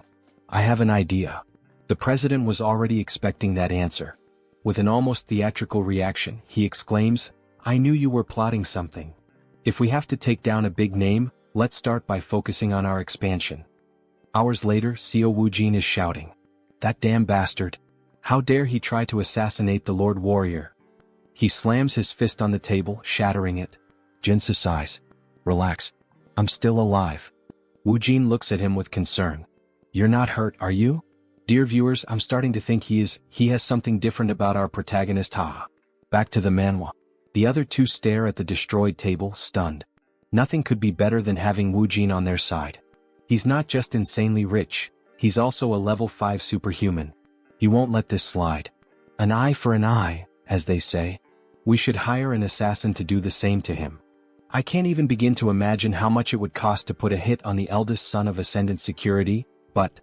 Don't worry, Joonsoo interrupts. I have an idea. What kind of idea? I'm going to challenge Lee Jaeol to an official duel. A duel? Woojin questions, clearly alarmed. The other two are equally shocked. This can't be avoided. If he lets him go free, he'll just keep hiring stronger and stronger assassins to try and kill him. But that guy is a coward, he'll probably just hire someone strong to fight in his place. Either way, this world is full of unfair advantages. If he wins the duel, he'll receive a formal apology and proper compensation. Right now, this seems like the most realistic solution, analyzes the gang leader. Joonsoo won't be able to fight him on equal footing, so he'll have to rely on the duel. With clear evidence in his hands, he has more than enough justification to challenge him. If they allow Seoul to send someone in his place and keep the duel private, with only close acquaintances present, he will accept. All right, the president says, preparing to formally send the duel request. We'll also need an official notary. I'll take care of that, Woojin offers. His parents know a lawyer who used to be a Supreme Court judge. All right, thank you everyone. I can always count on you guys. Why are they all looking at him like that? Everyone has a sad expression, almost as if they're mourning him. I'm not going there to die. Don't look so down. Don't kill me off just yet. Are you confident you can win? The gang leader questions. Since your enemy knows your strength, he'll bring in a fighter who's at least level 4. Of course this won't be easy. Especially since he can't use his mutation characteristic in an official duel. This will be much harder than when he had to face that man before. Either way, he can already predict who the fighter will be. So you already know who your opponent will be? Yes, and that's why I need a good amount of preparation. Woojin, can we spar for a bit? Of course. I'll help you with everything I've got, Woojin says, gripping his sword with a happy expression. Thanks a lot, but please take it easy. Last time we fought, you nearly killed me, Joonsoo thinks to himself. 3 days later, they all gather in an arena inside a warehouse. Some spectators are present. We're all cheering for you, Lord Warrior. The president is dressed up like a cheerleader, completely decked out. The gang leader can't believe what he's seeing. And, of course, she's there too, the girl who got the protagonist all fired up. She's in the stands cheering for him. We believe in you. Don't give up. All right, thank you everyone. He trained so relentlessly over the past 3 days that he feels like he's about to drop dead. But thanks to that brutal effort, he has managed to complete his preparations to face the enemy. And there he is, Dusik, the paladin captain of the Order of the Old Father. It's been a while since I've had to participate in a duel, he says, laughing. Oh, Dusik, the paladin captain of the Order of the Old Father. A level 4 superhuman. Captain, you didn't have to come all the way here to settle this. Silence. What makes you think you have the right to speak to me that way? No paladin of the Order will ever lose an official duel while he is captain. Seoul stays silent. Lee Seoul, acting all high and mighty in front of me, yet he's nothing more than a sheep before his captain. What a coward. It's a pleasure to meet you, Warrior Kim. Hello. First of all, I would like to apologize for this unpleasant situation. What? He's apologizing in such a civilized manner? Joonsoo is taken aback. This incident is entirely the fault of one individual. The esteemed saint has nothing to do with it. Alright. Then what is the official stance of the order? The saint has proclaimed that Warrior Kim shall be our light and savior. Light and savior? Jochul said the same thing last time we met. What the hell does that even mean? Therefore, the condition the saint proposes is this. If you lose the duel, Warrior Kim, you will join the order alongside us. What? Join the order? Why are they so obsessed with this? Why do they want me to join so badly? In the background, Seoul is trembling with rage, while Joonsoo grows uneasy. It is the will of our saint and our lord. Just then an official interrupts them. It is now time for the duel to begin. Now that all parties are present, please confirm the terms of the duel oath. If the paladin wins, Warrior Kim will join the Order of the Old Father. If Warrior Kim wins, Lee Seoul will be prohibited from harming him directly or indirectly, and will also be required to provide financial compensation. Do both parties agree? Both nod in confirmation. Joonsoo feels something tightening around his heart. In Arcane Seoul, a duel oath is a magical contract. If you break it, your heart will literally explode. Even in this chaotic world, no one is reckless enough to defy such an oath. The official proceeds with confirming the rules of the duel. This duel will follow the standard international regulations set by the Superhuman Federation. All personal superpowers and weapons are allowed. However, all consumable items must be crafted on-site. Dusik is already prepared, but before proceeding, Joonsoo requests time to craft his items. Understood. The time limit is 10 minutes per item. He grips 3 potions in his hand. He's practically an alchemist with how he formulates, crafts, and modifies substances. These elixirs are specifically designed to counter paladins. Elixir of Steel Body, Elixir of Flash, and Elixir of Arcane Dragon. Are these correct? Yes. I will now consume all 3 elixirs. Doping is essential in PvP. He drinks all 3 at once. Now that both sides have completed their preparations, The duel is about to begin. 10-9-8-7. Both warriors stand face to face in the arena. Warrior Kim, it is a great honor and privilege to have you join our order. Why not reconsider and join us voluntarily? Just start the fight.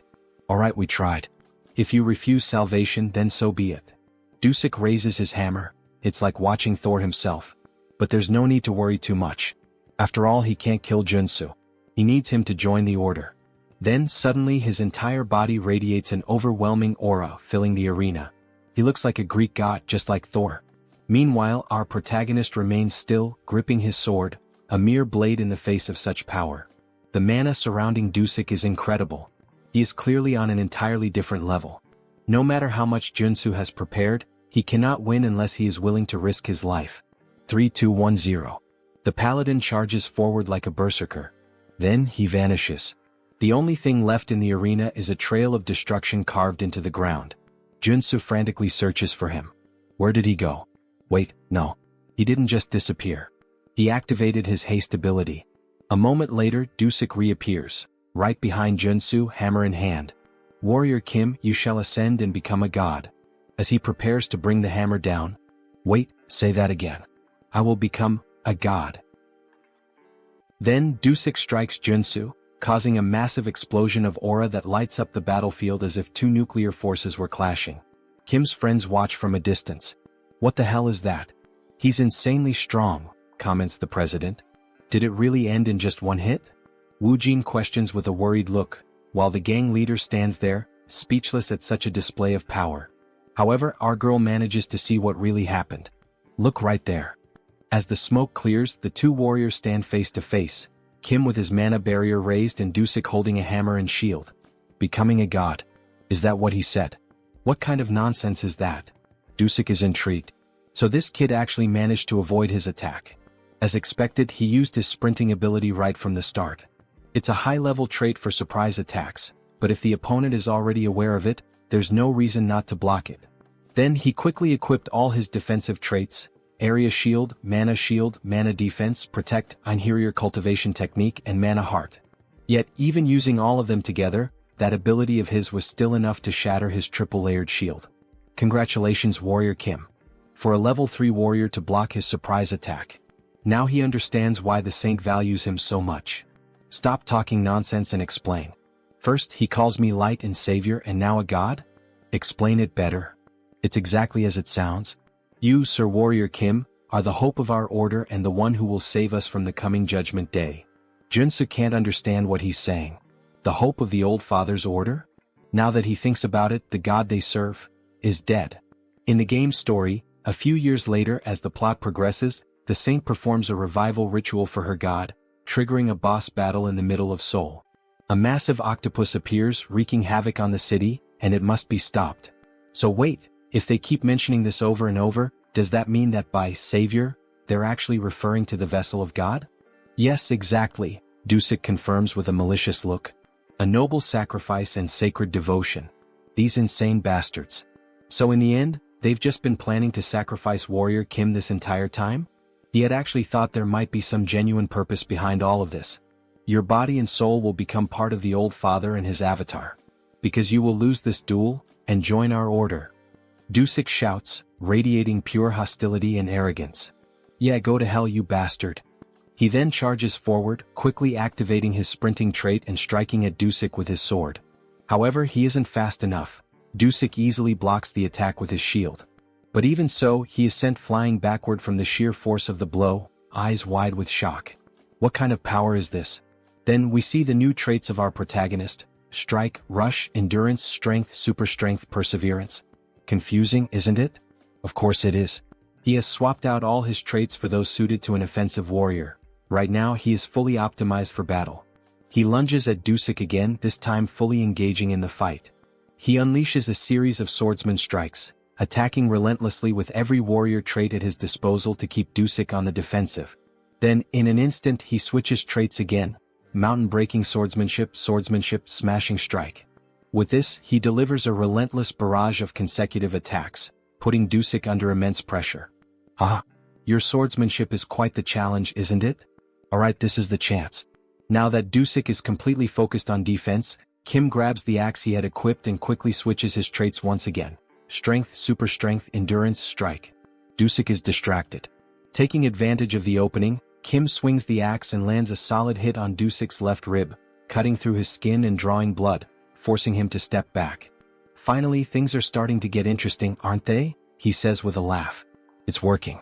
The 3 days of preparation weren't in vain, Kim thinks to himself. A flashback begins.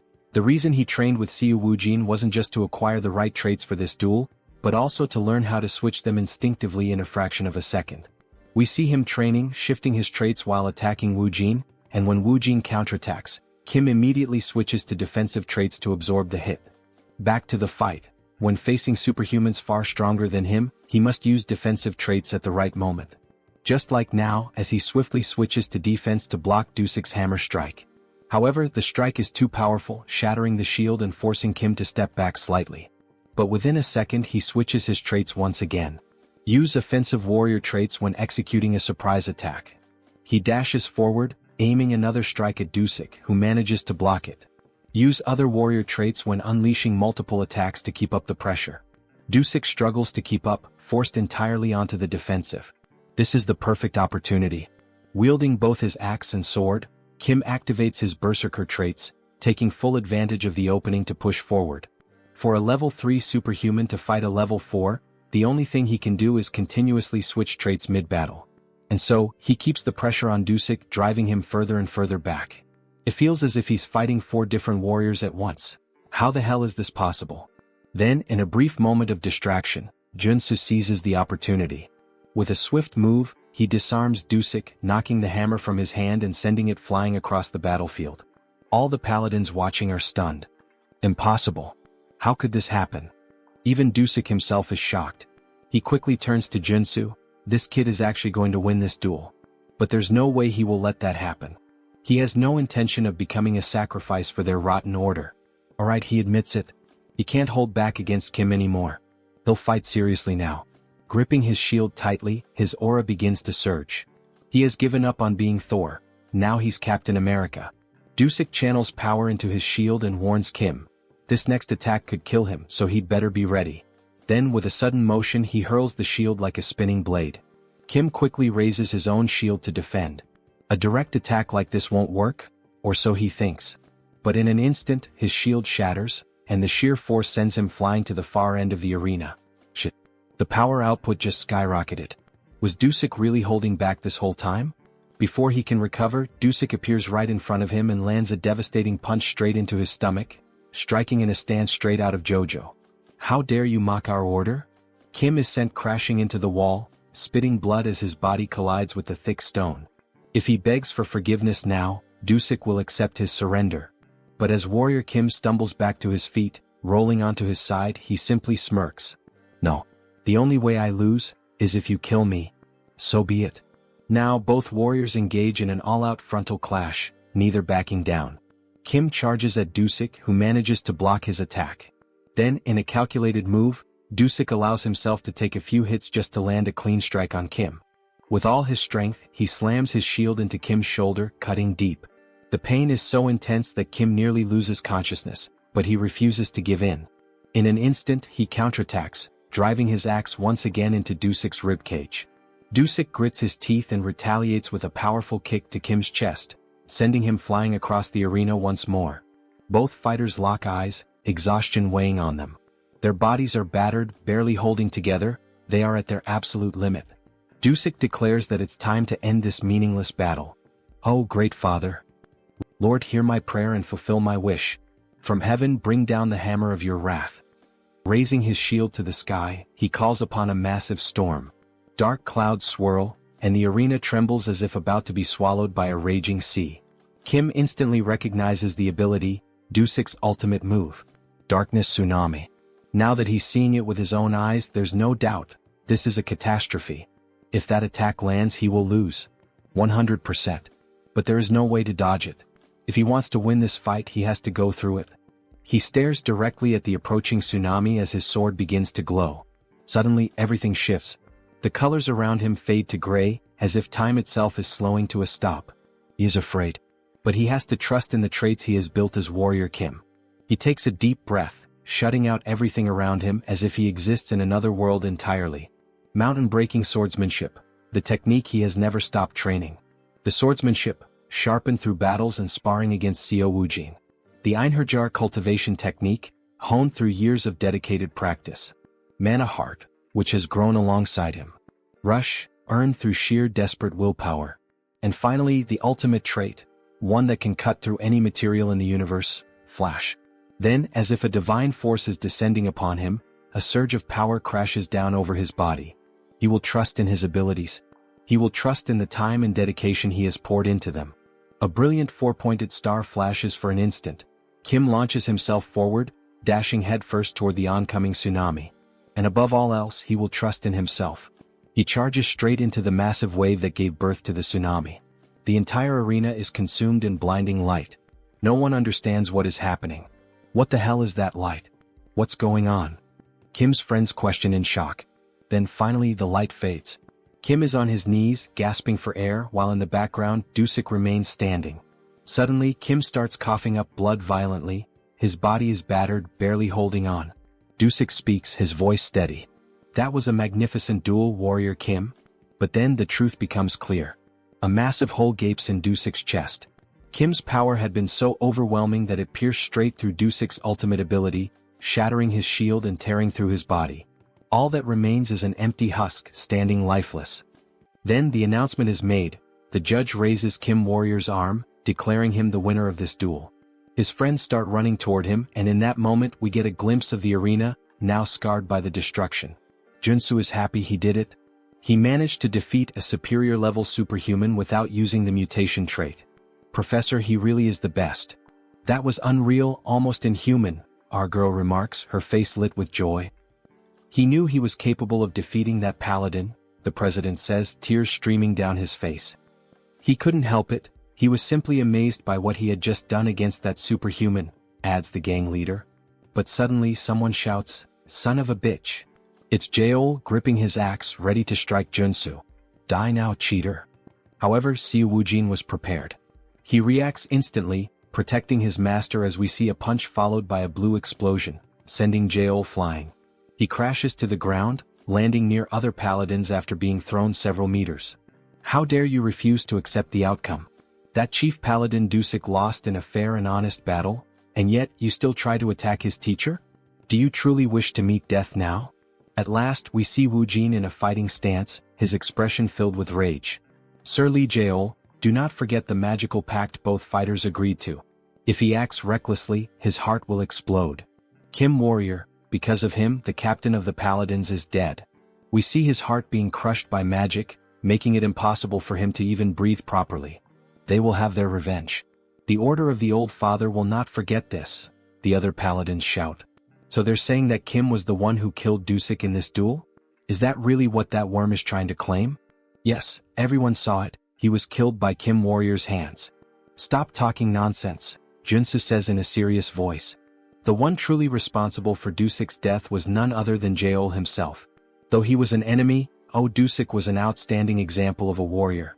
He fought bravely for what he believed in and battled to the very end. Without a doubt, he was not someone whose life should have been lost in an open duel, all because of Jeol's petty assassination plot, driven by his inferiority complex. In the end, he was just a captain trying to protect his battalion, the very battalion Jeol tore apart and led to his death. In the name of Dusik's honor, accept the outcome of this duel and uphold your promise. Jeol begins to cry. Deep down he knows the truth, Dusik died trying to protect his reputation. Captain, forgive me. We need to leave now, sir. The paladins lift Jeol and begin to retreat. Not even the Order of the Old Father would dare seek revenge after he had already gone this far. The next day we find ourselves at Seoul workforce. The president is on a call, bursting with excitement. That's right. He officially hired the superhuman warrior Kim, the one who defeated the captain of the Order of the Old Father. He understands you'd like to make a request. All right, my apologies, I'll call you back in a few minutes. Then we see that Joonsoo has entered the room. He had been worried that master craftsman Jo Chul might have tampered with his armor. But no, he had crafted it just as requested, embedding the giant and extreme traits. Wow, this armor really suits him. Here, why not try this on while we're at it? It's a gift from the president. A gift? Seriously, this is much better. It's a handcrafted luxury training suit. It even has self-cleaning and regeneration magic. Very nice, this is quite to my liking. President Choi knows exactly what I like. Thank you. Haha, wearing this you almost look like a model. Well done. Then our protagonist makes one of those familiar expressions just like Lloyd. In any case, maybe he can ask Joonsoo for something? And what would that be? Thanks to him, our business is thriving now. But since you have a relatively short work history with us, some people are questioning our contractual relationship. If that's the reason, then he should comply. Do you have any decent work for Kim? Yes, he has the perfect job prepared for Warrior Kim. The Sun Magic Tower wanted to study his black flame for research purposes. The Sun Magic Tower, It's one of the 4 great magic towers of Seoul Arcana. If he remembers correctly, this is the place where one can acquire fire-related magic. It's an excellent trait for mages, maybe even for him. They will reward him with membership. Very well, he'll accept. This character is in the Sun Magic Tower, so he knows exactly what rewards he can get from them, Joonsoo says with a sinister grin. Then he heads to the designated location, a place where magic and science intertwine. It truly is a fascinating sight. Superhuman Warrior Kim? The man introducing himself is Park Hyungju, a senior researcher. You must be here because of our request to study your black flame, correct? Park Hyungju, senior researcher, level 5 mage. Yes, that's correct. He had expected him to be much older, but he's actually quite young. There's not much time, so they'll get straight to the point. Please, this way. Then he introduces a capsule surrounded by cables and a computer. First, we'll perform some basic measurements. This machine looks oddly familiar. Please step inside. You only need to remain still. So he enters the machine. The assistant shuts the door and a robotic voice announces, initiating ultra-precision measurement. Ultra-precision? Wait, this is the machine used to reveal everything about a character to the player. He's walked right into a trap. Information about him starts appearing on the screen. This machine will expose all the secrets of his traits. Hey you bastard, what the hell? Shut this thing down right now. This wasn't the reason he came here. Please stay quiet and still. This is all part of the necessary process. This information was in our contract. Screw you, you bastard. He pulls back his fist and smashes the machine's glass with a single punch. Hey, what's the meaning of this? The contract he signed only required him to demonstrate his black flame to cooperate with the research. Who the hell do they think they are to pull this on him?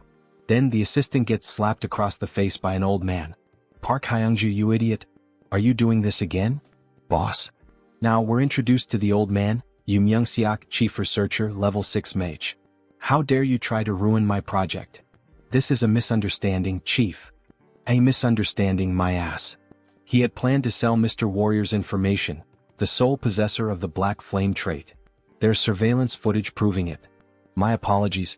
I let my greed get the better of me for a moment. Get the hell out. You're exiled from this team. What the hell is going on? Kim has no idea what to make of any of this.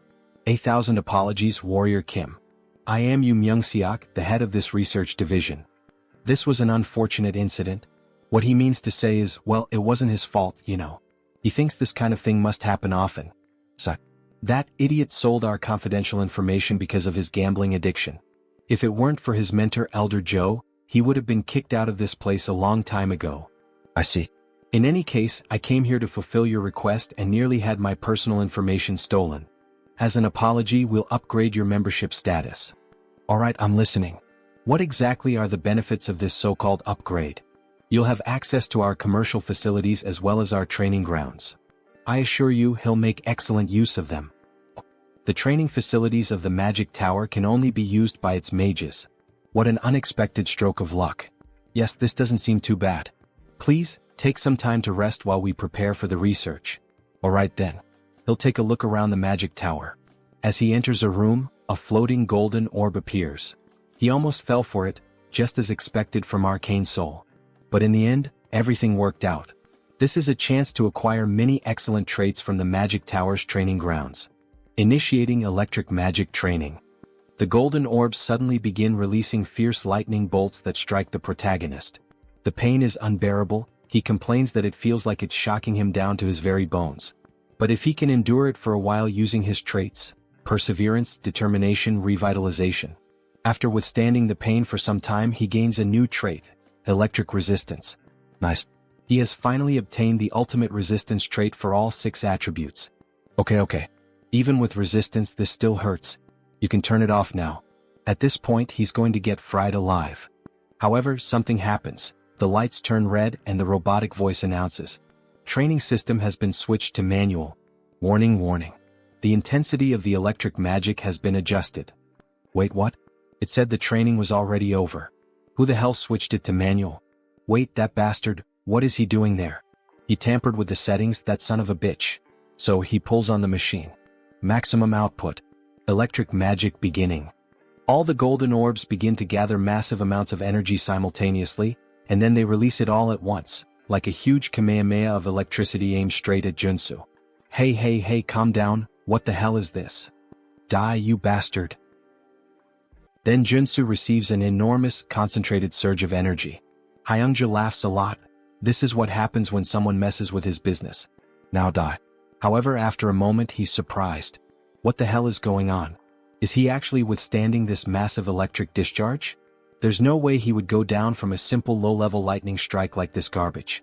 There's a reason he's been training during his free time. We see his trait window showing 5 resistances already acquired. Divine resistance, which he gained by enduring the holy baptism. Fire resistance, obtained by boiling himself in the mana spring. Darkness resistance, earned during the battle against the necromancer Sharon. Cold resistance, obtained in the fierce blizzard of the conjoined ghosts. Earth resistance, which he acquired while trying to escape the magic trap set by the human hunter. And lastly, not least important, electric resistance, which he obtained through the training he just did. With all 6 traits now combined, we see a bright green aura surrounding the protagonist's body, as if he's undergoing some kind of mutation. His body begins to change from the inside. His heart starts beating harder as it draws more blood, more veins connect to his heart to increase its power. Then he finally gains a new trait, magic resistance. A green shield forms around him. How thrilling. This new trait came at exactly the right time. Hyungju can't believe what he's seeing. How is this possible? Can he really block a level 3 magic spell using only his body? Is he even human? This is going to be harder to deal with. Attention. The program is now out of control. Please terminate all training and evacuate the facility immediately. The system is out of control. This is going to get dangerous. In that case, he'll start dodging all the attacks using his perception trait. Then he quickly begins evading all the electric strikes, adding 2 more traits, movement and dash. By using this combo, he ends up gaining another new trait, secession. Good. He managed to acquire this useful trait as well. At this pace, he should be able to obtain the high-class trait, air raid. Damn it, what the hell is going on? Hyungju starts to panic and frantically presses all the buttons. He's really trying to kill the warrior Kim. However, he's stopped by his superior. That bastard of an assistant. He thought he'd heard the warning sounds and came running to check what was happening. What the hell does he think he's doing? Shut it down now before it explodes. Yes, sir. Resetting the training program. The training program has been stabilized. Lunatic. How dare you try to harm Mr. Warrior Kim? Chief, that's not what you think. Harm who? Mr. Warrior Kim? He seems to be unharmed after all that electricity.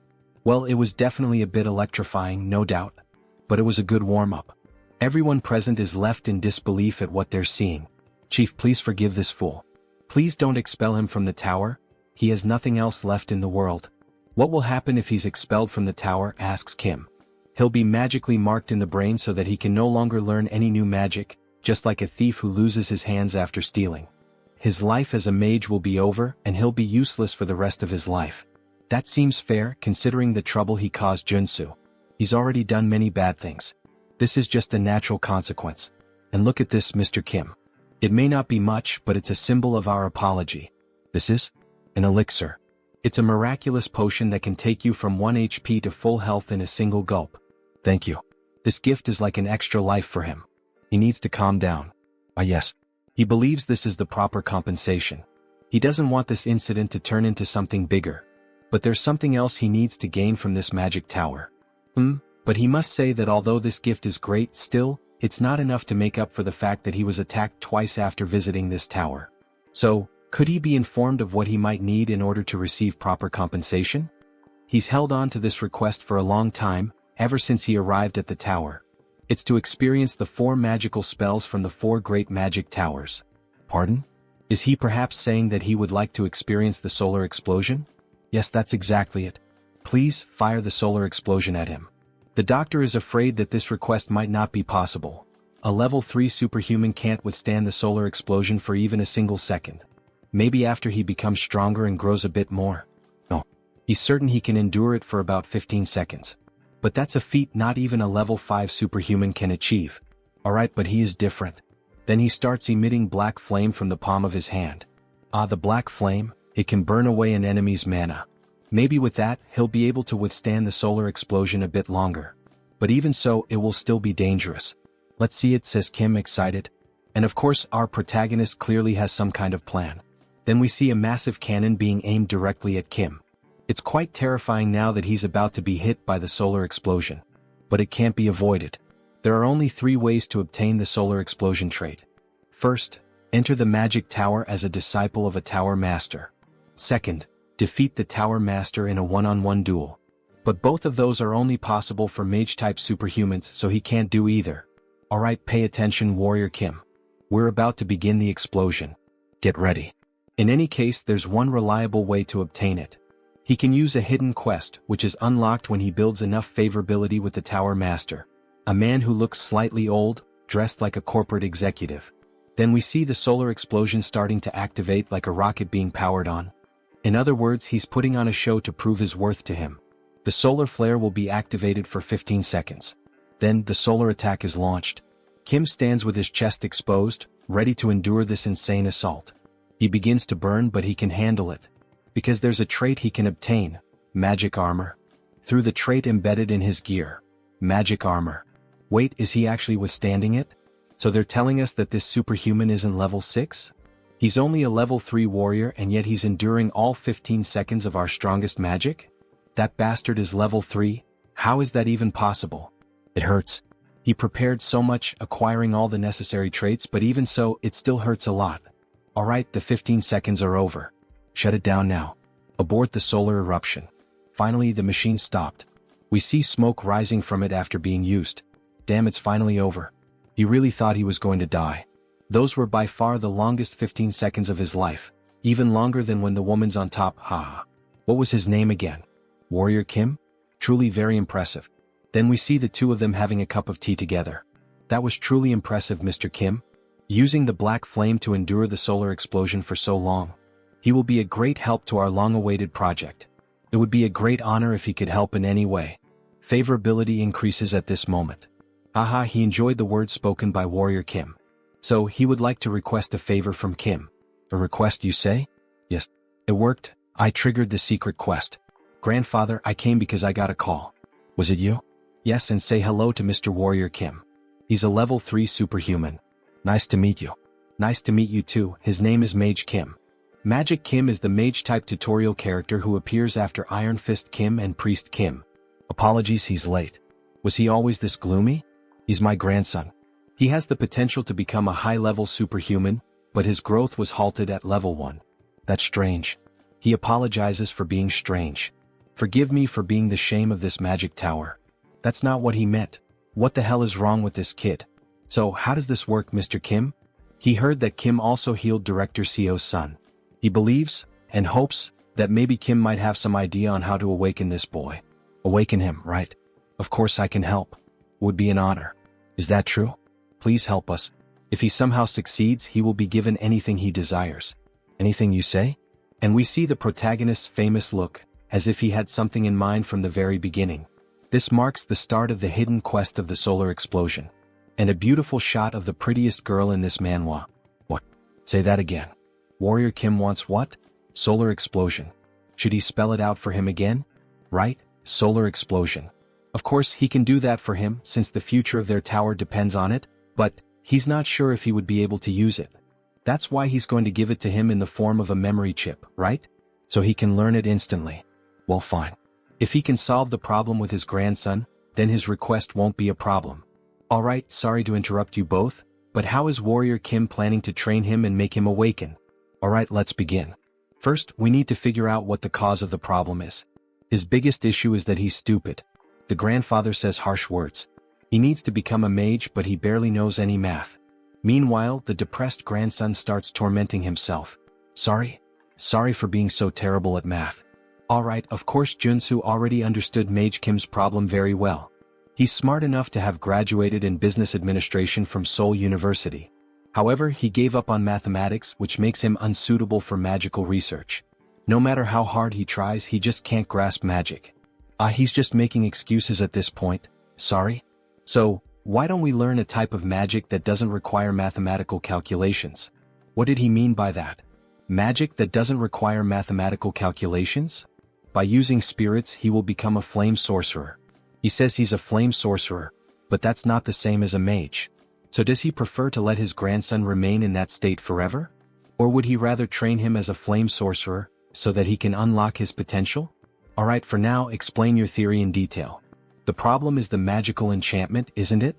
Since he can't perform the calculations for the formula, he can't cast spells. So, just leave that difficult task to the spirit that will assist him. In exchange, he only needs to supply mana directly to the spirit. That's not possible, he has no familiarity with spirits. How is he going to deal with one? He just needs to make a contract with a spirit like he already explained. The boy will only be using the spirit's strength. He inscribes just a single spell into the mana circuit. That way, the user handles the mana, and the mana circuit handles the spell itself. Incredible, he's right to suggest that we capture a spirit and use it as a mana circuit. Or better yet, we could simply transplant it into his circuit. That's right. Truly amazing. An incredible theory. He thought he was a warrior. How does he come up with something like this? Of course, he knows, after all, the guys thought of this in the future of the game. He didn't just come up with this now. And honestly, he doesn't even know what the hell he just said. He just repeated what he saw in the game. But there's a problem. The gate to the spiritual realm is closed at the moment. We can't summon any spirits. So instead, we can use spiritual animals. Spiritual animals? Like a phoenix? That sounds difficult. How are we going to find a legendary creature? Don't worry about that. Warrior Kim has a way. Then we see several phoenixes gathered, flying. Wow. There really is a phoenix valley in a place like this. Even high-level superhumans have difficulty finding places like this, so how? Contrary to the rumors, it was hidden in the alleys. He also found it by accident. My god, he really is one of the luckiest. So, about the promised solar explosion. Yes, he'll make sure to give him one. This mission can only be completed with the knowledge of a sweet spot. By the way, how do you plan to use the solar flame as a warrior? You would like to enhance it? So, he begins producing the black flames. His goal is to create his own polarization. Polarization, he says? That's not an easy task, not by any means. We've spent a whole decade working on it.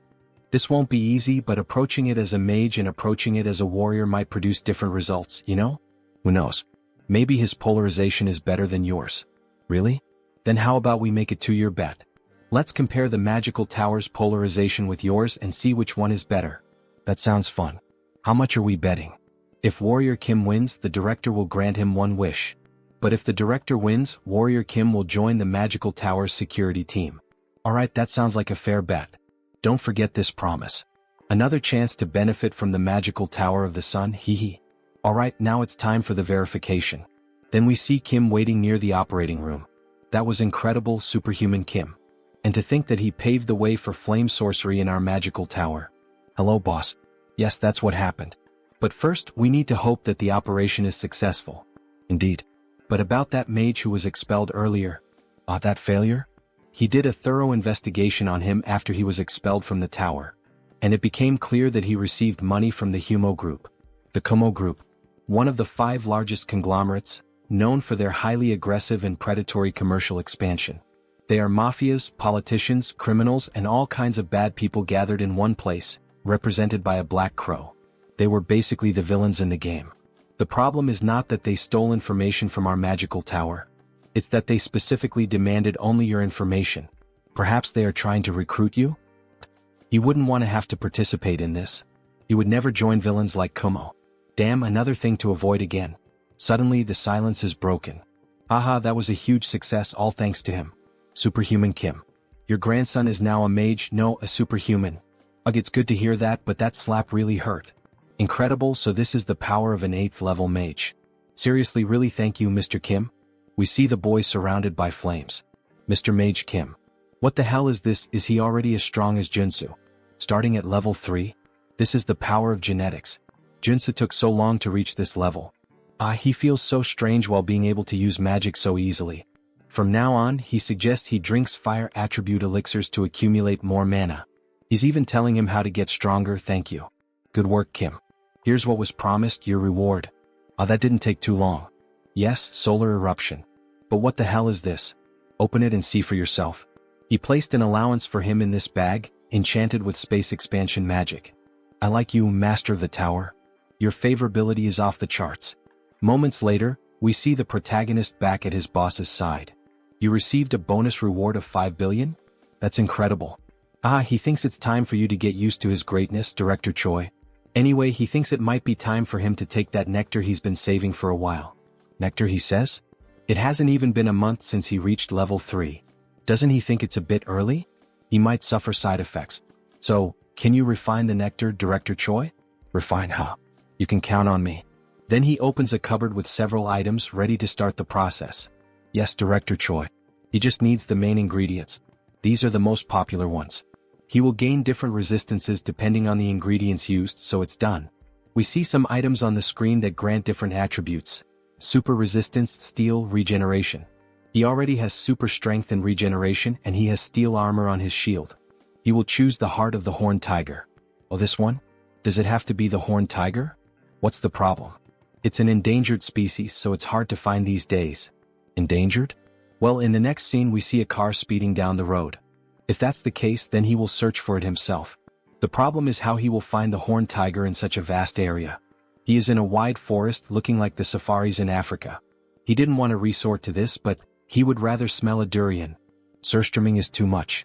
It's a smell that many YouTubers make videos reacting to and vomiting. Fermented herring from the Baltic Sea. So after vomiting he gains a new trait. Dog nose. God, it still smells like rotten shit in his lungs. But thanks to this trait he can now smell all kinds of things. Like this. He smells a lot of blood here. Was there a predator nearby? That means yes. Here it is. He spots a car with hunters in it. They're chasing some animal. Shoot, guys, over there. Get that damn thing. Shit, other competitors? Wow, that's Scar. It's not an ordinary horned tiger. King of the mountain. It's the most famous mystical creature of the Chulwan Plains. And it also has 6 full traits. The monster charges toward our protagonist. He will die if he lowers his guard and doesn't take this fight seriously. Then the king of the mountain charges swiftly toward the protagonist, who narrowly dodges the sudden attack. However, even while using the evasion trait, he still gets slightly injured on the face, showing that the monster is a real challenge. He won't have many chances if he plays around. He needs to take this seriously. He has to finish it with a shot. A lethal shot, fast, and preferably one that doesn't damage the heart. He needs to trust his own senses and instincts.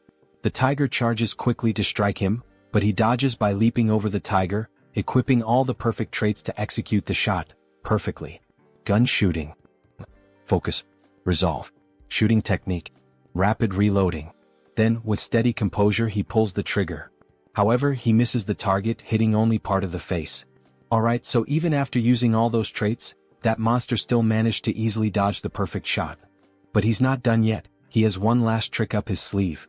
Face to face with the king of the mountain, he unequips the rifle and draws his pistol, while wielding a sword and a shield. He's feeling confident in his shooting techniques even while fighting as a warrior. So he switches his trait, resolute for black flame. Then he manages to land the shot. The black flames, which primarily target the enemy's mana, begin to consume the body of the Tiger King. However, even with Kim thinking it was over, the king keeps advancing toward him, as if the flames weren't affecting him as severely as Kim had expected. He narrowly dodges the brutal attack from the king. This thing can still move like that even after being hit by the black flames? What an insane monster.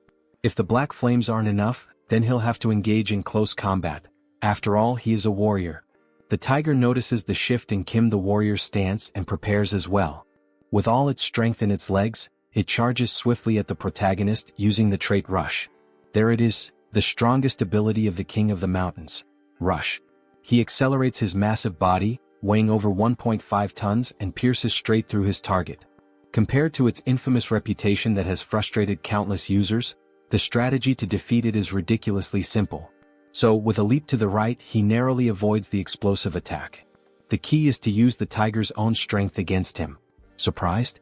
With that speed and mass, there's no way he can dodge in time. Alright, he already knows he can't evade this attack. So, with a precise, swift, and incredibly powerful and skillful strike of his sword, he cuts the body of the king of the mountain in two. At sunset, in front of the monster exchange shop, several people are stunned by what they're witnessing. What the hell is that? Someone says.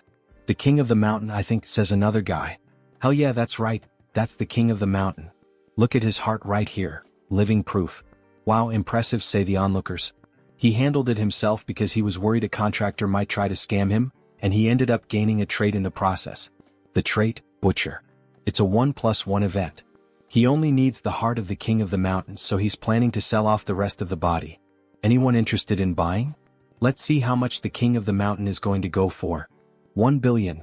Someone wants to buy the Tiger King's carcass for that amount. Another man raises the bid to 2 billion, then 2,200 million, and then 2,500 million. Good. Then suddenly, a woman announces an offer of 5 billion. Everyone is left speechless by the outrageous amount she offered. Joonsoo quickly accepts the offer. 5 billion, it will be sold for 5 billion, it's hers. Alright, she's going to transfer the money right away. We see Warrior Kim holding up a sign with his bank account number, like a ring girl during a match. Here's your bank account number. The other bidders walk off, grumbling, whatever. That offer was rude. Alright, one question. By the way, did he actually hunt the king of the mountain by himself? Yes, he did. Kim was just lucky that day. There's no such thing as luck when it comes to hunting monsters, especially not the king of the mountain, who has been a challenge to countless hunters for years. All of this was earned thanks to his hunting skills. Here, this is her business card. She would appreciate it if he could give her a call later. Then we see who she is, Young Jin Young. Hunter Association. So, she's from the Hunter Association? That look in her eyes feels familiar to Joonsoo. Until next time, bring us an even bigger monster. Alright, thank you. Maybe she's just a very wealthy character from the game's story. Then a notification pops up on his phone confirming the completed transfer. 5 billion won, which would be roughly $3.7 million in the real world. The king's heart and 5 billion won. This was certainly quite a fortune. So, 2 days later we see Warrior Kim holding something in his hands. Just by looking at it and analyzing its color, he can tell the nectar was well processed. A shade of yellow that's almost golden. Director Choi added the king's heart into the nectar mix, so there won't be any side effects. He seems so confident in his own skills when producing this nectar that Kim feels he can trust the quality of a product made by the director's hands. Still, he feels a bit nervous. After all, this nectar was extremely difficult to obtain, and the benefits it offers are incredible. Even so, he equips a few traits in advance just in case something goes wrong. Then finally he drinks the nectar in a single gulp. Smoke begins to rise from his mouth and from all over his body. It's extremely hot, hot like lava. It burns from the inside all throughout his body. Then we see the nectar entering his lungs, passing through his heart, and beginning to circulate throughout his entire body. His body is evolving. A hormonal shift is being detected. Adrenaline secretion is accelerating. The activation of his body is increasing efficiency. The effect is working. Mana circuits are being restructured. We see his entire body being transformed from the inside. He leveled up. Level 4. His stats increased significantly. Awakened. Level 4. Superhuman, Warrior Kim. Now that he's at level 4, he definitely feels completely different.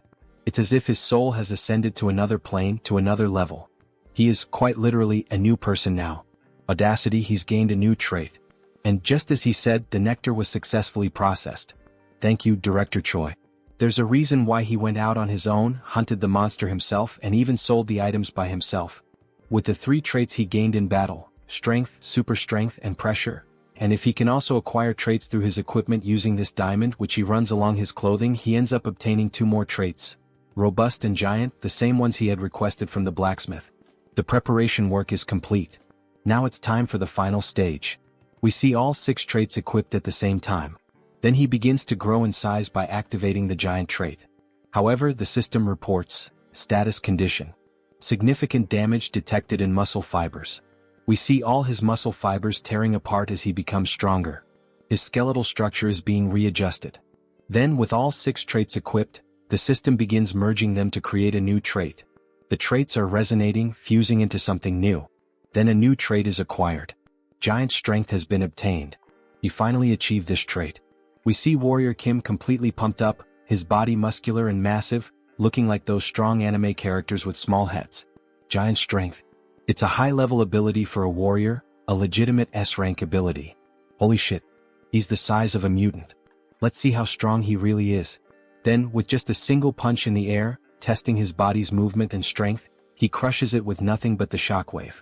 What insane power. However, we notice his face looks quite exhausted. The system notifies, significant damage detected in muscle fibers. Recovery is required. But he's clearly experiencing some side effects. As expected, in order to use this trait he needs the diamond body, which makes his body more resistant, or the invincibility trait, which boosts his regeneration. But these two traits are high level. We see his body slowly returning to normal. He could learn from their equipment just like he did with the two new traits, but he has a problem. He no longer has any diamonds. He used up all he had this time. Well, no problem. Because he knows exactly where to get more diamonds. Alright, we don't have any more diamonds available. Kim is stunned. Seriously, none left? No, they'll be replenished next month as soon as possible. But he thought the Shinwon market would have everything he needed. Next month? That's so late. I need them as soon as possible. Then Warrior Kim, the old man, begins speaking softly, as if to ask if Kim has an interest or urgency in obtaining the crystals. So, he could accompany him to extract some diamonds. He says, "Mine?" He doesn't remember that from the game. This is a route that can't be leaked under any circumstances. So, Warrior Kim, are you interested? Of course, Kim replies. Let's go ahead. Time for faster growth. Then, in the city, the old man drives Kim in his truck. He's sure Kim already knows that obtaining something like diamonds requires taking risks, right? He'd assume so. Just like everything else in Seoul Arcane. First, brush up, and if you don't feel like doing that, you can quit. What's with all these disclaimers? Then, the direction of the city they're headed to, Buchin. Buchin, right. Now he understands where they're going. The place we're headed is where superhumans fight for their lives. Beat them. Kill them. Dismantle them. Everyone in the arena is ecstatic as they watch the battle. The largest battlefield in the capital, the Colosseum. And right off the bat we see two men fighting with blood splattered everywhere. Warrior Kim and Chunbok watch from a distance. The scale is enormous, the Colosseum is truly massive. Did he already know anything about the Colosseum? No, he's only heard some rumors. This is his first time visiting the place. By the way, is he affiliated with this place? Ah, he got him. Well, he was wondering where all those rare items were coming from. After all, they were from here. Now that he thinks about it, Chunbok's history in the game also seemed pretty suspicious. Kim Chunbok, the owner of the antique shop. One of the founding members of the Shinwon market. He sells magical items from unknown sources and occasionally offers high-level magical products at surprisingly low prices. But he'll let him know that he didn't bring him here to force him to participate. After everything he's done for him, how could he? But anyway, he brought him here, right? As part of his plan. Well, yes. He can't get things for free in this unjust world. This is one of the many ways to obtain his diamond as quickly as possible. The rule is very simple. The winner takes everything from the loser, including the diamonds. The loser will have to dismantle their magic circuit to create a diamond. This basically completely resets his experience points. So, he would have to fight with his entire battle life at stake, wouldn't he? But the higher the risk, the greater the reward. Yes. If this isn't to your liking, we can always leave. Leave now. Stop kidding around, where the hell can he sign up for this? This is a perfect opportunity to collect diamonds. Chunbok will sign up Warrior Kim, since he's the matchmaker who brought him here. Well, that means he'll get something out of it too, right? Half of the victory bonus is his, and the rest goes to him and the organizers. Sounds good. Let him experience this place first. Then, we see the protagonist already fighting another competitor. He dodges all of the opponent's attacks perfectly. The other fighter begins to get frustrated. This bastard is just going to keep dodging like a coward? Fight, you damn fool. He'll eliminate him in a single hit with those muscles. Then with both hands he lands a direct blow to Joonsoo's head. However, Joonsoo ends up growing, becoming massive, his body packed with muscles. This guy talks too much. Then he activates the trait, Giant Strength. Now it's his turn, right? He then strikes a pose to deliver a powerful punch, just like All Might from Boku no Hero. He lands an uppercut with extreme force, causing the other fighter to spit blood from his mouth and lifting him into the air with the sheer impact of the punch. The fighter then crashes to the ground without any sign of resistance. It was just one punch again. the excited announcer declares Kim the winner. This marks the birth of a super rookie. He is on a 5-win streak. Wow, that's incredible. 5 consecutive wins. He bets he has a lot of diamonds now thanks to him. Not only that, he also made a lot of money from all these fights. So, what does he plan to do with all this money he earned today? Well, Joonsoo is thinking about getting some better equipment. He needs new weapons and armor, maybe a new tactical set.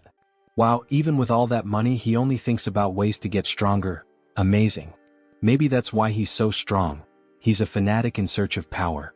Yes, of course. After all, strength defines a person's capability in Arcane Seoul. The world is unfair and only the strongest survive.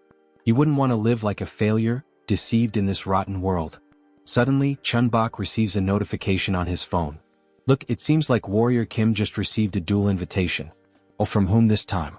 From a level 4 superhuman named Destroyer King, ranked first. Destroyer King? Who the hell is that? Maybe this fight will be tough. After all, he's ranked first and Warrior Kim is in 10th. If you want, you don't have to accept this duel challenge. Don't push yourself too hard. Destroyer King, alright. That name is even somewhat familiar to him, maybe he can manage. Then a ring girl appears, announcing the start of the first fight between Warrior Kim and, of course, with the huge crowd shouting, Destroyer King, kill this rookie, we've bet a lot of money on his defeat. Destroy that growing sprout of a rookie. Then he finally appears, the king of the Colosseum. Wearing a characteristic WWE outfit, he introduces himself as the Destroyer King. And while laughing, he shows off 2 silver teeth with diamonds embedded in them. He then begins speaking to Kim. He didn't expect him to accept the duel challenge, maybe he's out of his mind. After all, no one would accept a duel against the top-ranked fighter of the Colosseum. Alright, this Destroyer King. He's certainly someone hard to deal with.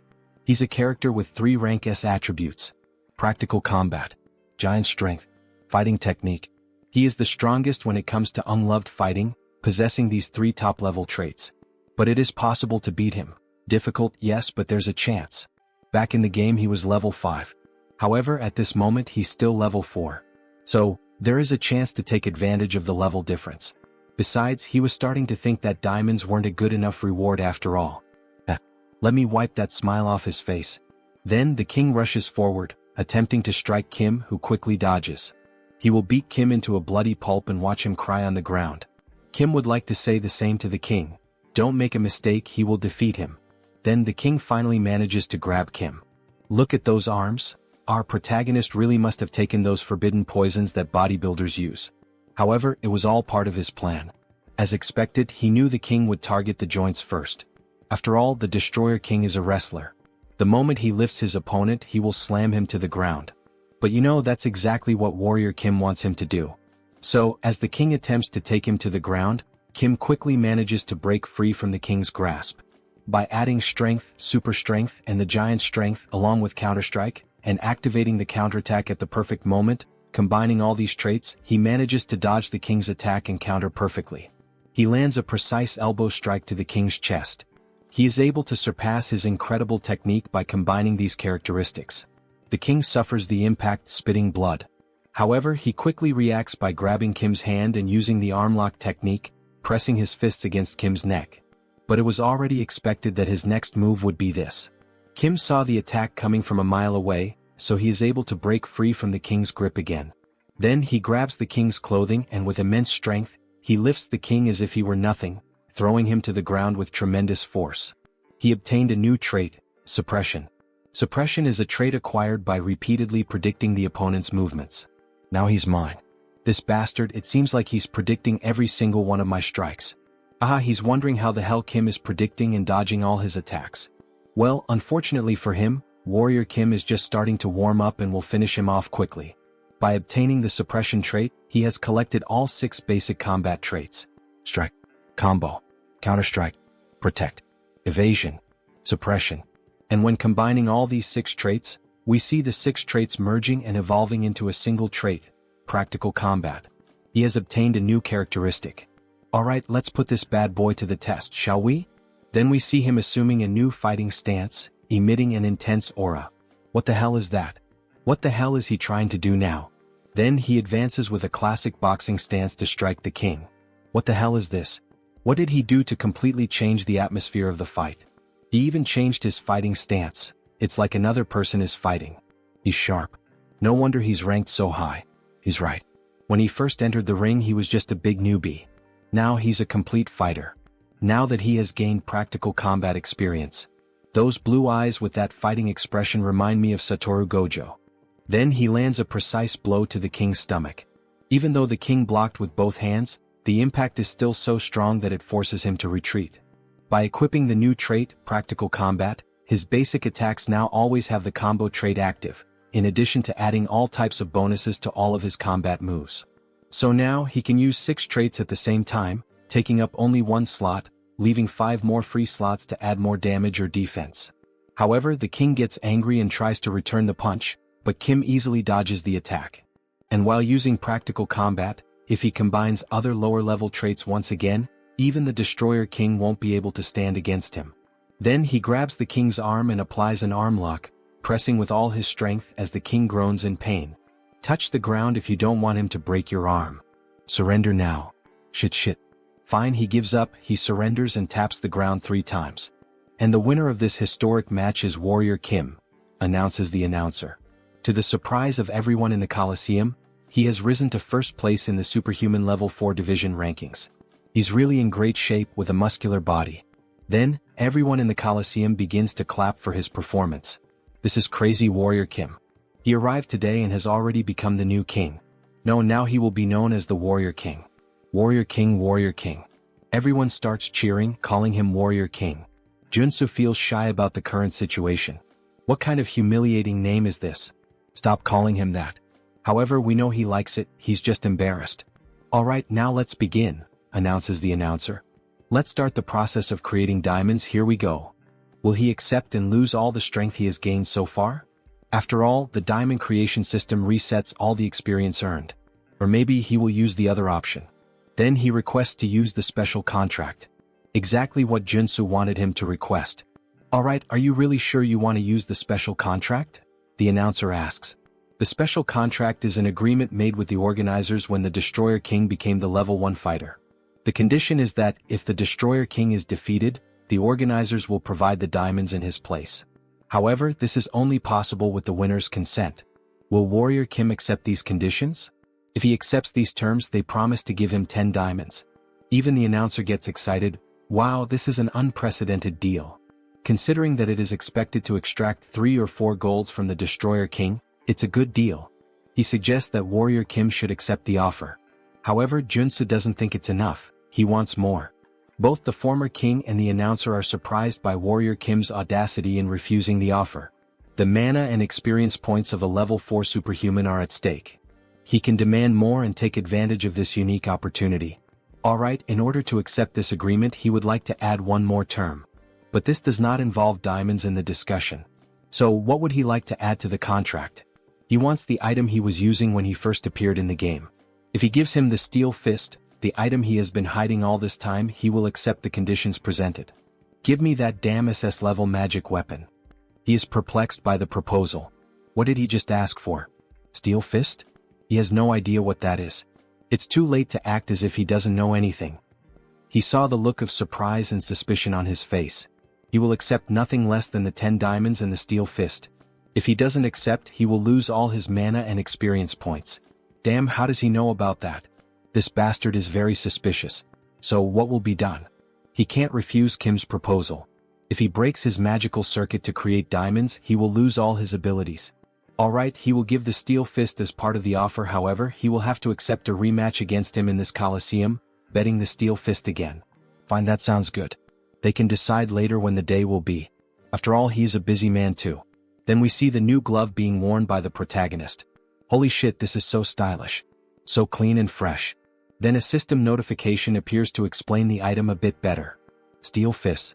Increases strength and resistance. Reduces all damage for 10 seconds. Damage reduction? That's totally a scam, Kiki.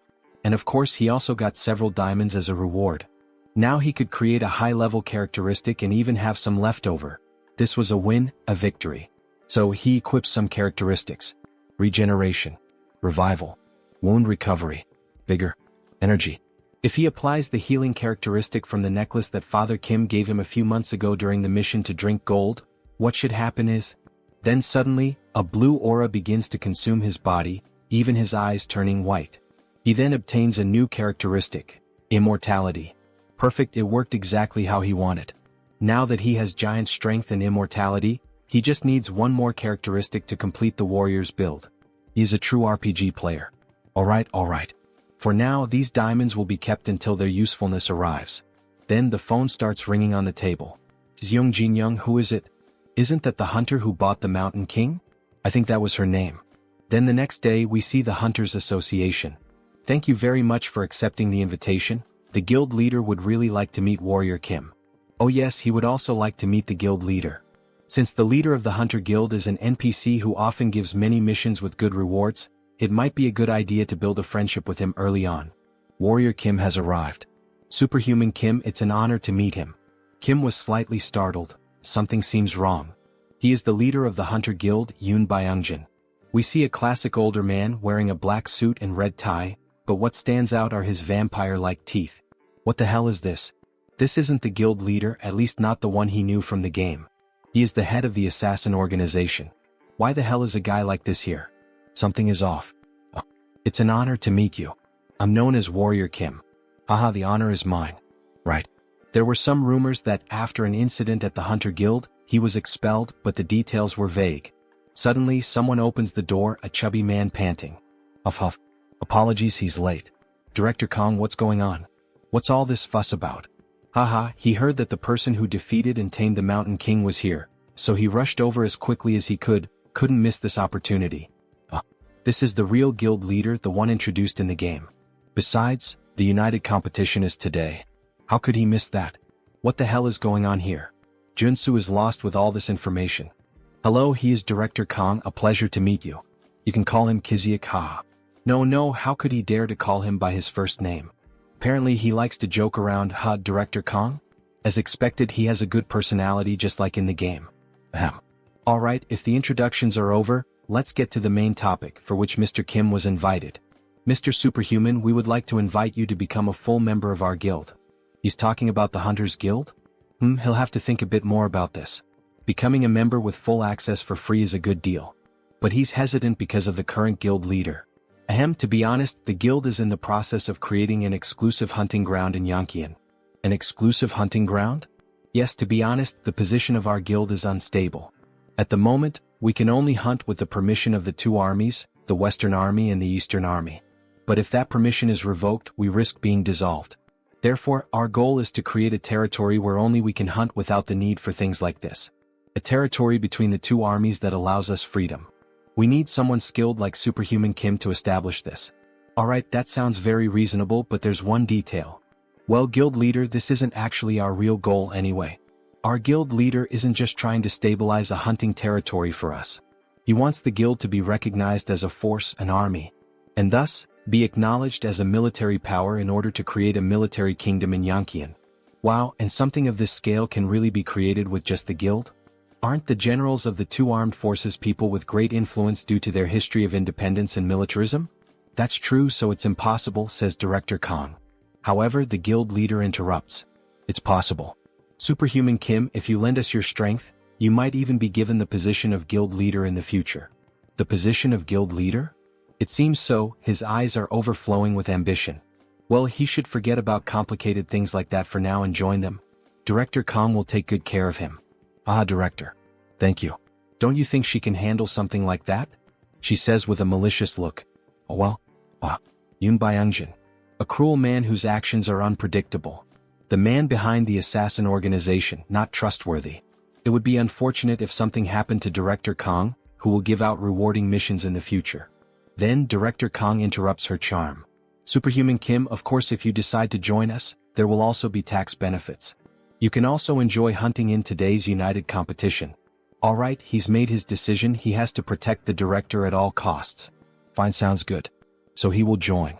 Moments later we see a truck in the middle of the forest. He owes a favor to Warrior Kim now. He'll take care of driving, just relax. He was worried that the guild leader inviting him first made him have to rush over there. To be honest, he was concerned about the fact that the guild leader approached him, Warrior Kim. Anyway, it's a lucky thing that both of us can ride in the same car like this, haha. We see Joonsoo's ears bleeding, and he complains that the game never mentioned how chatty he was. Director Kong, why are you against the exclusive hunting area? It's because of the Yankian faction. The Yankian faction? It's a group of guild members who follow the guild leader. They don't care about hunting, they're just cleaning up the politician's mess. So, the guild leader was trying to recruit him to his side? Exactly. He's doing everything wrong. Shouldn't merit be the most important thing in a guild? Instead of getting involved in nonsense like this. But lately, all the guild members who agree with me have been sent on expeditions, so his position has become unstable. He thought the director was just a happy-go-lucky guy, but he has some pretty deep thoughts. Meritocracy is good. After a good while of talking, they finally arrive. So, they finally made it. This is the secret hunting ground of our guild. Wow, it's really well set up. Damn, there are so many hunters gathered here. Look at those weapons. Hunter Kim, he's finally arrived. We see our beautiful hunter, look at that gorgeous stomach. Wasn't he supposed to come with Director Kong? Yes. But suddenly he had to go to the bathroom, ate something bad. Right, good timing. She would like to talk to him herself. It would be better not to get too close to Director Kong. Do you think he will join him? It seems like he already knew about the factions within the guild. Well, he has a general idea. That there's a difference in thinking. Yes, that's correct.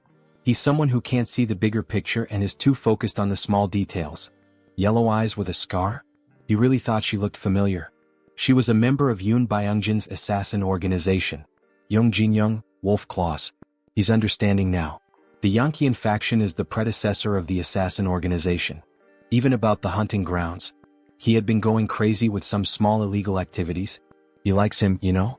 So Joonsoo, in an intimidating position, says, he doesn't speak behind others' backs and seems to be a genuine person. This leaves the little girl feeling all awkward. Well, do it your way. Just don't regret it when it's too late, I won't be able to help you. Now that he has a sense of the situation, he should start preparing. Then we see several sunscreen bottles placed on top of a sink.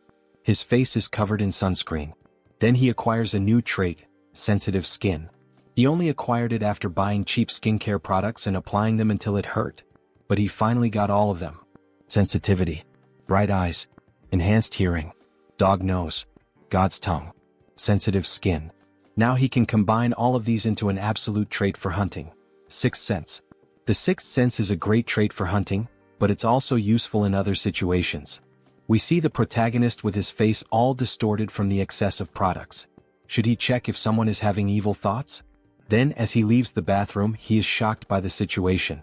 Everyone in that area has a purple aura. What the hell is this? Don't tell me most people here are evil? Warrior Kim, finally he found Kim. Let's have some drinks and eat something before the competition begins. These two people are hunters who are like his right-hand men. Director Kong had many good things to say about him. He can drink. But in reality he wouldn't want to drink because of that person whom the director thinks is his right-hand man. He smells like something rotten. The poisonous stench of betrayal. So by late afternoon, everyone was already pretty drunk. Director Kong already needed help just to stay on his feet. Meanwhile, Joonsoo was handling the barbecue, watching the whole situation unfold and thinking about what to do. They don't even know there's a spy among them. What should he do? He needs to tell the director. But will the director believe him, someone he just met today, if he tells him that his right-hand man has betrayed him? Mr. Warrior, please take care of the director for a moment. All right. Meanwhile, the director is shouting from the back that he's going to buy more drinks. After all, today is a good day. Kim will have to just observe the situation for now. Then the director comes up to Joonsoo, reeking of alcohol and rambling a bunch of nonsense. Mr. Warrior, how are you enjoying the party? Having fun? Haha. With a discouraged look, Joonsoo replies that yes, he's having fun. Without mentioning that there's a traitor here. What is this, a mafia game? Then the traitor announces to everyone that there's still more beer for everyone. Yes. Please serve drinks to all of us, says the director. He will have another shot of alcohol. Soju and beer for Director Kong, right? Let him mix one with the other. Yes. He always loves his usual ratio. Here it's ready. He should drink it all at once to fully taste the flavor of the drinks. All right, hand that drink over now. But then Warrior Kim shouts, asking them to wait. He takes the glass from Kang's hands and offers the first shot to the man who prepared the drink. The man is surprised by the situation. What's going on? Why does he have to try the drink first? Kim applies more pressure. What is it? Is there some reason why he can't take the first sip? The best time to expose a traitor is right when he's about to set his plan in motion. He couldn't hide the malice in his expression. And he seemed nervous. While he was mixing the drinks in the glass, this was the perfect moment to use poison to assassinate Director Kong. Did he actually put poison in that drink? What the hell is this nonsense he's saying now? This is a false accusation. Mr. Warrior, why are you saying this so suddenly? If he's wrong, then just take a sip of the drink in the glass. Come on, it's just one sip. No need to be shy, prove it to everyone here. Then, feeling cornered and irritated, he slaps Kim's hand, making the drink spill onto the ground, where it's clear that something green had been mixed in and dissolves into the air. Choi realizes the mess he's made by trying to poison the director. Manager Choi, this bastard. Did he really try to poison his own director? He betrayed him first. He heard everything from the chairman, that he was against the idea of his promotion. What are you talking about? He didn't do any of that. Yes, he did. Then Kim quickly kicks Choi's leg to make him lose balance, taking control of the situation. With the sword now at his neck. Alright, then we've confirmed that he really was a traitor, director. What should he do now? Stop, please. Spare him. He doesn't want to die, please. Or are you going to do it yourself, Director Kong? The chairman manipulated him into doing this. Please don't do it. Then we see the director picking up an axe that was lying nearby, and with a swift motion, he cuts off the traitor's head without a second thought. I have to admit, as a reader, I didn't expect that reaction from the director. He seems so soft. Leave a comment on the video if you agree with me that the director didn't seem like the kind of person who would kill someone so easily. We see the director covered in blood, with an angry expression on his face, still holding the axe. He always knew his right-hand man was greedy from the start, but he never thought it would reach the point where he would try to kill him just to take the position of director. In the next scene we see them driving at high speed. They need to get out of there as quickly as possible. If anyone finds out they killed the spy, they will come seeking revenge. Yoon Byung-jin, that bastard. He thinks he can get away with this? That's why he got rid of all his men. That cunning bastard. Then the sound of a car horn breaks through. The hunter Young Jin-young is on their tail. Director Kong, did he get anything? She heard a rumor that he found the grand prize.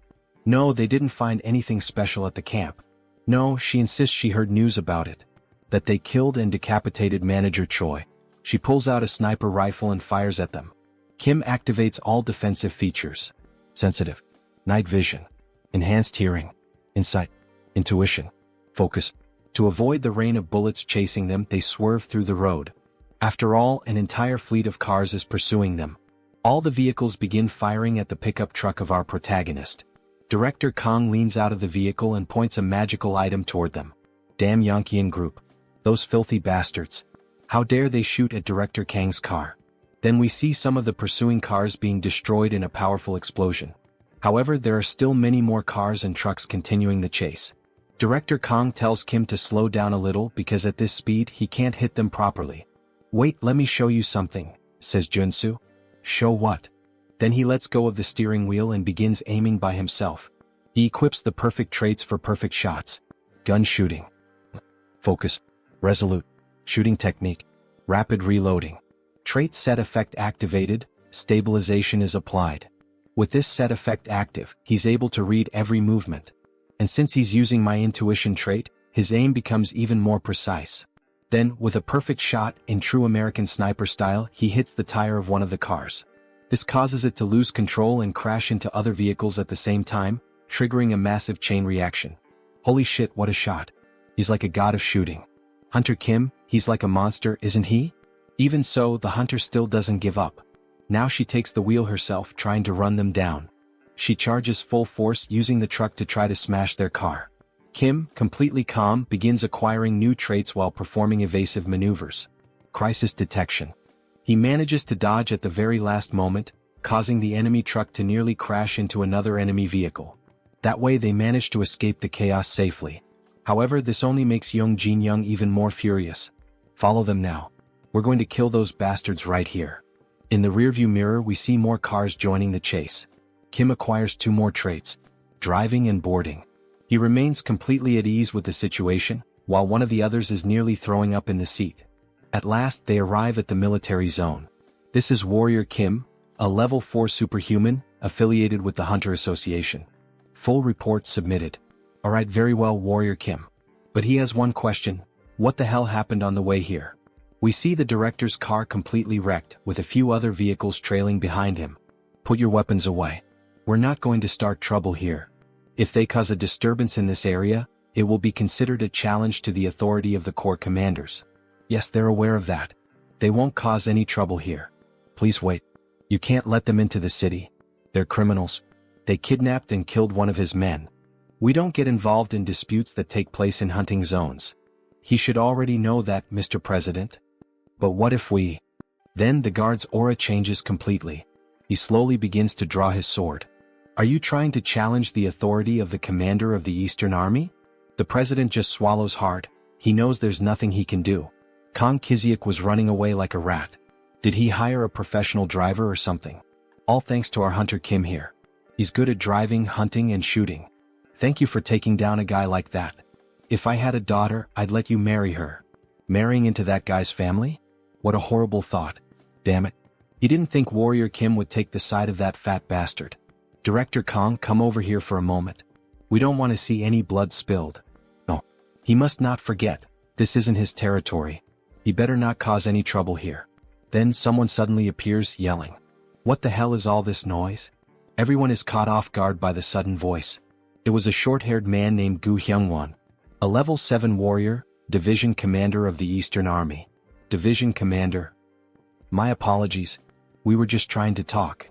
There he is. One of the 4 division commanders of the Eastern Army. A level 7 superhuman, Gu Hyungwon. He couldn't care less about other hunters fighting among themselves or even killing each other. But they cannot do that on this territory. This shit isn't some damn playground. You two understand, right? He doesn't want to have to say it again. If he sees this happen one more time, before he could finish his sentence, he looks at Warrior Kim, thoroughly analyzing him as if he could see everything about him. Alright, he will mediate this dispute between the two as representatives of the Eastern Army. What is this? With all due respect, sir, this is a matter for the Hunter Association. Not even he can get involved in this. This is an order from the heavens. Everyone is shocked. Wait, does that mean the Corps commander? At noon tomorrow there will be a duel of honor in front of the city hall. Only one person present at this location may volunteer to fight. What? Why is he looking at me? The loser must offer their head. If anyone refuses the duel, their head will be condemned. The next day, exactly at noon, everyone gathers under the rain near a park. Hunter Kim, is he sure about this duel? He knows he volunteered, but still. Don't worry. This duel of honor was prepared to test me from the very beginning. He must be behind this sudden challenge. Then we see Gu Hyungwon approaching the duel scene, followed by greetings from several members. The level 8 superhuman, the one who stands in the tower called Heaven. The commander of the Eastern Army Corps, the Tiger King Kyujigam. Alright then, let's begin. Judge me as much as he wishes. We see that Warrior Kim's opponent is the president of the Hunter Association. Kim is wielding a shield and sword. It's a shame, Warrior Kim. If only he were on our side, we could have had something wonderful. But he refuses to work with their dirty group. Well, if that's his choice, then he just has to kill him. We see the president transform into what we suspected from the start. He's a vampire. Wow, that bastard is a vampire. He was a shapeshifter? It's understandable that everyone is shocked. Vampires are known as extinct monsters. But Kim has known his true identity from the beginning. And he knows all the countermeasures. The night before, just a few hours before the duel, we see Kim holding a diamond. He went through every exchange house to gather as many as possible. Are you sure that will help him fight this vampire? Just wait and see, Manager Park. Then he begins acquiring new traits to finally reach the Trinity. Endurance, Perseverance, Iron Armor, Acropolis, Resolute, Extreme. Mixing the 6 traits, he obtains a new one, Diamond Body. He will soon reveal it in the duel. He now has the Trinity build. Then the vampire attacks first. With his claws extended, he tries to strike Warrior Kim. However, Kim easily blocks the blow with his shield. How can a mere level 4 block his attack so easily? Because he isn't at a level where a monster could kill him. Then Kim uses the trait, Giant Strength, counterattacking with a sword strike that forces the president to retreat several meters. What the hell kind of power is that? He is utterly shocked. Did you fake your level? The correct answer is this, Giant Strength, Diamond Body, Immortal. It's the synergy of the 3 most powerful traits in the game, combining Diamond Body and Immortal to withstand the full force of Giant Strength. He can exert power that surpasses that of a level 4 superhuman. He then continues attacking the president with full force until he finally breaks his extended claws, his steel claws. Now that it has reached this point, there is no avoiding it. Red eyes and veins appear on his face. He is beginning the transformation. His body starts to change. His face takes on a more vampiric look with huge fangs.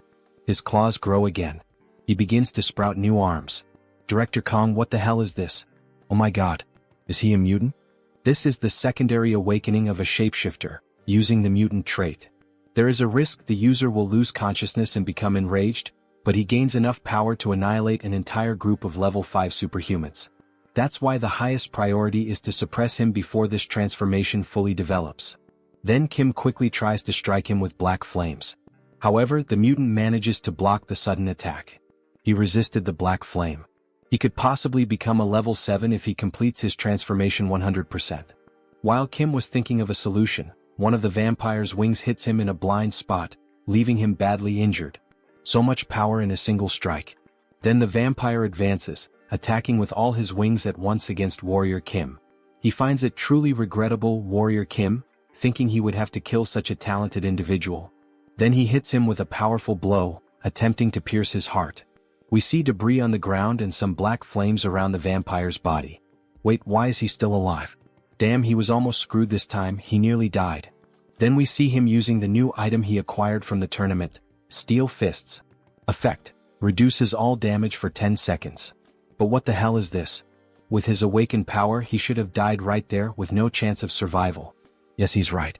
If his black flames hadn't slowly halted the mutant's growth. Had your fun? Now it's his turn. Now that the transformation has stopped, there's only one thing left to do. He begins to gather golden energy in his sword. Kill this before he reaches 100% transformation. Then he unleashes a pure energy slash, the same one he used to defeat the president of the staff while using the mutation. Say goodbye, hideous monster. What the fuck? We only see a trail of golden light on the vampire. Even the sky started to clear after the heavy rain. He actually defeated the level 5 vampire. He still can't believe it even after witnessing it with his own eyes. Phew. It was a fierce battle. He knew from the beginning that he would win. He defeated the president of the association. We're screwed. Screwed, he says. Hunter Young, say something, what are we going to do? But she remains silent, showing no reaction, only a look of sadness in her eyes. What is Director Kong planning to do with the association now that the president is dead and there's a vacancy? He's not sure what to do, but what if Hunter Kim were to take the position of president? It would be great to have him as president. No, thank you. The director knows the association better than Joonsoo could ever imagine. So he wants to believe the director will do a good job. Kong is pleased to receive the praise. Of course, all of this is driven by interest. After all, he can only obtain his mandatory quest once Kong becomes president. Then we see Gu Hyungwon approaching after the duel has ended. Warrior Kim, follow him. The Corps commander wishes to see you. As expected, that man had been watching the entire time. Kyujigum. Night falls and we see the moon above a brightly lit tower.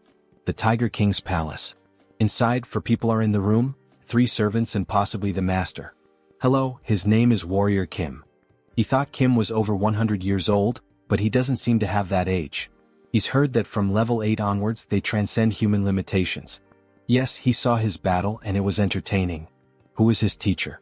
He doesn't need to exhale his mana to dominate me. He can sense every muscle fiber and mana pathway trembling. He has no master. Seriously? So that means Warrior Kim is self-taught? As expected. Their movements are still unrefined. His sword skills were basic and his combinations weren't very smooth. They are being overly critical of him. Interesting, my child. Tell me, would he like to become your student? Joonsoo had anticipated this situation because he makes the same offer in the game as well. When he becomes your student, his rapid growth is guaranteed. And as a reward, he will receive the Corps Commander's technique, the Tiger King's sword. But unfortunately, it is a great honor to receive such an offer, yet he would prefer to follow his own path. He dares to refuse the father's offer. Has he gone mad? If he accepts the offer, he will face many restrictions. Taking the easier path is not always the answer. He should be bowing his head at this moment. He is going to discipline this young man. Quiet. He explodes with rage, emitting an aura that leaves everyone in the room frozen. That killing intent. Just feeling it is like being stabbed by millions of blades all over the body. But somehow he will endure it. Then he activates defensive and morale-boosting traits. Oh, so this kid managed to hold out? He is genuinely a little surprised. After all, not even his own subjects could. Even with so much talent, why does he still refuse to become his student? It's as if he has to face a tiger bigger than a mountain. He almost fainted. Because he has a dream he wants to fulfill. That is to reach level 9. It's to reach the constellation that only 4 have attained so far. But to reach level 9 as a warrior, he would need a high-level swordsman, mana cultivation techniques, and most importantly, enlightenment. However, he worries that his bad habits might hold him back when he reaches level 7. Even so, he wants to follow his own path, whether it's right or wrong. Because that is his resolution. Understood. He values his courage highly. Then he begins to pick up a sword. Here, boy, take this with you. The servants are stunned by what they just witnessed. Wait, is that the Black Tiger sword of rank SSR? He unsheathes the sword, which emits a golden aura. Is it really the SSR rank Black Tiger's sword? Even his hand trembles with nervousness. Yes, boy. Now come over here and take this. I have another gift to give you. The elders present are stunned by the situation. Then Joonsoo approaches Kyujigum, who places something in his hand. We see a flash drive. It contains the Tiger King's secret technique. The Tiger King with the sword. From what he's heard, the sword you use, the one that shatters mountains, is known for symbolizing dominion. The Tiger King's swordsmanship is similar. As dominance and speed blend together in perfect harmony, it will suit you well. Thank you, Commander of the Army Corps. But why would Kyujigum give such great gifts to someone like Joonsoo, a complete stranger? He's not going to refuse them, of course, he's not insane. But still, it's a heavy burden. Answering the child's question, he saw both passion and talent in him. His eyes lit up as he spoke about the ambition to follow his own path. If he reaches level 9 within 10 years, no, even if he reaches at least level 8 within that time, the Eastern Army will be his. And he will be free to lead it however he wants. Everyone is shocked by his controversial statement. One of the elders stands up, showing clear outrage at the announcement. Commander of the Army Corps, this is utter nonsense. That was nothing but an empty bluff. Then he turns his attention to the other elders. You all listen closely as well. The moment anyone here reaches level 8, that person will take his position. That damn Tiger King, he can't be allowed to act like this. 10 years. He can follow his own path during that time, but if he fails to reach level 8, he will have to return the Black Tiger's sword. Gripping the sword tightly, he makes a promise. That's fine, he'll remember it well. Kneeling down, he makes his declaration. He promises to show results within 10 years. No, in just 5 years he will bring results. He has no real interest in succeeding the Eastern Army, but it doesn't hurt to have another option. Besides, turning down a favor isn't exactly polite. He says this while hiding a sly smile. Oh yeah. The next day he is at the Hunter Association's tower. Now they should be calling him the owner of the Black Tiger's sword. By the way, why did he refuse to become his disciple? Because his dream is to be independent and free. But of course there is a hidden reason behind it. To collect all 3 high-level swordsmanship techniques, he cannot afford to be tied to just one place. Since he met Beck Soren by chance, he is simply waiting for her to awaken the Sword of Mars technique. But he still hasn't met Jeanette and Carly. Joonsoo sits in thought, quietly sipping tea. He is definitely different from the others. Without him, our association would be in danger, Hunter Kim. So, he had something he wanted to ask. The former director, now President Kong, grabs Kim's hand and asks enthusiastically. Since he refused the position of association president, then how about becoming an honorary director? Wait, what does he mean, an honorary director? Kim is caught off guard by the sudden proposal. He only needs to attend the quarterly meetings, and we promise to provide him with all kinds of social benefits. He needs some time to think it over. Our protagonist likes to play hard to get. Basically, it's a dream job where he doesn't even have to work to get paid. Of course, the president argued that this still wasn't enough, so he prepared a few more things, a special gift. Joonsoo becomes curious, looking like a child faced with a new present. What could it be? Then inside the box we see 2 weapons adorned with golden details. One is a shotgun and the other looks like an automatic rifle.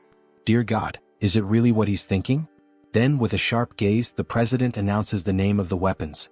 They are known as the weapons of Daesun. Holy shit, so those really are Daesun's weapons inside the box. And the weapon crafted by Chong Yagyeong, the Mountain of Tea, who worked as an arcane engineer in the game. These are known as the best weapons ever made in the game. He's going to give him both pieces that our association owns, its treasures. How about that? Maybe it's a good time to start collecting the rest of the set. They say that if you collect all 5, you'll be able to find Daison's magical tome. But of course he already knew that story, after all he was a game addict. It's a relic that unlocks the high-class traits needed for building the gunslinger class.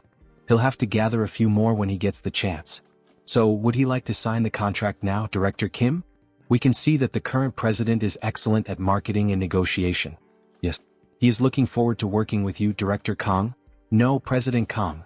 Then the two share a firm handshake, symbolizing their commitment to the agreement made today. He absolutely loves this president. The first rewards have already begun. Back at his house, we see sparks flying. More precisely, golden lightning bolts. We see Kim training with his newly acquired sword. The 4 sword forms of the Tiger King. The Tiger King's advance. He charges swiftly at enemies as if using the rush trait. The Tiger King's fierce strike. A slashing attack in the shape of a crescent moon. The Tiger King's double slash. A dual strike performed simultaneously. And of course the final move. He stands still, channeling all his power while holding the sword. The essence of the Tiger King's swordsmanship lies in mana control. When executed with the proper movements, the sword's aura is unleashed. Then he opens his eyes, we see the moon reflected on the blade and we get a glimpse of what this technique, when fully mastered, could truly accomplish.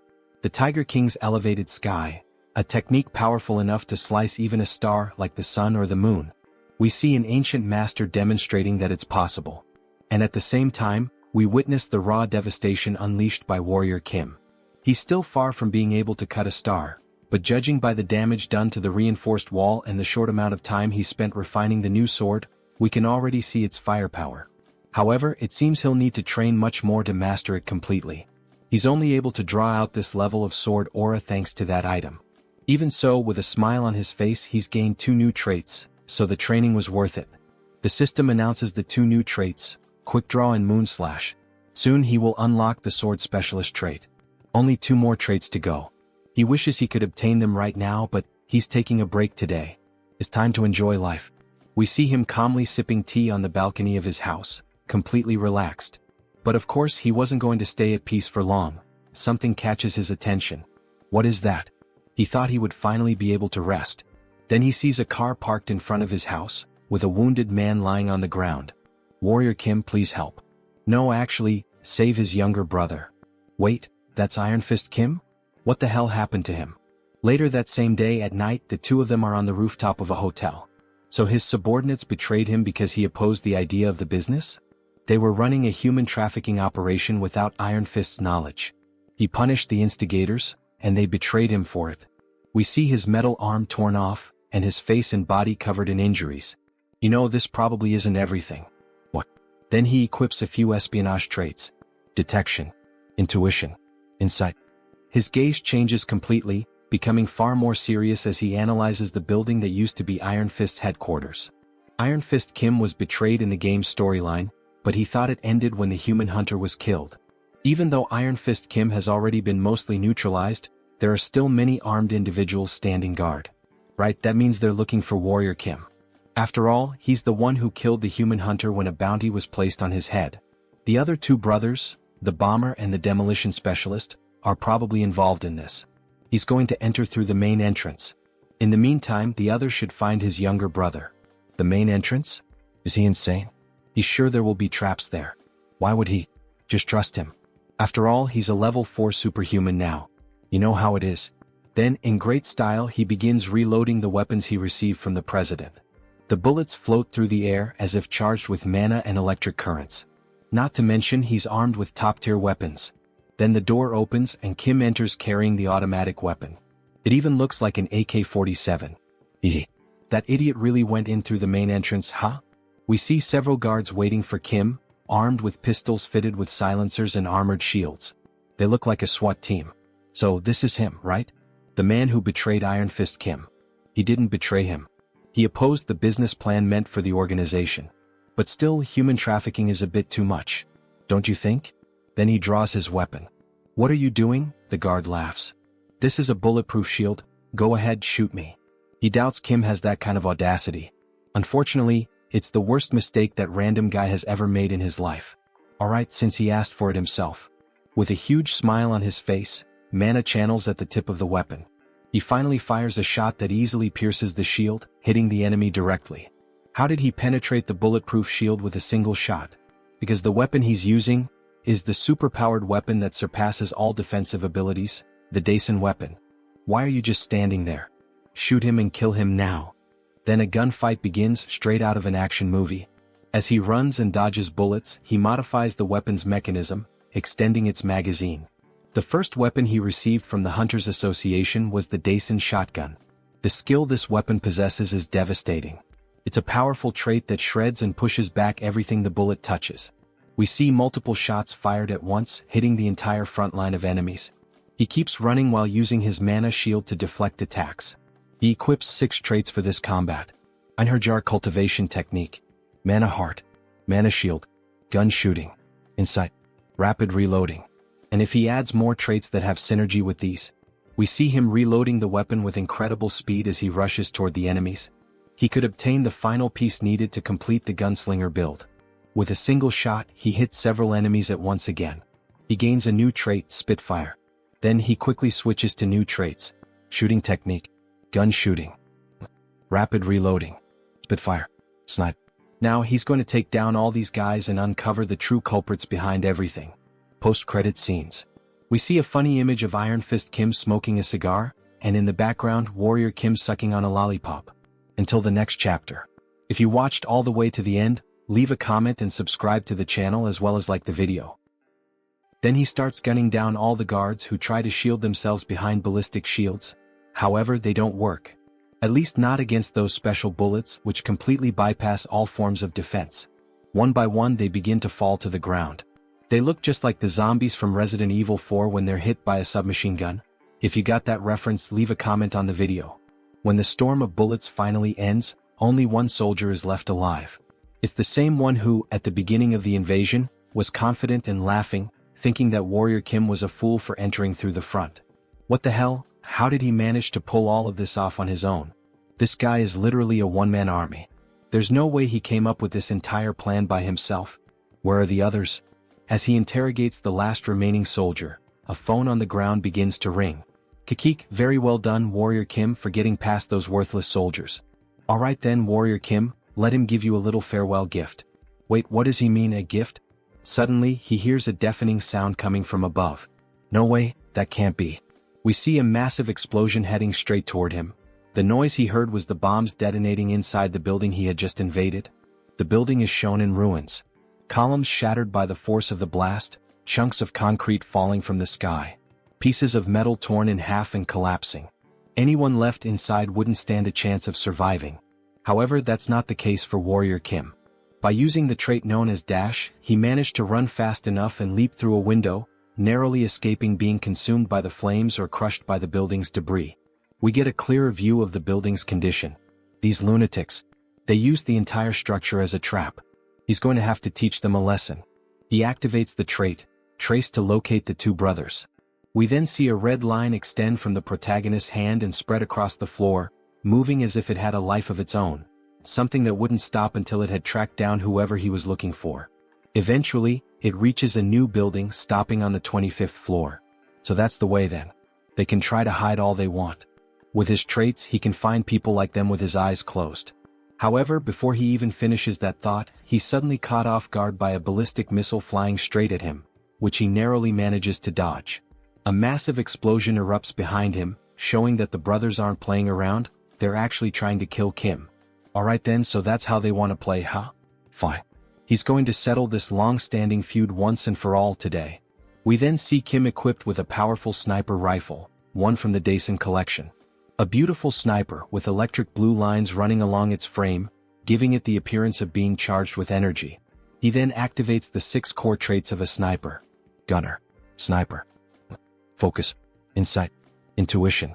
Alright, let's see what these bastards are up to. He brings his eye to the scope and begins aiming. The visual effect makes it feel like he's inside a first-person shooter game. In fact, it almost looks like he's using wall hack, that infamous cheat that lets players see through walls. A glowing purple line marks the direction of the enemies. Alright, target acquired. Time to eliminate. He begins to channel the shot with mana swirling around it. A beautiful effect forms around the weapon. Fire. As the brothers attempt to escape, one of them takes a perfectly guided headshot straight to the skull. If he ever pursued a career as a professional FPS player, he'd definitely make it big. Hey, what the hell just happened, brother? We hit ourselves intentionally between the buildings, so how? You'd better find a good place to hide. Because the shots he's firing now can't be blocked by walls. That's because these are special bullets that pierce the tangible to strike the intangible. Then we see another shot fired in their direction. They're known as soul bullets. The bullet flies straight between the buildings and hits the second brother directly in the head, making it a double kill. Warrior is the MVP. He didn't finish them off completely because these bullets strike the soul instead of the physical body.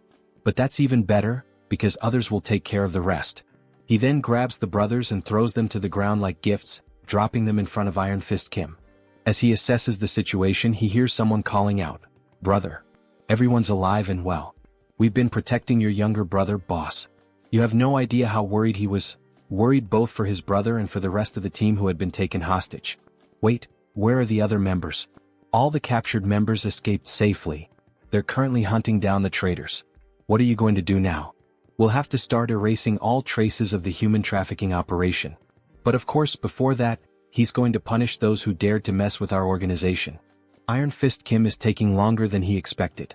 Finally, the wait is over. Warrior Kim, please listen to what he has to say. He then bows deeply before the protagonist. What happened? Tell me everything that happened. Please, he begs. Teach him how he can become as strong as Joonsoo. He's learned from this incident that he needs to become stronger to protect his people. And that right now he doesn't have the strength to do that. If you teach him how to become stronger, he will serve as your slave. So please. How annoying. If he's that grateful, then give him a reward that's actually useful. He doesn't want him as a slave. But still, he starts analyzing Iron Fist's body. Maybe with that method, Kim can definitely turn him into a stronger enhanced soldier. They can even perform a magical oath right away. He'll swear his loyalty. Wait, he's seriously willing to take a magical oath? Yes, of course he is. Alright then. He's going to train him like he's going to die starting tomorrow. Thank you. He swears he'll serve him well, sir.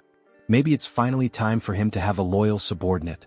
The next day, we see an abandoned area with several destroyed buildings surrounding it. Warrior Kim and Iron Fist are walking through the deserted place. Wait a minute, wasn't this place? Yes, this is where the body modification facility is located, the one we took from the Caretakers Association. That's right. And it's probably the place where those traitors continued their human trafficking operation. Wait, this place? He told those guys to use this facility only for enhancement purposes. Wait then. He finally realizes the reason they're here. You brought him here to modify his body? Yes. This place is the best for enhancing a reinforced superhuman soldier. Today he will undergo a biological mutation and have prosthetics implanted at the same time. At the same time? But isn't that dangerous? Many people suffered mana overload attempting that. Don't worry. You just need to make sure the combination of the mutation factors and the prosthetic components is correct. We see a massive metal door like the entrance to a secret hideout once controlled by the former organization that ruled this territory. Inside we see Warrior Kim working at a computer, programming the correct combination of mutation factors and prosthetic components. Meanwhile, Iron Fist is inside a green capsule. There are fewer ingredients than he expected. But it should be enough for a level 3 superhuman. Maybe those bastard soldiers of his stole some of the ingredients. The process of creating reinforced soldiers requires a method that is both standardized and unorthodox. Mutation factor plus prosthetic component. Just so he knows, this is going to hurt like hell. It's fine. He's ready. Let's do it. Alright then. Time to get this party started. He clicks the mouse. The capsule begins to emit a strong green radiation, lighting up the entire room. We see his body fully exposed to the blast. Then, looking inside the capsule, we see a high-speed spinning blade. He stares at it in fear, trying to imagine what's about to happen. Then, more blades appear and start slicing through his entire body, especially his mechanical arm, from which metal fragments go flying inside the capsule. He screams in pain. After all, his whole body is being torn apart. Iron Fist Kim from Arcane Seoul. His combat style relies on a prosthetic arm used as a melee weapon and a submachine gun for mid-range attacks, making him a versatile attacker.